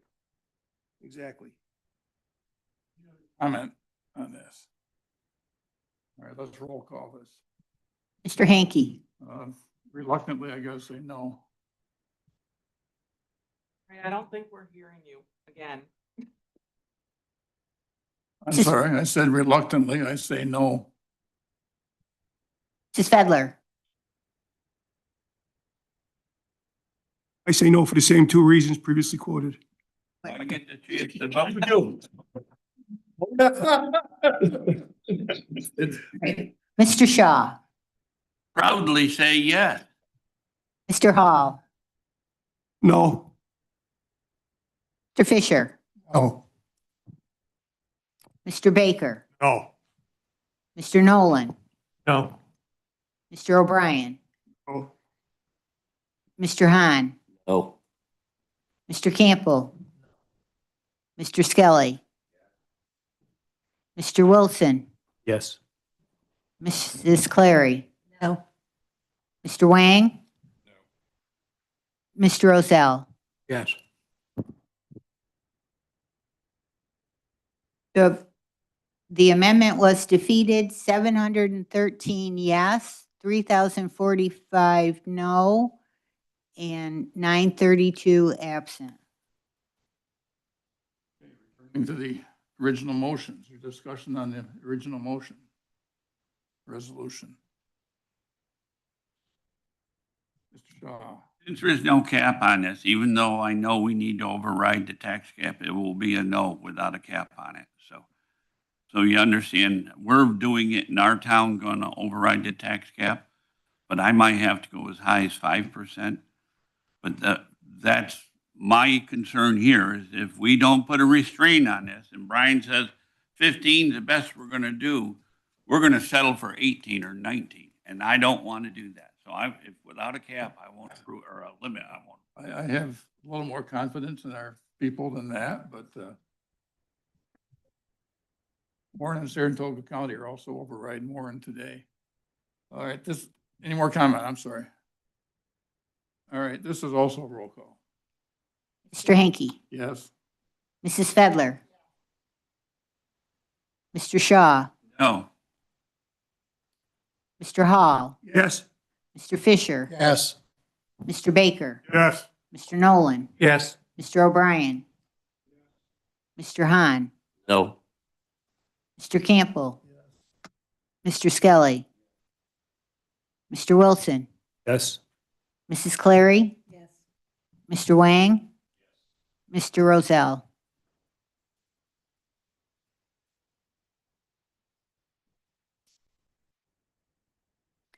The resolution is adopted, 3,053 yes, 705 no, 932 absent. Resolution number 253 by Supervisors Campbell, Roselle, O'Brien, Shaw, Skelly, Hogan, Clary, Hall, Wilson, titled to rescind Resolution number 142 of 2025 and authorize sale and conveyance of Crockwell Pond, 240 Sanford Street, Glens Falls, New York, by SUNY Adirondack. Moving 253. Supervisor Campbell, second. Fedler, Hall, Fisher, O'Brien, Larry, Wang, and Noland. Discussion. Okay, I have discussion. I'm very sad to see this didn't work out. That was supposed to be back when I was a conservation officer, that was a demonstration program and nobody ever did anything with it. Really sad to see that go. Other discussion? All those in favor? Aye. Opposed? Carried. Resolution number 254 by Supervisors Wilson, Skelly, O'Brien, Shaw, Clary, Roselle, Baker, Wang, titled to authorize the execution of the Environmental Facilities Corporation Agreement for financing of the multifunctional process control and administration facility. Mr. Chairman, moving resolution 254. By Supervisor Wilson, we're not done yet, guys. You haven't got all leave. Moved by Supervisor Wilson, second. Fedler, Hall, Fisher, Baker, O'Brien, Clary, Wang, and Noland. Discussion? All those in favor? Aye. Opposed? Carried. Resolution number 255 by Supervisors Wilson, Skelly, O'Brien, Shaw, Clary, Roselle, Baker, Wang, titled to authorize the chairman to execute an agreement between the Environmental Facilities Corporation and the Washington County Sewer District for financing of the multifunctional process control and administration facility. Mr. Chairman, moving resolution 255. Moved by Supervisor Wilson, second. Fedler, Hall, Fisher, Baker, O'Brien, Clary, Wang, Noland. Discussion. All those in favor? Aye. Opposed? Carried. Resolution number 256 by Supervisors Campbell, Roselle, O'Brien, Skelly, Hogan, Clary, Wilson, Nolan, Tall, title amend budget, real property to purchase equipment, folder inserter. Moving 256. By Supervisor Campbell, second. Fedler, Hall, Fisher, O'Brien, Clary, and Noland. Discussion. All those in favor? Aye. Opposed? Carried. No. No. All right. Opposed? Baker and Hahn and Skelly and Roselle, 3 noes, 4 noes. 1, 2, 3, 4, 4 noes.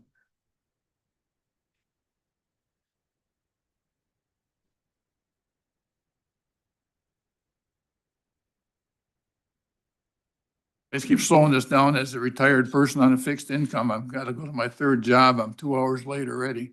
Business can wait for you.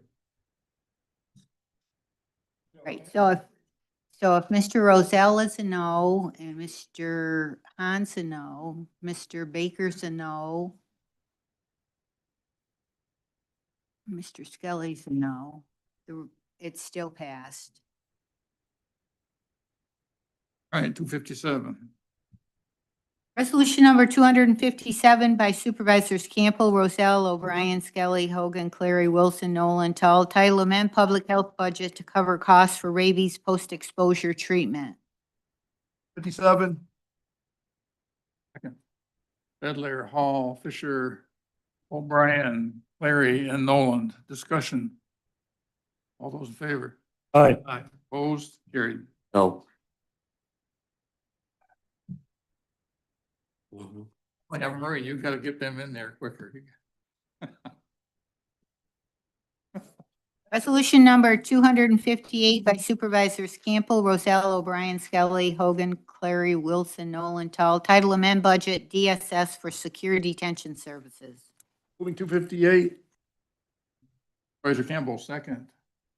Bedler, Hall, Fisher, O'Brien, Larry, and Noland. Discussion. All those in favor? Aye.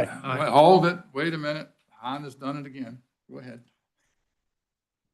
I'm moving too slow or you're moving too fast, one or the other.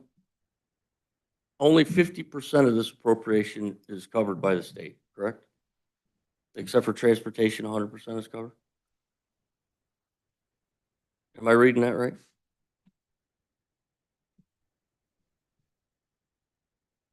So I'm gonna be no. Just, thank you.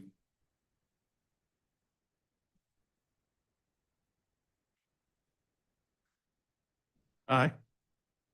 No. I'll be no on this one as well.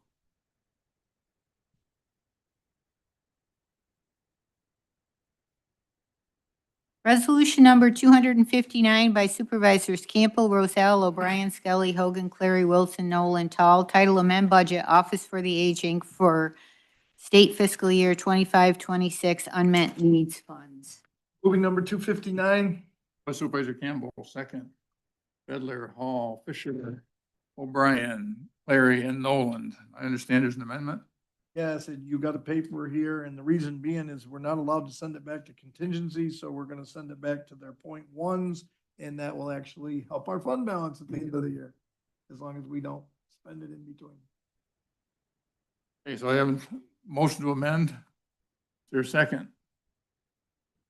Bedler, Hall, O'Brien, Han, Larry. Discussion on the amendment? Yes. Standing with Brian just said, he's gonna take it out of point ones. Is that No, what? it's gonna go into point ones. That, something to do with the way it's legally done. They're not allowing it to go into contingency. Is that right?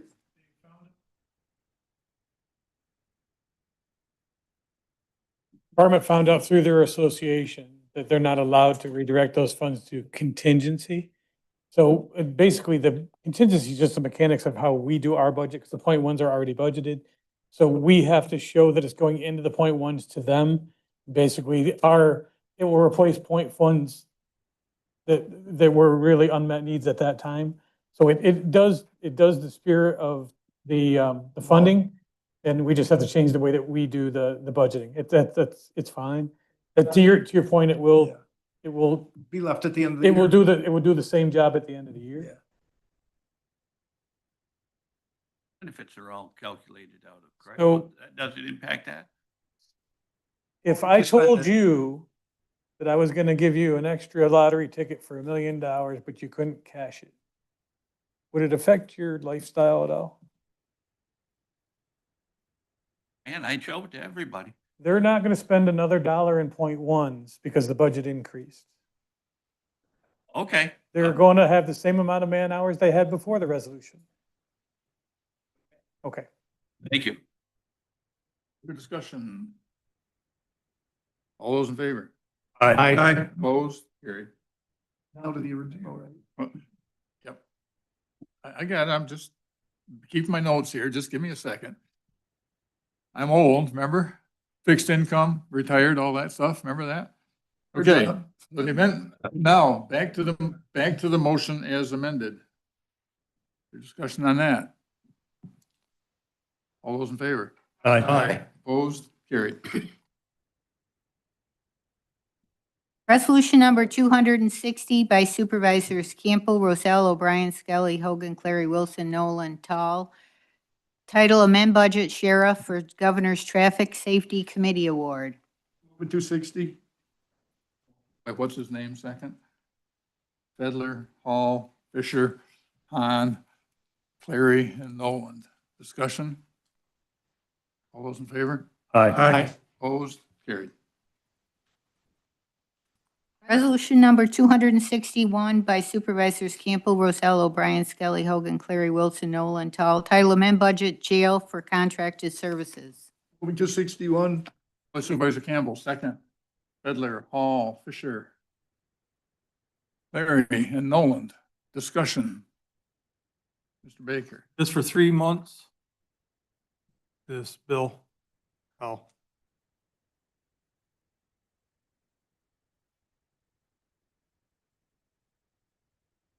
Discussion. All those in favor? Aye. Opposed? Carried.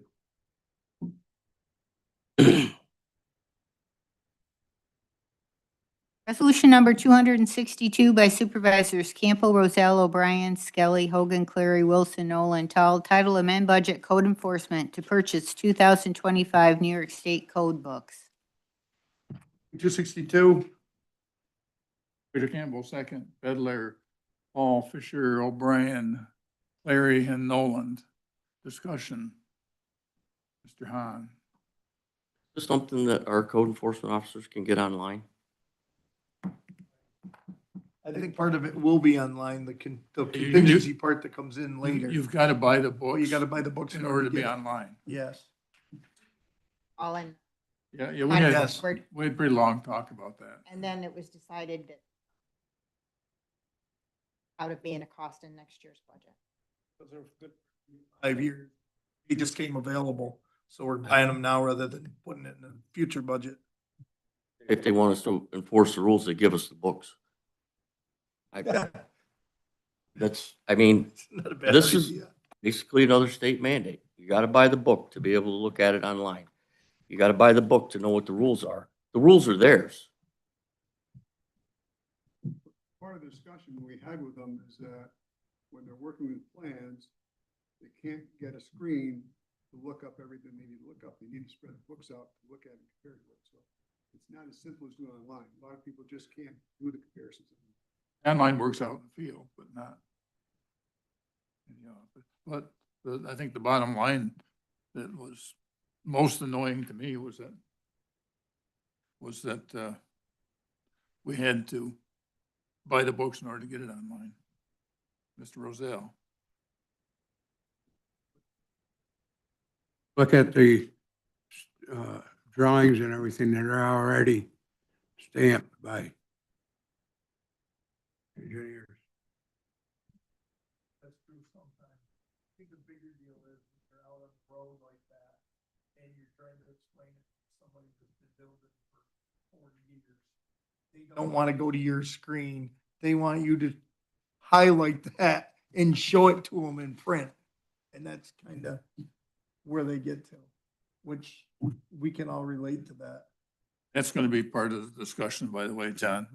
I would, in the small amount of time I was there, there was at least 6 rather important instances where they had stamped plans that had some really dangerous crap in it. So I think that, you know, we can probably go to that sort of a system, but we're going to be endangering our citizens. And that's just something we're going to have to do. We're going to have to take that choice and say, yeah, we're, you know, sorry, you guys, you're out there to dry. Okay, anybody else? All those in favor? Aye. Opposed? Mr. Hahn, no. Resolution number 263 by Supervisors Campbell, Rosell, O'Brien, Skelly, Hogan, Clary, Wilson, Nolan, Tall. Title to set date of annual meeting. Moving 263. Mr. Campbell, second. Fedler, Hall, Fisher, Hahn, Clary, and Noland. Discussion. All those in favor? Aye. Opposed? Carried. Resolution number 264 by Supervisors Campbell, Rosell, O'Brien, Skelly, Hogan, Clary, Wilson, Nolan, Tall. Title determine a time and place for a public hearing on the 2026 tentative budget. Number 264. Supervisor Campbell, second. Bedler, Hall, Fisher, O'Brien, Clary, and Noland. Discussion. I think I'm gonna be sick that day. You know, you get ready, Cass. If it all goes well, I'm not gonna be sick. I'm gonna feel really good when that day's over. Next one, not this one. All those in favor? Aye. Opposed? Carried. Resolution number 265 by Supervisors Campo, Rosell, O'Brien, Skelly, Hogan, Clary, Wilson, Nolan, Tall, title to approve sale of land. Moving number 265. Supervisor Campbell, second. Bedler, O'Brien, Hahn, Clary, and Noland. There is an amendment to this one. And it's for item number 144 in Whitehall. It was from non-consummated to whoever's name this is.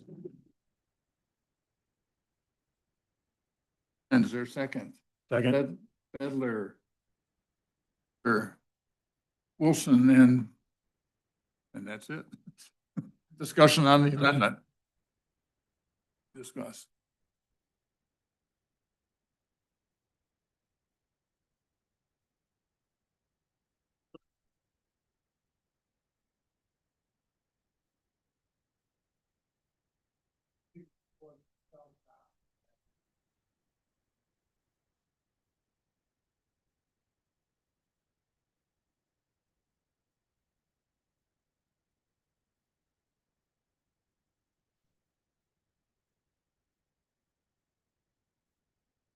Mr. Roselle, if you have anything that bars him from legally owning property, I would need to know that immediately. There's nothing that we were presented that barred him from registering for the auction. If, we can talk after the meeting too, if there's something that we need to. I think, correct me if I'm wrong, I guess what I'm gonna ask, is this a situation where somebody bid on their own property? Because I know that's one of the issues. Well, it's kind of an issue that's allowed under the law now, in that we think some people are trying to make a business decision, for lack of a better term, to let their property go to the auction, bid on it with the hope that they clear all their liens off, and that's. I don't know that any of these were his formerly owned ones, John, but I can check. I know who it is. Yes. I'm actually aware of the situation, but I wasn't presenting anything that barred me from allowing him. Yes, sir. I'd like to note, in our previous auctions, we had substantial monies that we gained from the sale of the properties, and the legal decision has now taken that away from us, so that put another hole in our budget that we've got to catch up with. I think we got about $400,000 some years, if I remember correctly. So if you look at the budget impact statement of this, take the surpluses that I'm going to have to return and net them against our loss, that's what we would have returned to fund balance if the law hadn't been in place. I think it was a $750,000, is that ish,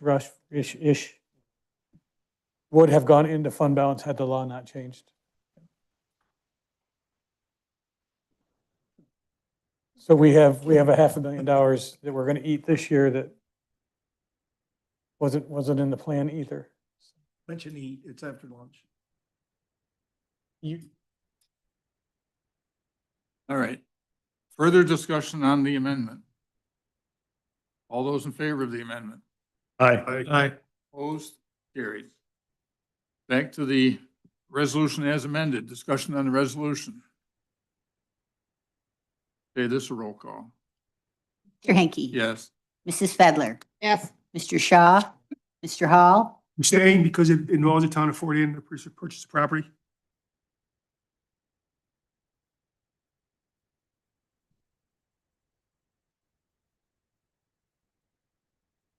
Mr. Fisher. Yes. Mr. Baker. Yes. Mr. Nolan. Yes. Mr. O'Brien. Mr. Hahn.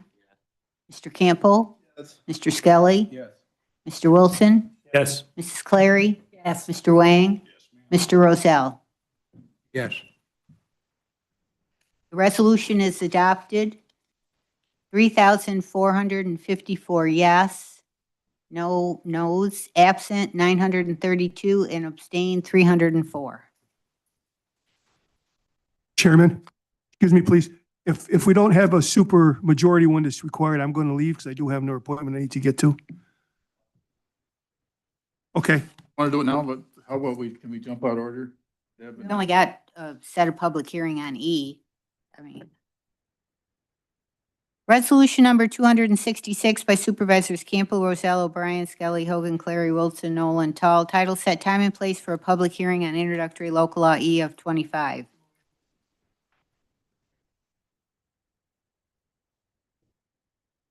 Edler, Hall, Fisher, O'Brien, Clary, and Nolan. Discussion. All those in favor? Aye. Opposed, carried. Here we go. Resolution number. Sit right there. This one. This Resolution is the number. one, okay, sorry. Resolution number 267 by Supervisors Campbell, Roselle, O'Brien, Clary, Hall, Nolan, Tall. Title, a resolution authorizing the issuance of 25 million tax anticipation notes of the County of Washington, New York, in anticipation of the collection of tax revenues to be received from the taxable real property in the County of Washington commencing January 1, 2026. 267. Supervisor Campbell, second. Edler, Hall, Fisher, Baker, O'Brien, Hahn, Wilson, Clary, and Noland. Discussion. Mr. Hall, Mr. Shaw, whoever you are. A lot of people don't realize who I am. The beard gives you one. Then at the last, I think, government ops meeting, I'm not sure which one now, because we've been through so many in last. We were on this. Oh, what the cost was, our legal counsel said that he had a rough idea what the number would be for the cost of borrowing it, and I know we discussed about the interest both ways. Have we got any numbers, or are we gonna have any numbers before we approve this? You know, I thought, we were getting more information before we voted on it. What numbers do you want? Because I won't know how much the cost of the borrowing is until we borrow. I can't give you, Larry gave you his estimate. 75 to 80,000 to borrow it. You know, was it a 40 something, 42? That's what I heard, and I'm pretty good with numbers. But anyways, and then in another paper here that it was gonna be a wash on interest.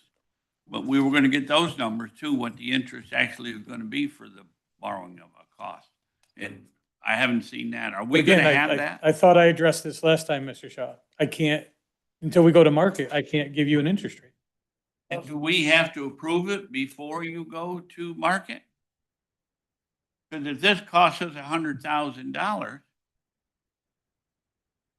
Don't bring it back, we won't do it. We don't. This lets him go shop for things, doesn't obligate him to make the loan. Well, you won't see me again. So if you don't want to borrow the money, now's the time to kill it. You won't see me again. After today, the ball starts going down the court. They go out to market, and those market bids are the bids. You don't accept or reject those. Once the train leaves the station today, Mr. Shaw, there's no coming back. well, I know you need to. I'd like to have the numbers. And I do want to try to, I wanted, it is my anticipation and or hope that this will end up being a net zero to the budget. I will do everything in my power to make sure this money is invested every day that it can be invested. I have a lot of confidence in you on that matter. I'm just saying, I like to know those answers before I act. The savings on the retirement bill.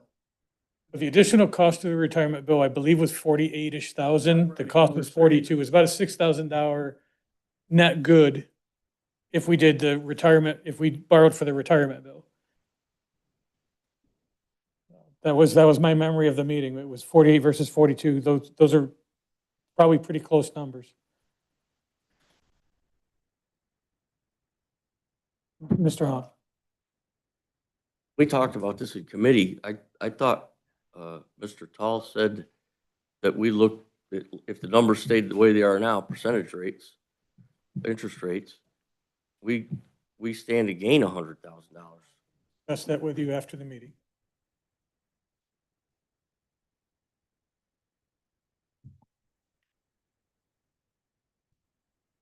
gets arrested.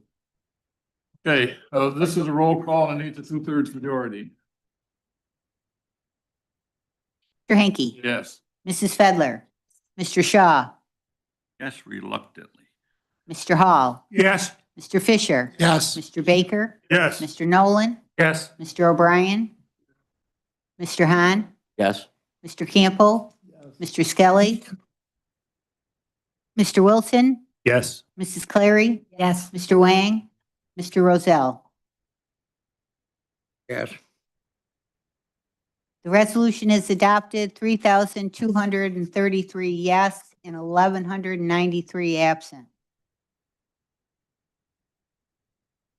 One more. Resolution number 268 by Supervisors Campbell, Rozell, O'Brien, Skelly, Hogan, Clary, Wilson, Nolan, Tall, title to approve change orders, Washington County, Town of Fort Anne Shared Highway Facility.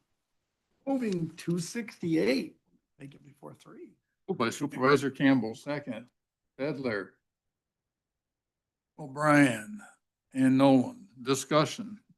I do have to give one brief update. If you do the numbers quickly, I noticed this when I was doing the resolution, when I was doing the resolution and Matt provided me with the change order. There's actually was a 19-cent difference in the change order. The change order was for actually 32,185.70, but since what was passed by both committees was the number I have here, that is what I have put into the resolution. So I don't know if anyone wants to amend it to add the additional 19 cents, but just wanted to make sure I didn't I'll do second anything it. that hadn't been approved. To change it by 19 cents by Brian, seconded by Mr. Wilson and Mr. Rozell. Discussion on the 19 cents. All those in favor? Aye. Opposed? Carried. Had his hand up. Oh, I'm sorry. I thought you were seconding it. No, I want to clear that I am no relation or do not know this company. I'm not sure that's the case, but, But right now, I guess. okay. On to the to the resolution as amended. Discussion. All those in favor? Aye. Opposed? Carried. All right, we're on to supervisors' comments. No. Got it as amended? Okay, Yes. good. I'm all for it. I don't want to drag this out. Supervisors' comments, Mr. Wilson. Yes, Mr. Chairman, not to labor the meeting. I would just ask that we consider whatever action we think we need to take to send the public comments that we've recorded to the governor. And I think it would be, we got to figure out some way for her to watch that, for the governor to watch these comments. I mean, what frustrated these voters here, these residents of Washington County, we all, I think, feel that way in some form or fashion. Not everybody represented everybody's feelings, I know that, but every one of us probably felt that each and every individual comment at some point in time hit home and resonated with us. So I feel compelled to pose that out to us and figure out how we can get that to the governor's office, how that can be viewed. I'm not sure how to get that done, but to let this go without the governor's office seeing this is it's a missed opportunity, I think. I really appreciate everybody coming today. This next year and probably the year after could be really, really difficult for our communities. And quite frankly, listening to them, it was pretty heart-wrenching to hear it. It's really difficult for them. And everybody here, whether it's the department heads, everybody has been taking their jobs incredibly seriously. It's been a huge act. I'm curious as to what goes on from here. I feel like we're sending off Brian with his chore and he'll come back with his magic wand all over the thing. That's not going to happen. That's not going to happen. So how do we bring it back to committees and work with Brian and work as a group? Right. I'm an extreme timeline now. Usually this thing would be totally done and ready to go to print in a week. We won't even be close to probably having this ready to print till the 28th because I still have to meet with DSS this next week. And OFA, I think they're the two groups I have left to meet. And my goal is still the 10%, just because we didn't change I would still love to get to 10% because that's still too high. I think that's the problem when you start at a big number, you think that, oh, this is great, and it never really is because that number is still huge to those people you listen to today and to other people that aren't able to be here. And I thought the best part, I'm sure they were every different party affiliation. It wasn't Republican, it wasn't Democrat, it wasn't independent, it was everybody. Audit survival. That's what I tried to tell everyone right out of the gate, that we're in survival mode. This is an actual fiscal crisis. And everyone got there once I was able to get it in print, but it just took that much time to get it in print. And so that's kind of where we're at. And when you have this many changes, this is the most work ever on a budget. Even with the 2010, I did the 11 budget, and we made huge changes there. There we had to lower sales tax. We haven't had to do that at least yet. And that was plain huge. But there is so many lines involved this time. Usually there's, like sales tax is one line. Well, no, you've got multiple departments with multiple lines, and that's the problem, I think, with what Dave was trying to get at is to, where are the numbers at? Well, they told you some things in meetings, and then there's a vacancy list. Well, some of them are one and the same. So you have to go back to the vacancy list and check and make sure each one is what it is. And then the number you are given that you took out does not represent the number you can take out. And so thank God for Sandy and Sue for helping me break through that. Sandy and I, we actually, at the end of every day, we go through and make sure we're at the same number so that we don't have to back up. There's no time to back up and start over on anything. So it's getting that all in that mode to move forward and know where we're at. And, with the two departments still not out, and I still have things coming in daily from other departments, it changes, but it still has to go through the whole process of getting the right number on the right line. So as soon as I can add some of those things, I think I'm going to be able to add highway. I'm hoping before I leave, I got another half an hour, I'm hoping that I can do that because Deb Donahue came through with us with some good numbers that'll really help the budget. And I'm appreciative of that. And it's kind of funny when the people are talking about mandates, they didn't realize that highway and sheriff are the two things that are the biggest things that you can cut, and who wants to cut them? They're two obvious things you have to keep because none of the rest of the stuff matters if nobody can get to your house. So that's where it's at. It'll come out on the 30th, but I want to hear from anybody and everybody as to what they would like or not like.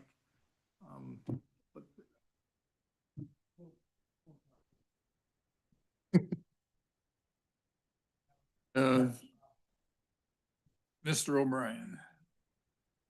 I had my public hearing on my budget last night and passed my budget 1.05%, which is great. But one of the questions came up, one of our residents stood up and said, will you please contact our official? I says, we do. We go through 6 to 8 times down there to Albany, at least. We talk to them all the time. But I think the real issue is, and I think that it's a perception that even if every single county upstate New York voted against something, New York City and Buffalo and Albany can carry it because they're because their total numbers in Assembly and Senate. So, we can advocate. And when I explained to them, I said, all the ones that I've talked to personally and know personally and discussed this with are on our side for the most part. They realize the ability not to be able to pass it in the full Assembly or the full Senate.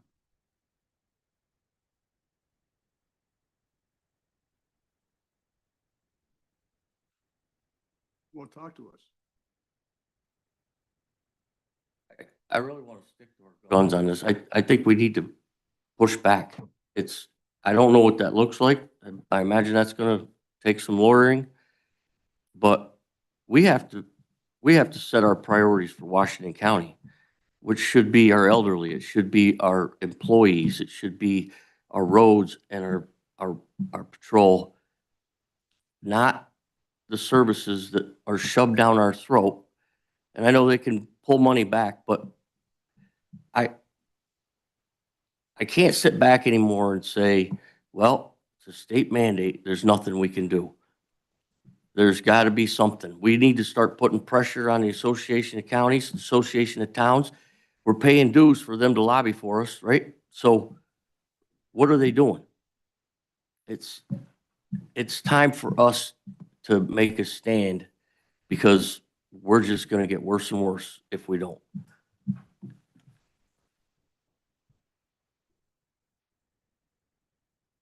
Thank you. Well, Thank you. I just wanted to thank everybody. I think everybody should be impressed.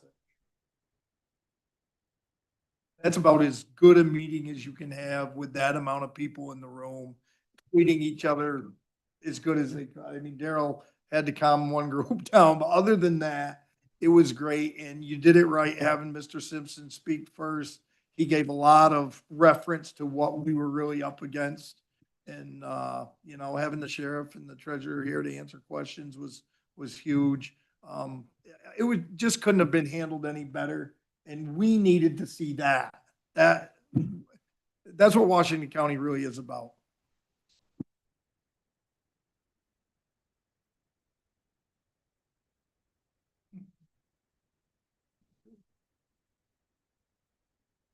Bob controlled me from having a bad spell.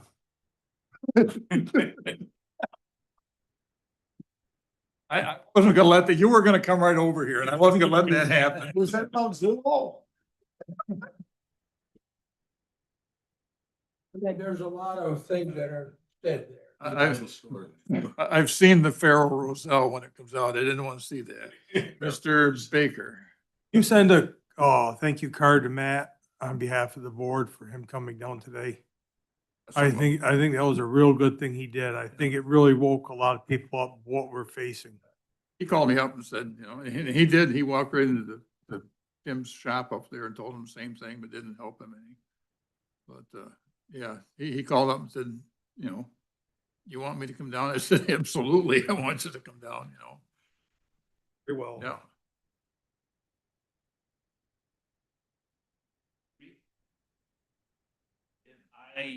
I'm apologizing to say this. If you don't adjourn this meeting, I'm leaving.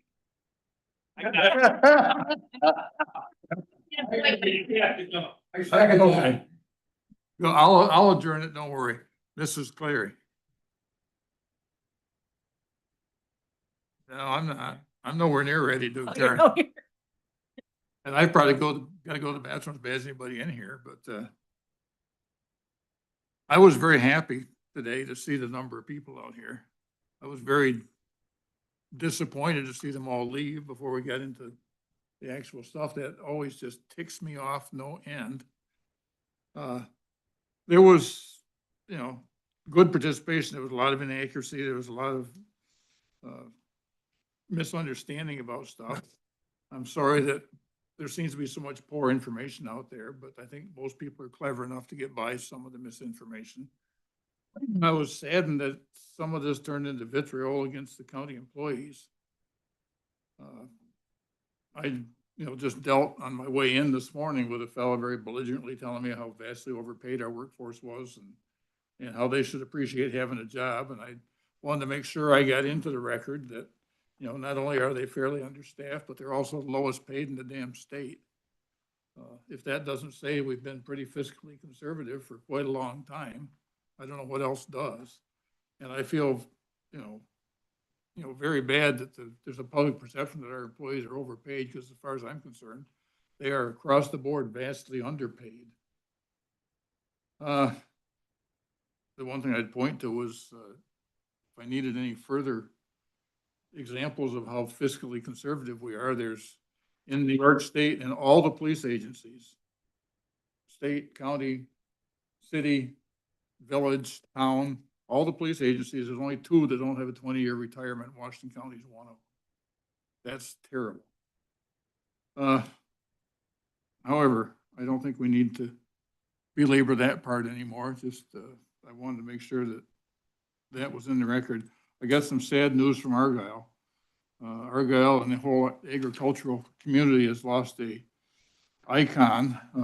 My good friend Dwayne McWhorter passed away yesterday. Dwayne has been hauling cattle for, well, he's 2 or 3 years older than I am, but in high school, he bought a truck and started hauling cattle to the auctions and things. And that's been his job. I've always marveled about the quiet way he had of dealing with them, from sheep and dairy calves to huge, aggressive, dangerous bulls. He always got our animals to auction and to all the shows all over the eastern seaboard. And he's been as far as Montana to get cattle and stuff and bring back for people. My only Dwayne story could deal with a pony that I had that before I got him, had the unfortunate experience of being put into a horse trailer, and that's where he was castrated, was in the horse trailer, and you could not load that bugger. And I loaded him alone to take him up to the mountain, and I wound up having to throw him and leave him on the ground for a while and get him up and wrestle him into that trailer, and then he fought and threw and crashed. And we're living up on top of West Mountain, moving over here, and I said, Dwayne, I got this problem. Do I shoot him or do you bring him over for me? And Dwayne come up, and it took him probably half an hour, but he never raised his voice, never hit him with a strap, never did anything. And pretty quick, that pony walked up into Dwayne's trailer for him. He was just that kind of guy. I'm really, really, really going to miss Dwayne. And I wanted to mention to you a couple of people in Argyle, Matt and Samantha McKernan. They were out raking their lawn the other day, and they saw a neighbor quite a ways away walk out on his front lawn and collapse. And they ran that quarter mile the whole way and got over there and determined he was in cardiac arrest and began CPR. They both had training in CPR where they worked. They kept it going until the rescue squad arrived 20 minutes later. And they already had his shirt open and all ready for the automatic CPR machine and defibrillator. It took 4 shocks to start the guy's heart, but the neighbor is alive and awaiting open heart surgery down in Albany. Matt and Sam, as far as I'm concerned, are genuine heroes and really quintessential country neighbors. And I think they deserve a big mention, and maybe we got to send all the board to CPR training. It's just incredible. Anybody else? Yeah. Some of you drop, you might get shot. To make sure you stay there. That's fine. Oh, I'm sorry, Dan. Yes, geez, I'm sorry. I would have forgot that. You should have hit me. It's all right. It's going to be a lot closer now than it would have been when I initially thought about this, but if anyone has anything as a free time tonight, the Special Olympics State Games opening ceremonies is in City Park at 7:30. There are a number of Washington County athletes, and including one very near and dear to my heart. So if you have an opportunity to come down and see it, it's actually a very good ceremony. I know Washington County law enforcement's always out in force at it. So if you get a chance, come on out. On budget meeting, sorry.